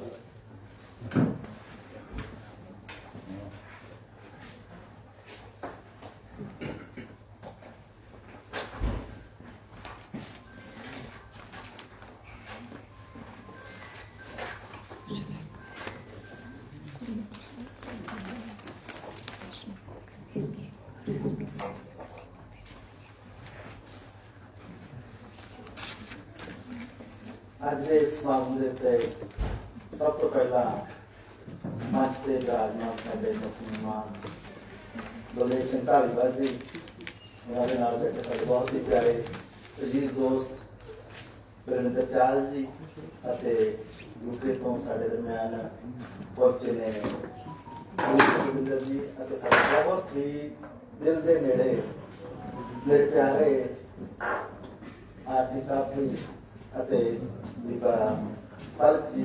ਸਭ ਤੋਂ ਪਹਿਲਾਂ ਆਪ ਸਭ ਨੂੰ ਇੱਥੇ ਪਹੁੰਚਣ ਤੇ ਬਹੁਤ ਬਹੁਤ ਜੀ ਆਇਆਂ ਨੂੰ। ਅਤੇ ਅੱਜ ਦੇ ਇਸ ਉਪਰਾਲੇ ਦੇ ਤੌਰ ਤੇ ਜਿਹੜਾ ਕਿ ਉਪਰਾਲਾ ਯੂਰਪੀ ਪੰਜਾਬੀ ਸਾਹਿਤ ਅਕਾਦਮੀ ਅਤੇ ਪੰਜਾਬੀ ਤੰਜ਼ੀਮ ਪੰਜਨਾਦ ਦੀ ਸਾਂਝੀ ਵਾਰਤਾ ਤੇ ਉਦਮ ਸਦਕਾ ਹੋਇਆ, ਜਿਸ ਦੇ ਨਾਲ ਅਸੀਂ ਆਪ ਸਭ ਬਹੁਤ ਪਿਆਰੀਆਂ ਰੂਹਾਂ ਦਾ ਦੇਖਣ ਦਾ ਮੌਕਾ ਮਿਲਿਆ। ਅਤੇ ਅੱਜ ਦਾ ਜਿਹੜਾ ਸਮਾਗਮ ਹੈ, ਖਾਸ ਕਰ ਕਹਾਣੀ ਦੀ ਜਦੋਂ ਅਸੀਂ ਗੱਲ ਤੋਰਦੇ ਹਾਂ ਤੇ ਕਹਾਣੀ ਦੇ ਵਿੱਚ ਮੇਰੇ ਖਿਆਲ ਨਾਲ ਕਿ ਬੇਸ਼ੱਕ ਪਹਿਲਾ ਕਦਮ ਹੈ, ਪਰ ਆਉਣ ਵਾਲੇ ਸਮੇਂ ਵਿੱਚ ਇਹ ਇੱਕ ਮੀਲ ਪੱਥਰ ਸਾਬਤ ਹੋਵੇਗਾ, ਇੱਕ ਪਿਰਤ ਹੋਵੇਗੀ ਜਿਸ ਨੂੰ ਲੈ ਕੇ ਪੰਜਾਬੀ ਅਗਾਂਹ ਤੁਰਨਗੇ ਅਤੇ ਆਉਣ ਵਾਲੇ ਸਮੇਂ ਵਿੱਚ ਇੱਕ ਅੱਛਾ ਰਿਜ਼ਲਟ ਸਾਨੂੰ ਦੇਖਣ ਨੂੰ ਮਿਲੇਗਾ। ਸੋ ਅੱਜ ਦਾ ਇਹ ਕਹਾਣੀ ਦਰਬਾਰ ਅਤੇ ਮੁਸ਼ਾਇਰਾ ਇਕੱਠੇ ਹੋਣ ਦੇ ਕਰਕੇ, ਕਿਉਂਕਿ ਮੈਨੂੰ ਇੰਨਾ ਮੇਰੇ ਮਨ ਦੀ ਗੱਲ ਆ, ਉਹ ਸਭ ਤੁਹਾਡੇ ਮਨ ਦੀ ਗੱਲ ਹੋਵੇ ਕਿ ਬਹੁਤੇ ਸੱਜਣ ਮੁਸ਼ਾਇਰੇ ਨੂੰ ਤਰਜੀਹ ਦਿੰਦੇ ਹੁੰਦੇ ਆ। ਕਹਾਣੀ ਕਿਉਂ ਥੋੜੀ ਲੰਬੀ ਹੁੰਦੀ ਹੈ, ਇਸ ਕਰਕੇ ਕਈਆਂ ਨੂੰ ਬੋਰੀਅਤ ਮਹਿਸੂਸ ਹੋਣ ਲੱਗ ਪੈਂਦੀ ਹੈ, ਪਰ ਕੁਝ ਸਮੇਂ ਦੀ ਨਿਜਾਤ ਨੂੰ ਸਮਝਦੇ ਹੋਏ ਜਾਂ ਕਹਿ ਲਓ ਕਿ ਇਹ ਕੰਮ ਜਿਹੜਾ ਕਰਨ ਦੀ ਲੋੜ ਆ, ਉਸ ਦੇ ਕਰਕੇ ਸਾਨੂੰ ਇੱਥੇ ਸਬਰ ਕਰਨਾ ਚਾਹੀਦਾ ਹੈਗਾ। ਕਹਾਣੀ ਥੋੜੀ ਲੰਬੀ ਹੁੰਦੀ ਹੈਗੀ ਆ।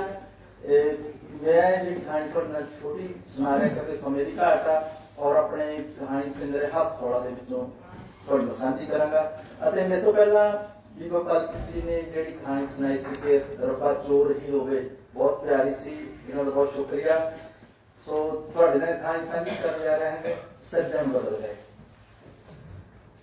ਹਰਮਨ ਕੰਮ ਤੇ ਜਾਣ ਲਈ ਸਵੇਰੇ 4:30 ਵਜੇ ਉੱਠਿਆ ਤਾਂ ਅਚਾਨਕ ਫੋਨ ਦੀ ਘੰਟੀ ਵੱਜੀ। ਇੱਕ ਵਾਰ ਤਾਂ ਹਰਮਨ ਤਰਕ ਗਿਆ ਕਿ ਇੰਡੀਆ ਦਾ ਨੰਬਰ ਵੇਖ ਕੇ ਕਿ ਇੰਨੀ ਤੜਕੇ ਇੰਡੀਆ ਤੋਂ ਫੋਨ। ਸੁਣਦੇ ਸਾਰ ਹੀ ਹਰਮਨ ਨੂੰ ਤਸੱਲੀ ਹੋਈ ਕਿ ਸਭ ਸੁੱਖ ਸਾਂਦ ਹੈ ਕਿ ਆਪ ਮਾਰੇ ਮੂੰਹ ਨਿਕਲਿਆ, ਸ਼ੁਕਰ ਹੈ ਰੱਬਾ। ਸਾਰੀ ਦਿਹਾੜੀ ਕੰਮ ਤੇ ਦਿਲ ਉਰੂ ਕਰਦਾ ਰਿਹਾ, ਪਰ ਮਜਬੂਰੀ ਦੇ ਨਾਲ ਸਾਰੇ ਕੰਮ ਇਕਾਲੀ ਹੋਣ ਕਰਕੇ ਕਿਸੇ ਨੂੰ ਕੁਝ ਦੱਸ ਨਹੀਂ ਪਾਇਆ। ਖੁਸ਼ੀ ਪਤਾ ਹੀ ਨਹੀਂ ਲੱਗਾ ਕਿ ਕਦੋਂ ਸਮਾਂ ਖਤਮ ਹੋ ਗਿਆ। 5 ਵਜੇ ਦੀ ਘੰਟੀ ਵੱਜੀ, ਫਟਾਫਟ ਮੂੰਹ ਹੀ ਧੋਤਾ। ਪਹਿਲਾਂ ਹਮੇਸ਼ਾ ਮੂੰਹ ਧੋ ਕੇ ਵਾਲ ਸਵਾਰ ਕੇ ਪੈਂਟ ਕਮੀਜ਼ ਤੇ ਜੈਕਟ ਉਹ ਸੈੱਟ ਕਰਕੇ ਪਾਉਂਦਾ ਸੀ, ਪਰ ਅੱਜ ਤਾਂ ਭੂਤੀ ਸਵਾਰ ਸੀ। ਖੁਸ਼ੀ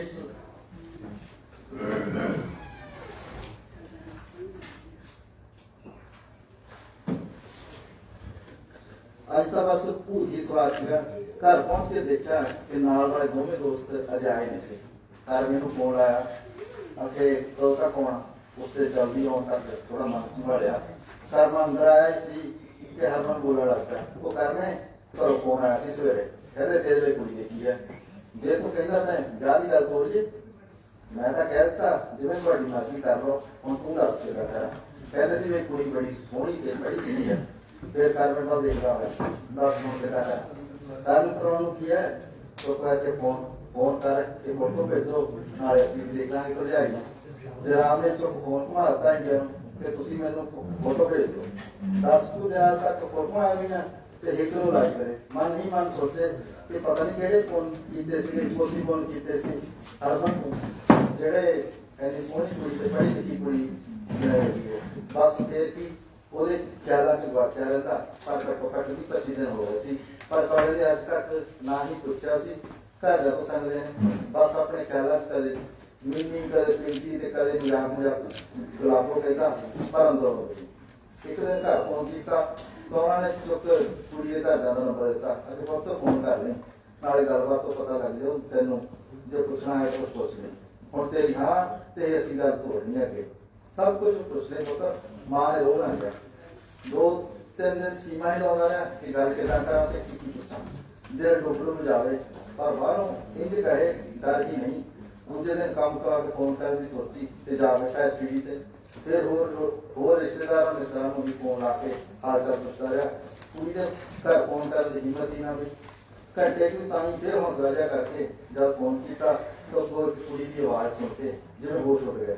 ਹੈਲੋ ਹੈਲੋ, ਸਤਿ ਸ਼੍ਰੀ ਅਕਾਲ, ਤੁਸੀਂ ਕੌਣ? ਜੀ ਮੈਂ ਹਰਮਨ ਬੋਲਦਾ ਇਟਲੀ ਤੋਂ, ਆਪਣੇ ਪਾਪਾ ਨਾਲ ਗੱਲ ਕਰਾਉਣਾ? ਓਕੇ ਹੋਲਡ ਕਰਨਾ, ਠੀਕ ਹੈ। ਹੈਲੋ ਹਾਂਜੀ ਸਤਿ ਸ਼੍ਰੀ ਅਕਾਲ, ਮੈਂ ਹਰਮਨ ਇਟਲੀ ਤੋਂ। ਉਹ ਕੀ ਹਾਲ ਹੈ ਬੇਟਾ, ਠੀਕ ਠਾਕ ਹੋ? ਕੰਮਕਾਰ ਕਿੱਦਾਂ? ਬਸ ਠੀਕ ਚੱਲ ਰਿਹਾ। ਕਈ ਗੱਲਾਂ ਕਰਨ ਤੋਂ ਬਾਅਦ ਬਾਰੀ ਅਮਰ ਦੀ ਆਈ। ਆ ਲਓ ਬੇਟਾ ਅਮਰ ਨਾਲ ਗੱਲ ਕਰ ਲਓ। ਅਮਰ ਦੀ ਹੈਲੋ ਤੇ ਉਸਦਾ ਨਾਮ ਸੁਣ ਕੇ ਹਰਮਨ ਆਪਣੇ ਆਪ ਤਾਂ ਗਿਆ। ਜੋ 2 ਮਿੰਟ ਗੱਲਾਂ ਕੀਤੀਆਂ ਉਸਨੂੰ ਕੁਝ ਪਤਾ ਹੀ ਨਹੀਂ ਲੱਗਿਆ ਕਿ ਕੀ ਪੁੱਛਿਆ ਤੇ ਕੀ ਦੱਸਿਆ। ਅਮਰ ਦੇ ਸੁਪਨਿਆਂ 'ਚ ਇਹਦੀ ਗੁਆਚ ਗਿਆ ਕਿ ਕਿਸੇ ਚੀਜ਼ 'ਚ ਦਿਲ ਨਾ ਲੱਗਦਾ, ਬਸ ਉਸਦੇ ਬਾਰੇ ਸੋਚਦਾ ਰਹਿੰਦਾ। ਹਰਮਨ ਦੇ ਦਿਲੋਂ ਦਿਮਾਗ ਤੇ ਇੱਕੋ ਹੀ ਨਾਮ ਅਮਰ। ਹਰਮਨ ਇੰਡੀਆ ਆਇਆ, ਗੱਜ ਵੱਜ ਕੇ ਵਿਆਹ ਕੀਤਾ। ਉਸਨੂੰ ਪਤਾ ਨਹੀਂ ਲੱਗਾ ਕਦੋਂ 2 ਮਹੀਨੇ ਬੀਤ ਗਏ ਤੇ ਅਖੀਰ ਹਰਮਨ ਅਮਰ ਦੇ ਨਾਲ ਬਿਤਾਏ ਪਲਾਂ ਨਾਲ ਕੇ ਵਾਪਸ ਆ ਗਿਆ। ਫਿਰ ਕੀ ਸੀ, ਹਰਮਨ ਦਾ ਟਾਈਮ ਨਾ ਲੱਗਦਾ ਤੇ ਫੋਨ ਚੱਕ ਕੇ ਕਰ ਦਿੰਦਾ। ਪਰ ਅਮਰ ਕਦੇ ਕਦੇ ਹਰਮਨ ਨੂੰ ਕਹਿ ਦਿੰਦੀ ਕਿ ਐਵੇਂ ਫੋਨ ਤੇ ਪੈਸੇ ਨਾ ਖਰਾਬ ਕਰੇਗਾ, ਹਫ਼ਤੇ 'ਚ 1 ਵਾਰ ਫੋਨ ਕਰ ਲਿਆ ਕਰੋ। ਕਦੇ ਕਦੇ ਉਸਨੂੰ ਪਿਆਰ ਨਾਲ ਹਰੂ ਕਹਿ ਕੇ ਸੰਬੋਧਨ ਕਰਦਾ ਤਾਂ ਹਰਮਨ ਨੂੰ ਖੁਸ਼ੀ ਮਹਿਸੂਸ ਹੁੰਦੀ ਕਿ ਮੈਨੂੰ ਪਿਆਰ ਨਾਲ ਹਰ ਕਹਿੰਦੀ ਹੈ, ਪਰ ਬੇਸਮਝ ਦਾ ਪਿਆਰ ਵਿਰੋਧ ਚ ਹੋ ਚੁੱਕੇ ਨੂੰ ਕਦੇ ਸੁਪਨਾ ਵੀ ਨਹੀਂ ਸੀ ਆਇਆ ਕਿ ਅਮਰ ਤੇਰੀ ਅਮਰ ਨਹੀਂ ਮਿੱਠੀ ਜ਼ਹਿਰ ਹੈ ਜੋ ਹੌਲੀ ਹੌਲੀ ਤੈਨੂੰ ਖਤਮ ਕਰ ਦੇਗੀ। ਹਰਮਨ ਨੇ ਅਮਰ ਦੀ ਹਾਂ ਤੋਂ ਬਾਅਦ ਉਸੇ ਇਟਲੀ ਆਉਣ ਵਾਲੇ ਸਾਰੇ ਕੰਮ ਤਿਆਰ ਕਰਵਾਏ। ਇਸ ਸਾਰੇ ਕੰਮ 'ਚ 4-5 ਮਹੀਨੇ ਲੱਗ ਗਏ। ਹਮੇਸ਼ਾ ਆਪਣੇ ਤੇ ਅਮਰ ਦੇ ਪਿਆਰ ਦੀਆਂ ਆਪਣੇ ਆਪ ਨਾਲ ਗੱਲਾਂ ਕਰਦਾ ਰਹਿੰਦਾ ਅਤੇ ਜਦੋਂ ਮੇਰੀ ਅਮਰ ਤੇ ਮੈਂ ਇਕੱਠੇ ਹੋਵਾਂਗੇ ਤੇ ਉਹ ਪਲ ਨੂੰ ਸੋਚ ਕੇ ਕਦੇ ਕਦੇ ਆਪਣੇ ਆਪ ਹੀ ਸ਼ਰਮਾ ਜਾਂਦਾ। ਅਮਰ ਦੇ ਪੇਪਰ ਨਿਕਲ ਆਏ ਚੱਕ ਹਰਮਨ ਨੇ ਅਮਰ ਤੋਂ ਫੋਨ ਕੀਤਾ, ਜਾਨੇਮਨ ਪੇਪਰ ਤੇਰੇ ਮਿਲ ਗਏ ਤੇ BA ਤੋਂ ਭੇਜ ਰਿਹਾ ਹਾਂ, ਤੁਸੀਂ ਵੈਸੀ ਭੇਜੋ ਕੇ ਵੀਜ਼ਾ ਲਵਾ ਲਓ, ਐਵੇਂ ਦੇਰ ਨਾ ਕਰੀ, ਮੈਂ ਤੇਰੇ ਬਿਨਾਂ ਇਕੱਲਾ ਮਹਿਸੂਸ ਕਰਦਾ, ਤੂੰ ਜਲਦੀ ਆ ਜਾ ਮੇਰੇ ਕੋਲ। ਬਸ ਅਮਰ ਨੂੰ ਪੇਪਰ ਮਿਲਣ ਦੀ ਦੇਰ ਸੀ, ਚੱਕ ਫੋਨ ਕੀਤਾ ਇਟਲੀ ਨੂੰ, ਹੈਲੋ ਹਾਈ ਕਰਮਜੀਤ ਜਾਨ, ਵਧਾਈਆਂ, ਕੀ ਗੱਲ ਬਾਬੇ ਹੋ, ਕਾਹਦੀਆਂ ਵਧਾਈਆਂ ਲਈ ਜਾਂਦੇ ਹੋ? Then I received documents, oh grazie Dio amore, te amo, thank God dear, I love you। अम्मी ਹੁਣ ਅਗਲਾ ਪ੍ਰੋਗਰਾਮ ਕੀ ਹੈ? ਪ੍ਰੋਗਰਾਮ ਮੈਂ ਬਣਾਉਣਾ ਹੈ, ਜਿੱਦਾਂ ਕਹੋਗੇ ਉਦਾਂ ਹੀ ਹੋ ਜੂ। ਓਕੇ ਗੱਲ ਸੁਣ, ਤੈਨੂੰ ਹਰਮਨ ਨੂੰ ਕੋਈ ਦੱਸਣ ਦੀ ਲੋੜ ਨਹੀਂ, ਤੁਸੀਂ ਐਮਬੈਸੀ ਪੇਸ਼ ਹੋ ਕੇ ਵੀਜ਼ਾ ਲਓ, ਫਿਰ ਮੈਂ ਦੱਸਾਂਗਾ ਅਗਲਾ ਪ੍ਰੋਗਰਾਮ ਤੇ ਕਿਵੇਂ ਕਰਨਾ। ਓਕੇ ਹੁਣ ਤੂੰ ਵੀਜ਼ਾ ਲਗਾ ਕੇ ਫੋਨ ਕਰੀ ਤੇ ਨਾਲੇ ਐਵੇਂ ਨਾ ਦੱਸ ਦੇ ਸਾਰੀ ਕੀਤੀ ਕਰੇ ਤੇ ਫੋਨ ਕਰ ਦੇ। ਉਹ ਕਾਰਨ ਤੂੰ ਮੈਨੂੰ ਬੇਵਕੂਫ ਸਮਝਦਾ ਯਾਰ, ਮੈਂ ਵੈਸੇ ਹੀ ਗੱਲ ਕੀਤੀ ਹੈ ਕਿ ਕਿਸੇ ਨੂੰ ਦੱਸੀ ਨਾ, ਬਸ ਤੁਸੀਂ ਬੇਫਿਕਰ ਰਹੋ, ਤੁਹਾਡੀ ਆਪਣੀ ਸਾਹਿਬਾ ਤੇ ਮਾਂ ਹੈ ਨਾ, ਹਾਂ ਉਹ ਹੈ ਸਾਰਾ। ਹਫ਼ਤੇ ਬਾਅਦ ਵੀਜ਼ਾ ਲਗਾ ਕੇ ਅਮਰਤ ਨੇ ਕਾਰਨ ਨੂੰ ਫੋਨ ਕੀਤਾ, ਕਾਰਨ ਵੀਜ਼ਾ ਲੱਗ ਗਿਆ। ਮੰਮੀ ਹੁਣ ਤੋਂ ਅਗਲੇ ਸੈਟਰਡੇ ਦੀ ਕਿਸੇ ਵੀ ਟਾਈਮ ਤੇ ਕਿਸੇ ਵੀ ਵੇਲੇ ਤੇ ਲਾ ਲੈ, ਮੈਂ 2 ਘੰਟੇ ਤੱਕ 50,000 ਵੈਸਟ ਇੰਜੀਨੀਅਰ ਤੇਰੇ ਨਾਂ ਭੇਜ। ਹਾਂ ਸੱਚ ਮੰਮੀ, ਤੂੰ ਜੇ ਟਿਕਟ ਲੈਣੀ ਹੈ ਉਹ ਲਾਲ ਮਾਲ ਪੈਸਾ ਇਹ ਕੋਲ ਹੀ ਲੈਣੀ ਹੈ। ਹੁਣ ਇਹ ਮੈਨੂੰ ਸਾਰਾ ਮਾਇਕ ਲਾਗੇ ਕਰ ਲੋ, ਕਹਾਣੀ ਬੜੀ ਮਜ਼ੇਦਾਰ ਹੈ। ਕਰਵਾ ਜਾ ਮਾਇਕ ਲਾਗੇ ਕਰ ਮੈਂ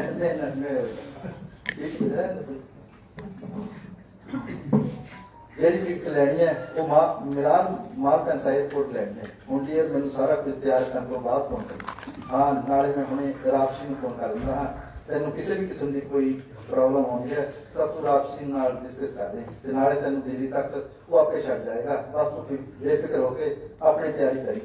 ਜਾਨ ਕਰਮ ਤੇਰੇ ਹੁੰਦੇ ਫਿਕਰ ਹੁੰਦਾ ਤਾਂ ਹੁਣ ਤੱਕ ਗੁਰੂ ਦੇ ਲੜ ਲਾ ਕੇ ਮਰ ਨਾ ਜਾਂਦੀ। ਠੀਕ ਹੈ ਚੰਗਾ ਅਮਰਤ, ਬਸ ਹੁਣ ਥੋੜੇ ਘੰਟਿਆਂ ਦਾ ਫਾਸਲਾ ਹੈ, ਫਿਰ ਮੈਂ ਤੇ ਤੂੰ ਤੇ ਬਸ।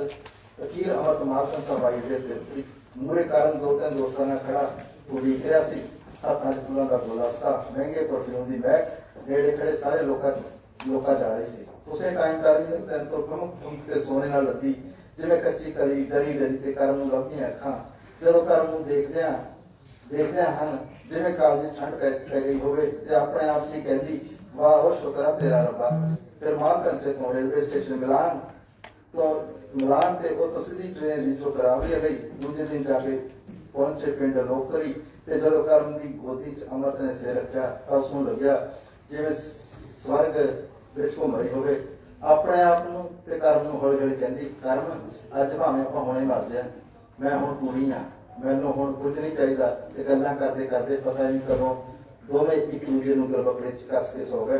ਉਧਰ ਹਰਮਨ ਨੂੰ ਜਦੋਂ ਪਤਾ ਲੱਗਾ ਕਿ ਉਸਦੀ ਅਮਰ ਤੇ ਇਟਲੀ ਪਹੁੰਚ ਚੁੱਕੀ ਹੈ ਤੇ ਹੁਣ ਆਪਣੇ ਕਿਸੇ ਪੁਰਾਣੇ ਮਿੱਤਰ ਨਾਲ ਚਲੀ ਗਈ ਹੈ, ਆਪਣੇ ਆਪ ਨੂੰ ਕੋਸਦਾ ਹੋਇਆ ਤੇ ਸ਼ਰਾਬ ਦਾ ਪੈਗ ਬਿਨਾਂ ਪਾਣੀ ਤੋਂ ਪੀਂਦਾ ਹੋਇਆ ਰੱਬ ਨੂੰ ਸੰਬੋਧਨ ਕਰਕੇ ਕਹਿੰਦਾ, ਉਹ ਰੱਬਾ ਮੈਂ ਤਾਂ ਕਦੇ ਉਸ ਨੂੰ ਉੱਚੀ ਆਵਾਜ਼ ਵੀ ਨਹੀਂ ਸੀ ਮਾਰੀ, ਤੂੰ ਕੀ ਮੇਰੇ ਨਾਲ ਕਿਤੇ ਦਿਨ ਧੋਖਾ ਕਰਤਾ।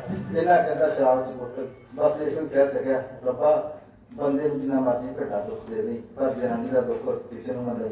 ਕਹਿੰਦਾ ਉੱਥੇ ਹੀ ਰੁੜ ਕੇ ਬੈਠ ਤੇ ਬੈਠ ਗਿਆ। ਇਹ ਸੀਗੇ ਸੱਜਣ ਬਦਲ ਗਏ,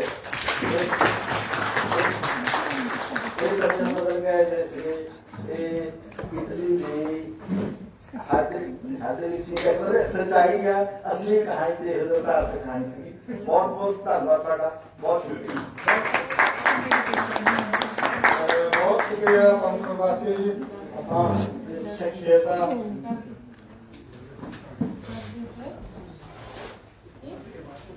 ਖਾਸ ਕਰ ਮੈਂ ਦੁਖੀ ਜਿਹਾ ਕਰ ਛੱਡਿਆ ਜੇ ਉਹ ਵੀ ਕਰਨ ਸੁਖਜੀਤ ਉਹ ਵੀ ਕਹਿੰਦੇ ਹੁੰਦੇ ਸੀ ਕਿ ਸਾਹਿਤ ਜ਼ਿੰਦਗੀ ਨਾਲ ਤੇ ਜ਼ਿੰਦਗੀ ਸਾਹਿਤ ਨਾਲ ਜੁੜੀ ਹੋਣੀ ਚਾਹੀਦੀ ਹੈ। ਬੜੀਆਂ ਉਦਾਹਰਨਾਂ ਨੇ ਮੇਰੇ ਗੁਰਜਿੰਦਰ ਹੋਰਾਂ ਨਾਲ ਜਿਹੜੀਆਂ ਉਹਨੇ ਸਾਂਝੀਆਂ ਕਰੀਆਂ ਨੇ ਤੇ ਉਹਦਾ ਐਕਸਪੈਰੀਮੈਂਟ ਵੀ ਅਸੀਂ ਜਿਹੜਾ ਜਦੋਂ ਕਦੇ ਕਿਤੇ ਅਸੀਂ ਦੇਖਿਆ ਉਹਨਾਂ ਦੀ ਜ਼ਿੰਦਗੀ 'ਚ ਤੇ ਹੋਰ ਬਹੁਤ ਸਾਰੀਆਂ ਗੱਲਾਂ ਸੁਖਜੀਤ ਹਜ਼ਾਰਾਂ ਕਹਾਣੀਆਂ ਦਾ ਬਾਪ ਹੈ और ਉਹਨੇ ਕਹਾਣੀਆਂ ਲਿਖੀਆਂ ਨਹੀਂ, ਕਹਾਣੀਆਂ ਪਹਿਲਾਂ ਬਹੁਤ ਲਿਖੀਆਂ और ਮੈਨੂੰ ਲੱਗਦਾ ਵੀ ਹਰ ਰੋਜ਼ ਜਿਹੜਾ ਬੰਦਾ ਕੋਈ ਵੀ ਕਦੇ ਉਹਨੂੰ ਮਿਲਿਆ ਤੇ ਉਹਦੇ ਕੋਲ ਇੱਕ ਵੱਖਰੀ ਕਿਸਮ ਦੀ ਕਹਾਣੀ ਸੁਖਜੀਤ ਛੱਡ ਕੇ ਗਿਆ। ਤੇ ਸਾਨੂੰ ਇਹ ਸ਼ਖਸੀਅਤਾਂ ਨੂੰ ਪੜ੍ਹਨਾ ਵੀ ਚਾਹੀਦਾ, ਸਿੱਖਣਾ ਵੀ ਚਾਹੀਦਾ ਤੇ ਉਹਨਾਂ ਦੀ ਚੰਗੀ ਵਿਚਾਰਧਾਰਾ ਨੂੰ, ਚੰਗੇ ਕੰਮ ਨੂੰ ਅੱਗੇ ਤੋਰਨਾ ਵੀ ਚਾਹੀਦਾ, ਜਿਹੜਾ ਕਾਰਜ ਅਸੀਂ ਅੱਜ ਕਰ ਰਹੇ ਹਾਂ। ਅਗਲਾ ਸਦਾ ਮੇਰੀ ਬਹੁਤ ਹੀ ਪਿਆਰੀ ਭੈਣ ਅਜੋਈਆਂ ਕਰਦੀ ਤੇ ਗ੍ਰੀਸ ਤੋਂ ਗੁਰਪ੍ਰੀਤ ਕੌਰ ਗੈਦੀ ਨੂੰ ਕਹਾਣੀ ਪੜ੍ਹਨ ਵਾਸਤੇ। ਉਸ ਤੋਂ ਬਾਅਦ ਰਵਿੰਦਰ ਸਿੰਘ ਚਾਹਲ ਉਹਨਾਂ ਦੀ ਕਹਾਣੀ ਤੇ ਉਸ ਤੋਂ ਬਾਅਦ ਇਸ ਸਮੀਖਿਆ ਤੇ ਧੰਨਵਾਦ। ਫਿਰ ਤੁਹਾਨੂੰ ਚਾਹ ਪਾਣੀ ਪਿਲਾਵਾਂਗੇ ਤੇ ਫਿਰ ਆਪਾਂ ਮੁਸ਼ਾਇਰਾ ਵੀ ਕਰਾਂਗੇ। ਤੇ ਗੁਰਪ੍ਰੀਤ ਹੋਰਾਂ ਦੀ ਬਹੁਤ ਖੂਬਸੂਰਤ ਕਿਤਾਬ ਅਜੋਈਆਂ ਤੇ ਜਿਹੜੀ ਪਿੱਛੇ ਜੇ ਆਈ ਹੈ ਤੇ ਦੂਜੀ ਕਿਤਾਬ ਵੀ ਤਿਆਰ ਜੀ ਗੁਰਪ੍ਰੀਤ। बहुत शुक्रिया जी सारे फिर तो दोबारा सत श्री अकाल, नमस्कार, आदाब। मैं छोटिया छोटिया दो कहानियां छोटिया छोटिया जड़ियां बहुत ही ज्यादा छोटिया मिनी कहानी जिन्होंने कहते हैं वो पेश करने जा रही हूँ। जिवें कि सर बलदेव सिंह ने कहा कि परिवारों के कुछ होंदा हो रहा ਤੇ ਬਾਹਰ ਸਾਨੂੰ ਪਤਾ ਲੱਗਦਾ ਕੁਝ ਹੋਰ ਹੁੰਦਾ ਉਹਦੇ ਤੇ ਇਹ ਬੇਸ ਕਹਾਣੀਆਂ ਦੋਨੇ। ਪਹਿਲੀ ਕਹਾਣੀ ਦਾ ਸਿਰਲੇਖ ਹੈ ਸੁਲੇਮਾਨ। ਜੱਸੋ ਜਿੱਥੇ ਤਿੰਨਾਂ ਭਰਾਵਾਂ ਦੀ ਇਕੱਲੀ ਭੈਣ ਸੀ, ਉੱਥੇ ਉਹ ਬੜੀ ਹੀ ਨੇਕ ਸੁਭਾਅ ਦੀ ਤੇ ਸਿਆਣੀ ਕੁੜੀ ਸੀ। ਦੇਖਣ ਵਿੱਚ ਪੂਰੀ ਨਰੋਈ, ਨੈਣ ਨਕਸ਼ ਬੜੇ ਸੋਹਣੇ ਤੇ ਰੰਗ ਮੁਸ਼ਕੀ ਸੀ। ਸਾਰੀਆਂ ਕੁੜੀਆਂ ਤੋਂ ਕੰਮ ਜ਼ਿਆਦਾ ਕਰਦੀ ਸੀ। ਦੇਖਣ ਨੂੰ ਪੂਰੀ ਪੰਜਾਬਣ ਜੱਟੀ ਲੱਗਦੀ। ਸਾਰਿਆਂ ਨੂੰ ਹਮੇਸ਼ਾ ਹੀ ਇਹ ਕਹਿੰਦੀ ਕਿ ਉਸਦੇ ਭਰਾ ਤੇ ਭਾਬੀਆਂ ਉਸਨੂੰ ਜਾਨ ਤੋਂ ਵੀ ਵੱਧ ਕੇ ਪਿਆਰ ਕਰਦੇ ਆ। ਰਾਣੋ ਜੋ ਜੱਸੋ ਦੀ ਬਚਪਨ ਦੀ ਸਹੇਲੀ ਸੀ, ਜੱਸੋ ਨੂੰ ਬਹੁਤ ਪਿਆਰ ਕਰਦੀ ਸੀ। ਰਾਣੋ ਜੱਸੋ ਨੂੰ ਅਕਸਰ ਪੁੱਛਿਆ ਕਰਦੀ ਸੀ, ਸੁਣਾ ਜੱਸੋ ਤੇ ਕੀ ਹਾਲ ਹੈ? ਜੱਸੋ ਕਹਿੰਦੀ ਹਾਲ ਹੂਲ ਤਾਂ ਬੜੇ ਵਧੀਆ ਹੈ। ਜਦੋਂ ਵੀ ਵੱਡੀ ਭਾਬੀ ਆਪਣੇ ਪੇਕਿਆਂ ਤੋਂ ਮੱਝ ਲਿਆਈ ਹੈ ਨਾ, ਆਪਾਂ ਨੂੰ ਤਾਂ ਮੌਜ ਲੱਗੀ ਹੈ, ਮੌਜ। ਇੱਕ ਗਲਾਸ ਦੁੱਧ ਦਾ ਵੱਡੀ ਭਾਬੀ ਤੋਂ ਤੇ ਇੱਕ ਗਲਾਸ ਬੇਬੇ ਤੋਂ ਪੀ ਲਈਦਾ। ਰਾਣੋ ਸੁਣ ਕੇ ਬੜਾ ਖੁਸ਼ ਹੁੰਦੀ। ਜੱਸੋ ਖੁਸ਼ ਮਜਾਜ ਸੁਭਾਅ ਦੀ ਸੀ। ਰਾਣੋ ਅੱਗੋਂ ਕਹਿੰਦੀ ਅਰੇ ਤੂੰ ਨਾ ਕਦੇ ਬਦਲੀ। ਅੱਗੋਂ ਜੱਸੋ ਜਵਾਬ ਦਿੰਦੀ ਬਦਲਣਾ ਨਹੀਂ ਆਪਾਂ ਕਦੇ। ਇੱਕ ਦਿਨ ਸ਼ਾਮ ਵੇਲੇ ਰਾਣੋ ਜੱਸੋ ਦੇ ਘਰ ਗਈ। ਜੱਸੋ ਮੱਝ ਦੀ ਧਾਰ ਕੱਢ ਕੇ ਭਾਬੀ ਅੱਗੇ ਬਾਲਟੀ ਰੱਖਦੀ ਬੋਲੀ, ਭਾਬੀ ਮੈਨੂੰ ਨਾ ਦੋ ਤਰ੍ਹਾਂ ਦੀ ਕਮਜ਼ੋਰੀ ਜਿਹੀ ਮਹਿਸੂਸ ਹੋਈ ਜਾਂਦੀ ਹੈ। ਮੈਨੂੰ ਇੱਕ ਛੋਟਾ ਕੱਚ ਦਾ ਗਲਾਸ ਦੁੱਧ ਦਾ ਹੀ ਦੇ ਦਿਆ ਕਰ ਪੀਣ ਨੂੰ। ਅੱਗੋਂ ਭਾਬੀ ਕਹਿੰਦੀ ਨਿਆਣਿਆਂ ਨੂੰ ਤਾਂ ਪੂਰਾ ਨਹੀਂ ਆਉਂਦਾ, ਤੂੰ ਦੁੱਧ ਪੀ ਕੇ ਕਿਹੜਾ ਮਨ ਲਟਾਉਣੇ ਆ?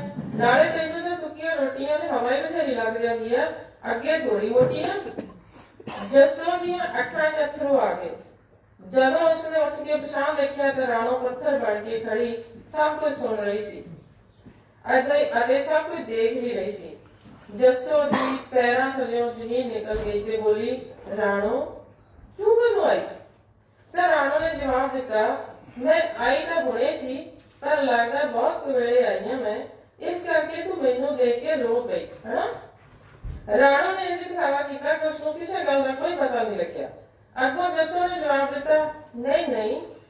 ਰਾਣੋ ਦੀਆਂ ਅੱਖਾਂ 'ਚ ਜੱਸੋ ਲਈ ਬਹੁਤ ਤਰਸ ਅਤੇ ਹਮਦਰਦੀ ਸੀ, ਪਰ ਜੱਸੋ ਦੀਆਂ ਅੱਖਾਂ 'ਚ ਸ਼ਰਮ ਅਤੇ ਦੁੱਖ ਸੀ, ਕਿਉਂਕਿ ਜੱਸੋ ਦਾ ਸਵੈਮਾਨ ਢਹਿ ਢੇਰੀ ਹੋ ਗਿਆ ਸੀ। एक तो अगली कहानी है मेरी अनोखी माँ।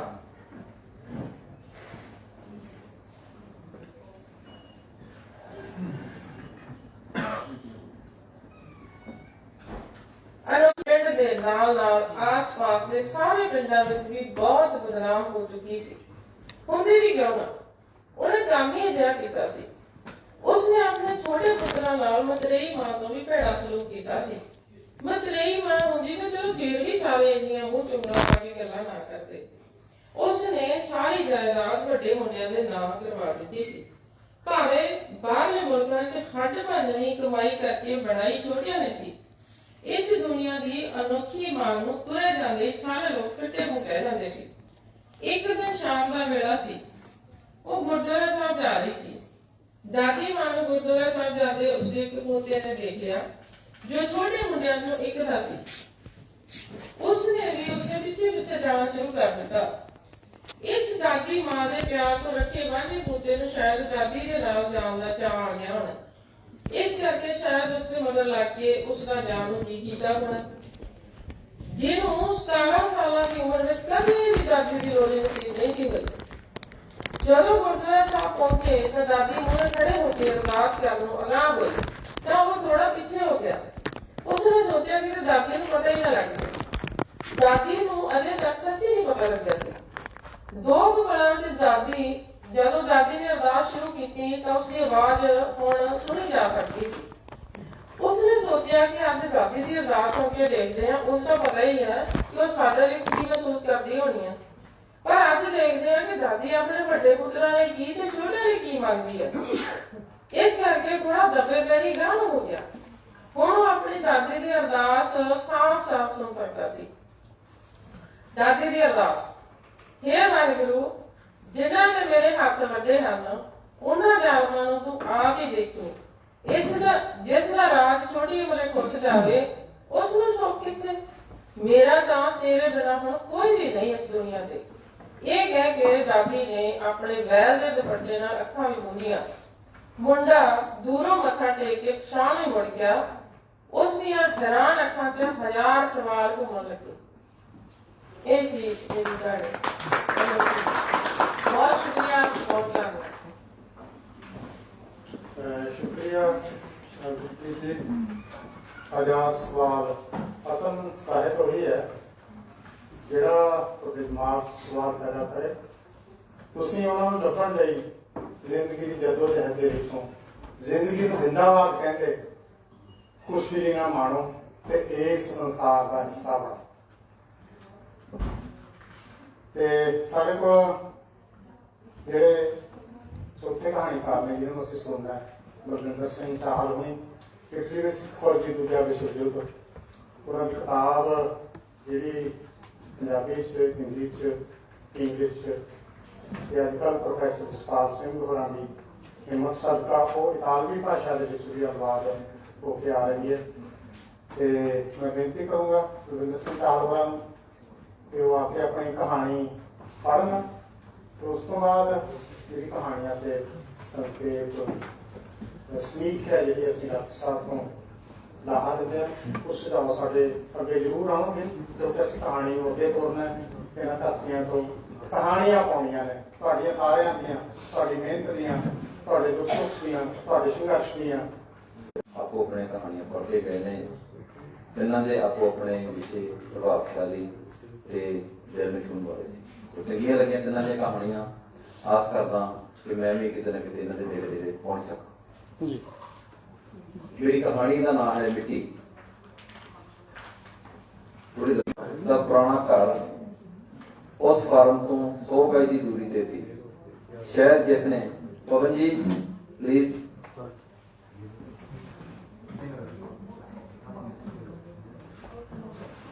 ਜਿਸ ਕਰਕੇ ਮੈਨੂੰ ਬੁਲਾਉਣ ਜ਼ਰੂਰ ਆਉਂਦੀ, ਪਰ ਜਦੋਂ ਮੈਂ ਸਵਾਏ ਚਾਵਲੇ ਹੋਰ ਕੁਝ ਵੀ ਕਹਿ ਨਾ ਸਕਦਾ ਤਾਂ ਉਹ ਵਿਚਾਰੀ ਚਲੇ ਜਾਂਦੀ। ਪਰ ਫਿਰ ਵੀ ਉਹ ਬਹੁਤ ਕੁਝ ਕਹਿ ਜਾਂਦੀ ਜਿਸ ਵਿੱਚੋਂ ਮੈਨੂੰ ਆਪਣਾ ਪਿਆਰ ਤੇ ਹੋਰ ਬੜਾ ਕੁਝ ਮਹਿਸੂਸ ਹੁੰਦਾ। ਪਰ ਮੈਂ ਇਟਾਲੀਅਨ ਭਾਸ਼ਾ ਤੋਂ ਸੱਖਣਾ ਹੋਣ ਕਰਕੇ ਨਾ ਤਾਂ ਉਸਦੀਆਂ ਗੱਲਾਂ ਨੂੰ ਜਾਣ ਪਾਉਂਦਾ ਤੇ ਨਾ ਹੀ ਭਾਵਨਾਵਾਂ ਨੂੰ ਸਮਝ ਸਕਦਾ ਹਾਂ। ਇਸ ਦੇ ਨਾਲ ਨਾਲ ਆਪਣੇ ਦਿਲ ਅੰਦਰ ਉਸ ਬਜ਼ੁਰਗ ਔਰਤ ਲਈ ਇੱਜ਼ਤ ਮਾਣ ਸਤਿਕਾਰ ਨੂੰ ਵੀ ਦਰਸਾਉਣ ਤੋਂ ਅਸਮਰੱਥ ਸੀ। ਜੋ ਮੈਂ ਆਪਣੀ ਮਾਂ ਤੇ ਜਲਦੀ ਨਾਲ ਵਾਪਸ ਮੁੜ ਜਾਂਦੀ। ਮੇਰੇ ਸਿਰ ਤੇ ਬੰਨ੍ਹੀ ਹੋਈ ਪੱਗ ਨੂੰ ਕਿੰਨੀ ਦੇਰ ਨਿਹਾਰਦੀ ਰਹਿੰਦੀ ਤੇ ਬਹੁਤ ਸਾਰੀਆਂ ਗੱਲਾਂ ਪੱਗ ਵੱਲ ਉਂਗਲਾਂ ਕਰ ਕਰਕੇ ਕਰਦੀ।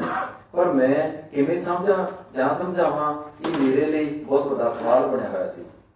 ਸਮਾਂ ਬੀਤਣ ਨਾਲ ਭਾਸ਼ਾ ਦੇ ਬਿਨਾਂ ਵੀ ਸਾਡੇ ਵਿੱਚ ਇੱਕ ਸਾਂਝ ਬਣ ਚੁੱਕੀ ਸੀ।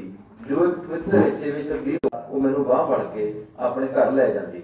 ਮੈਨੂੰ ਕਈ ਕੁਝ ਖਾਣ ਨੂੰ ਦਿੰਦੀ ਜਿਸ ਵਿੱਚ ਮੀਟ, ਆਂਡੇ, ਬ੍ਰੈਡ, ਸੁੱਕੇ ਮੇਵੇ, ਕੌਫੀ ਦਾ ਕੱਪ ਤੇ ਕਈ ਵਾਰ ਉਹ ਘਰ ਦੀ ਵਾਈਨ ਦਾ ਗਲਾਸ ਵੀ ਭਰ ਕੇ ਦੇ ਦਿੰਦੀ।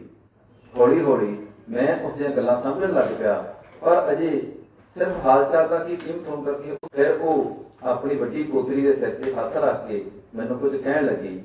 ਕਦੇ ਉਹ ਮੇਰੇ ਵੱਲ ਇਸ਼ਾਰਾ ਕਰੇ, ਕਦੇ ਮੇਰੀ ਪੱਗ ਵੱਲ ਉਂਗਲ ਕਰੇ ਤੇ ਕਦੇ ਉਹ ਬੱਚੀ ਦੇ ਹੱਥ ਵਿੱਚ ਫੜੀ ਚਾਕਲੇਟ ਵੱਲ ਇਸ਼ਾਰਾ ਕਰੇ। ਮੈਂ ਸੱਚ ਆਖਦਾ ਹਾਂ ਇਹ ਸਭ ਕੁਝ ਮੇਰੀ ਸਮਝ ਤੋਂ ਕਿਤੇ ਦੂਰ ਸੀ। ਮੈਂ ਉਸ ਨੂੰ ਕਿਸੇ ਤਰ੍ਹਾਂ ਨਿਰਾਸ਼ ਜਾਂ ਨਾਰਾਜ਼ ਨਹੀਂ ਸੀ ਕਰਨਾ ਚਾਹੁੰਦਾ। ਧੂਣਾ ਜਿਹਾ ਹੋ ਕੇ ਉੱਥੋਂ ਤੁਰ ਪਿਆ। ਪਰ ਉਹ ਬੁੱਢੀ ਔਰਤ ਮੇਰੇ ਵੱਲ ਹੱਥ ਕਰਕੇ ਬੜੀ ਦਲੇਰੀ ਨਾਲ ਕੁਝ ਕਹਿੰਦੀ ਲੱਗੀ ਤੇ ਮੈਨੂੰ ਕੁਝ ਹੌਸਲਾ ਜਿਹਾ ਹੋਇਆ, ਪਰ ਅੰਦਰੋਂ ਮੈਂ ਬੁਰੀ ਤਰ੍ਹਾਂ ਝਿਜੋੜਿਆ ਗਿਆ। ਮੇਰੀ ਰੂਹ ਪੂਰੀ ਤਰ੍ਹਾਂ ਬਲੂੰਦਰੀ ਗਈ। ਮੈਂ ਬਿਨਾਂ ਕਿਸੇ ਕਸੂਰ ਦੇ ਦਮ ਖਿਲ ਉੱਠਿਆ ਤੇ ਉਹ ਖੁਸ਼ੀ ਵਿੱਚ ਝੂਮਦੀ ਰਹੀ ਮਹਿਸੂਸ ਹੋਈ। ਹਰ ਰੋਜ਼ ਅਜਿਹਾ ਕਰਨ ਲੱਗੀ। ਕਈ ਵਾਰ ਮੈਂ ਉਸਦੇ ਘਰ ਵੀ ਚਲਾ ਜਾਂਦਾ। ਉਹ ਮੈਨੂੰ ਬਹੁਤ ਕੁਝ ਕਹਿਣਾ ਚਾਹੁੰਦੀ, ਪਰ ਸਾਡੀ ਗੱਲਬਾਤ ਸ਼ਬਦਾਂ ਦੀ ਘਾਟ ਕਾਰਨ ਆਰੰਭ ਹੋਣ ਤੋਂ ਪਹਿਲਾਂ ਹੀ ਮੁੱਕ ਜਾਂਦੀ। ਅਸੀਂ ਦੋਵੇਂ ਕਿੰਨੀ ਦੇਰ ਚੁੱਪ ਕਰਕੇ ਇੱਕ ਦੂਸਰੇ ਵੱਲ ਵੇਖਦੇ ਰਹਿੰਦੇ। ਅਖੀਰ ਮੈਂ ਉੱਠ ਕੇ ਆਪਣੇ ਕਮਰੇ ਵਿੱਚ ਆ ਜਾਂਦਾ ਤੇ ਸੋਚਦੇ ਕਦੋਂ ਵੀ ਅੱਖ ਲੱਗ ਜਾਂਦੀ ਪਤਾ ਨਾ ਲੱਗਦਾ। ਪਰ ਉਹ ਮੇਰੇ ਲਈ ਇੱਕ ਬੁਝਾਰਤ ਬਣ ਚੁੱਕੀ ਸੀ। ਉਸ ਵਿੱਚੋਂ ਹਰ ਰੋਜ਼ ਨਵੇਂ ਪ੍ਰਤੀਬਿੰਬ ਨਜ਼ਰ ਆਉਂਦੇ, ਜਿਨ੍ਹਾਂ ਦੇ ਇਰਦ ਗਿਰਦ ਘੁੰਮਦਾ ਮੈਂ ਗੁਆਚ ਜਾਂਦਾ। ਮੇਰੀ ਆਪਣੀ ਦਾਦੀ, ਨਾਨੀ, ਪਿੰਡ ਦੀ ਧਰੋਹਰ ਵਜੋਂ ਜਾਣੀ ਜਾਂਦੀਆਂ ਬਜ਼ੁਰਗ ਤਰੀਕਾਂ ਦੇ ਚਿਹਰੇ ਮੇਰੀਆਂ ਅੱਖਾਂ ਮੂਹਰੇ ਘੁੰਮਦੇ ਰਹਿੰਦੇ। ਮੈਂ ਉਹਦੇ ਵਿੱਚੋਂ ਇੱਕ ਨਹੀਂ ਸਗੋਂ ਸਾਰੀਆਂ ਸਮੁੱਚੇ ਸੰਸਾਰ ਦੀਆਂ ਬੁੱਢੀਆਂ ਔਰਤਾਂ ਨੂੰ ਤੱਕ ਕੇ ਕਈ ਤੀਰਥਾਂ ਦੀ ਯਾਤਰਾ ਮਹਿਸੂਸ ਕਰ ਲੈਂਦਾ। ਸਮਾਂ ਬੜੀ ਤੇਜ਼ੀ ਨਾਲ ਬੀਤ ਰਿਹਾ ਸੀ, ਪਰ ਮੈਂ ਅਜੇ ਵੀ ਭਾਸ਼ਾ ਦੀ ਅਣਜਾਣਤਾ ਕਾਰਨ ਪਹਿਲੇ ਪੜਾਅ ਤੇ ਹੀ ਖੜਾ ਸੀ। ਮੇਰੀ ਬੁਝਾਰਤ ਦਿਨ ਬ ਦਿਨ ਗੁੰਝਲਦਾਰ ਹੋਈ ਜਾ ਰਹੀ ਸੀ, ਜਿਸ ਨੂੰ ਹੱਲ ਕਰਨ ਲਈ ਆਪਣੇ ਦੋਸਤ ਜੀਤ ਦੀ ਮਦਦ ਲੈਣੀ ਚਾਹੀ। ਜੱਗੋ ਤਕਰੀਬਲੀ ਵਿੱਚ ਜੀਤ ਨੂੰ ਫੋਨ ਲਾ ਲਿਆ।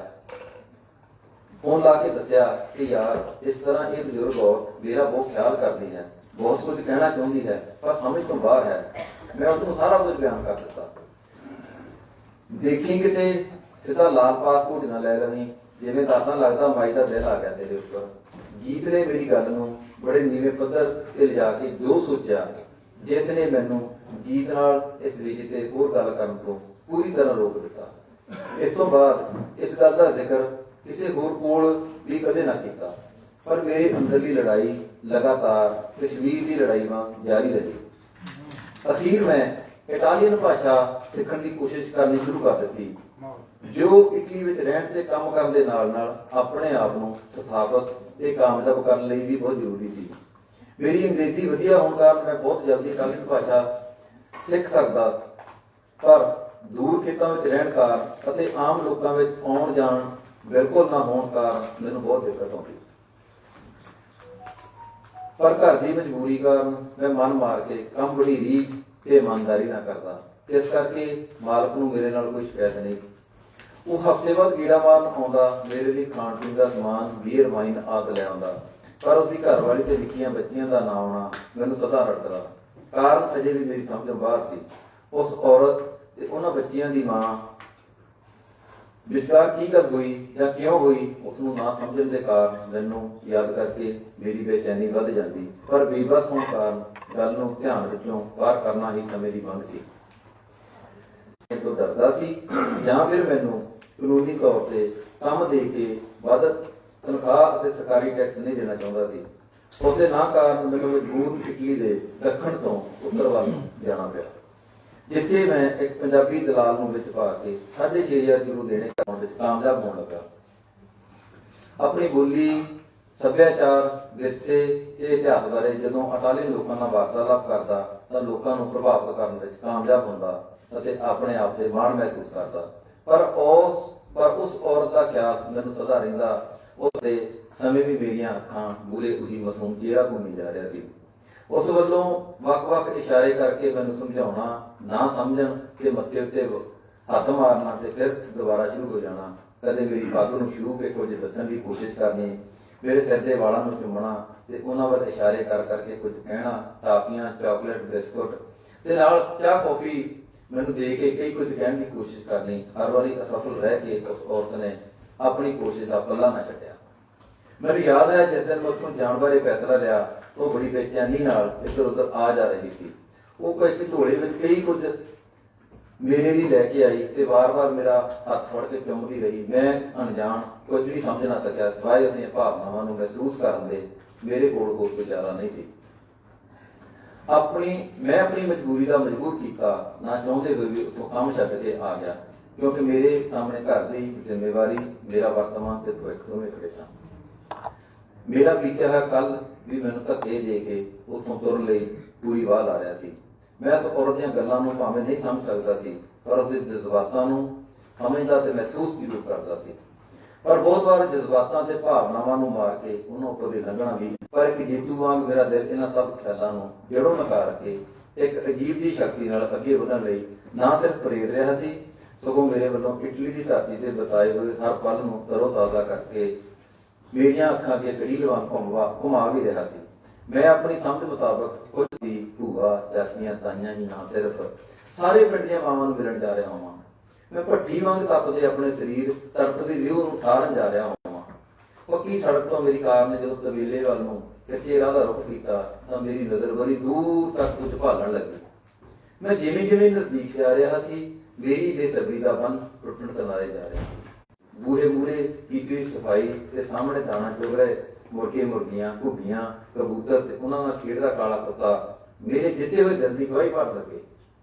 ਦਿਮਾਗ ਵੀ ਦਿਲ ਦੀ ਹਾਮੀ ਭਰਦਾ ਨਜ਼ਰ ਆਇਆ ਤੇ ਹੁਣ ਮੈਂ ਸਦੀ ਹੀ ਪੁਰਾਣੇ ਘਰ ਦੇ ਲੱਕੜ ਵਾਲੇ ਬੂਹੇ ਦਾ ਜੰਗਲ ਲੱਗਿਆ। ਬੰਪ ਮੇਰੀ ਜੋ ਮਿਓਕਾਰੋ ਸ਼ੋਭਤ ਪੈਰ ਮੇਰੇ ਪਿਆਰੇ, ਤੇਰਾ ਕੀ ਹਾਲ ਚਾਲ ਹੈ? ਕੀ ਲਵੇਗਾ ਕੌਫੀ ਜਾਂ ਕੁਝ ਖਾਣਾ ਚਾਹਾਂ ਤਾਂ ਬਣਾਵਾਂ? ਖਾਣਾ ਚਾਹਵੇਂ ਤਾਂ ਬਣਾਵਾਂ? ਸ਼੍ਰੀਮਤੀ ਰੋਸੀ ਦੀ ਆਵਾਜ਼ ਵਿੱਚ ਤਾਜ਼ਗੀ ਭਰ ਚੁੱਕੀ ਸੀ। ਸੱਚ ਪੁੱਛੇ ਤਾਂ ਫੁੱਲਾਂ ਨਾਲ ਮੇਰਾ ਜਨਮ ਦਾ ਸਾਥ ਹੈ, ਇਹਨਾਂ ਵਿੱਚ ਤਾਂ ਮੇਰੀ ਜਾਨ ਵਸਦੀ ਹੈ। ਉਹ ਭਾਵੁਕ ਜਿਹੀ ਹੋ ਕੇ ਉੱਪਰ ਨੂੰ ਹੱਥ ਕਰਕੇ ਰੱਬ ਦਾ ਸ਼ੁਕਰਾਨਾ ਕਰਦਿਆਂ ਰਸੋਈ ਵੱਲ ਨੂੰ ਚਲੀ ਗਈ। ਹੱਥ ਵਿੱਚ ਜੂਸ ਦਾ ਗਲਾਸ ਤੇ ਪਲੇਟ ਵਿੱਚ ਕੁਝ ਲੈ ਕੇ ਬਾਹਰ ਆਉਂਦਿਆਂ ਕਹਿਣ ਲੱਗੀ, ਤੂੰ ਹਾਲੇ ਨੂੰ ਬੜੀ ਸੋਹਣੀ ਬੋਲਦਾ। ਹੁਣ ਆਪਾਂ ਦੋਵੇਂ ਬਹੁਤ ਸਾਰੀਆਂ ਗੱਲਾਂ ਕਰਾਂਗੇ। ਮੈਂ ਵੀ ਤੁਹਾਡੇ ਨਾਲ ਗੱਲਾਂ ਕਰਨ ਆਇਆ ਹਾਂ।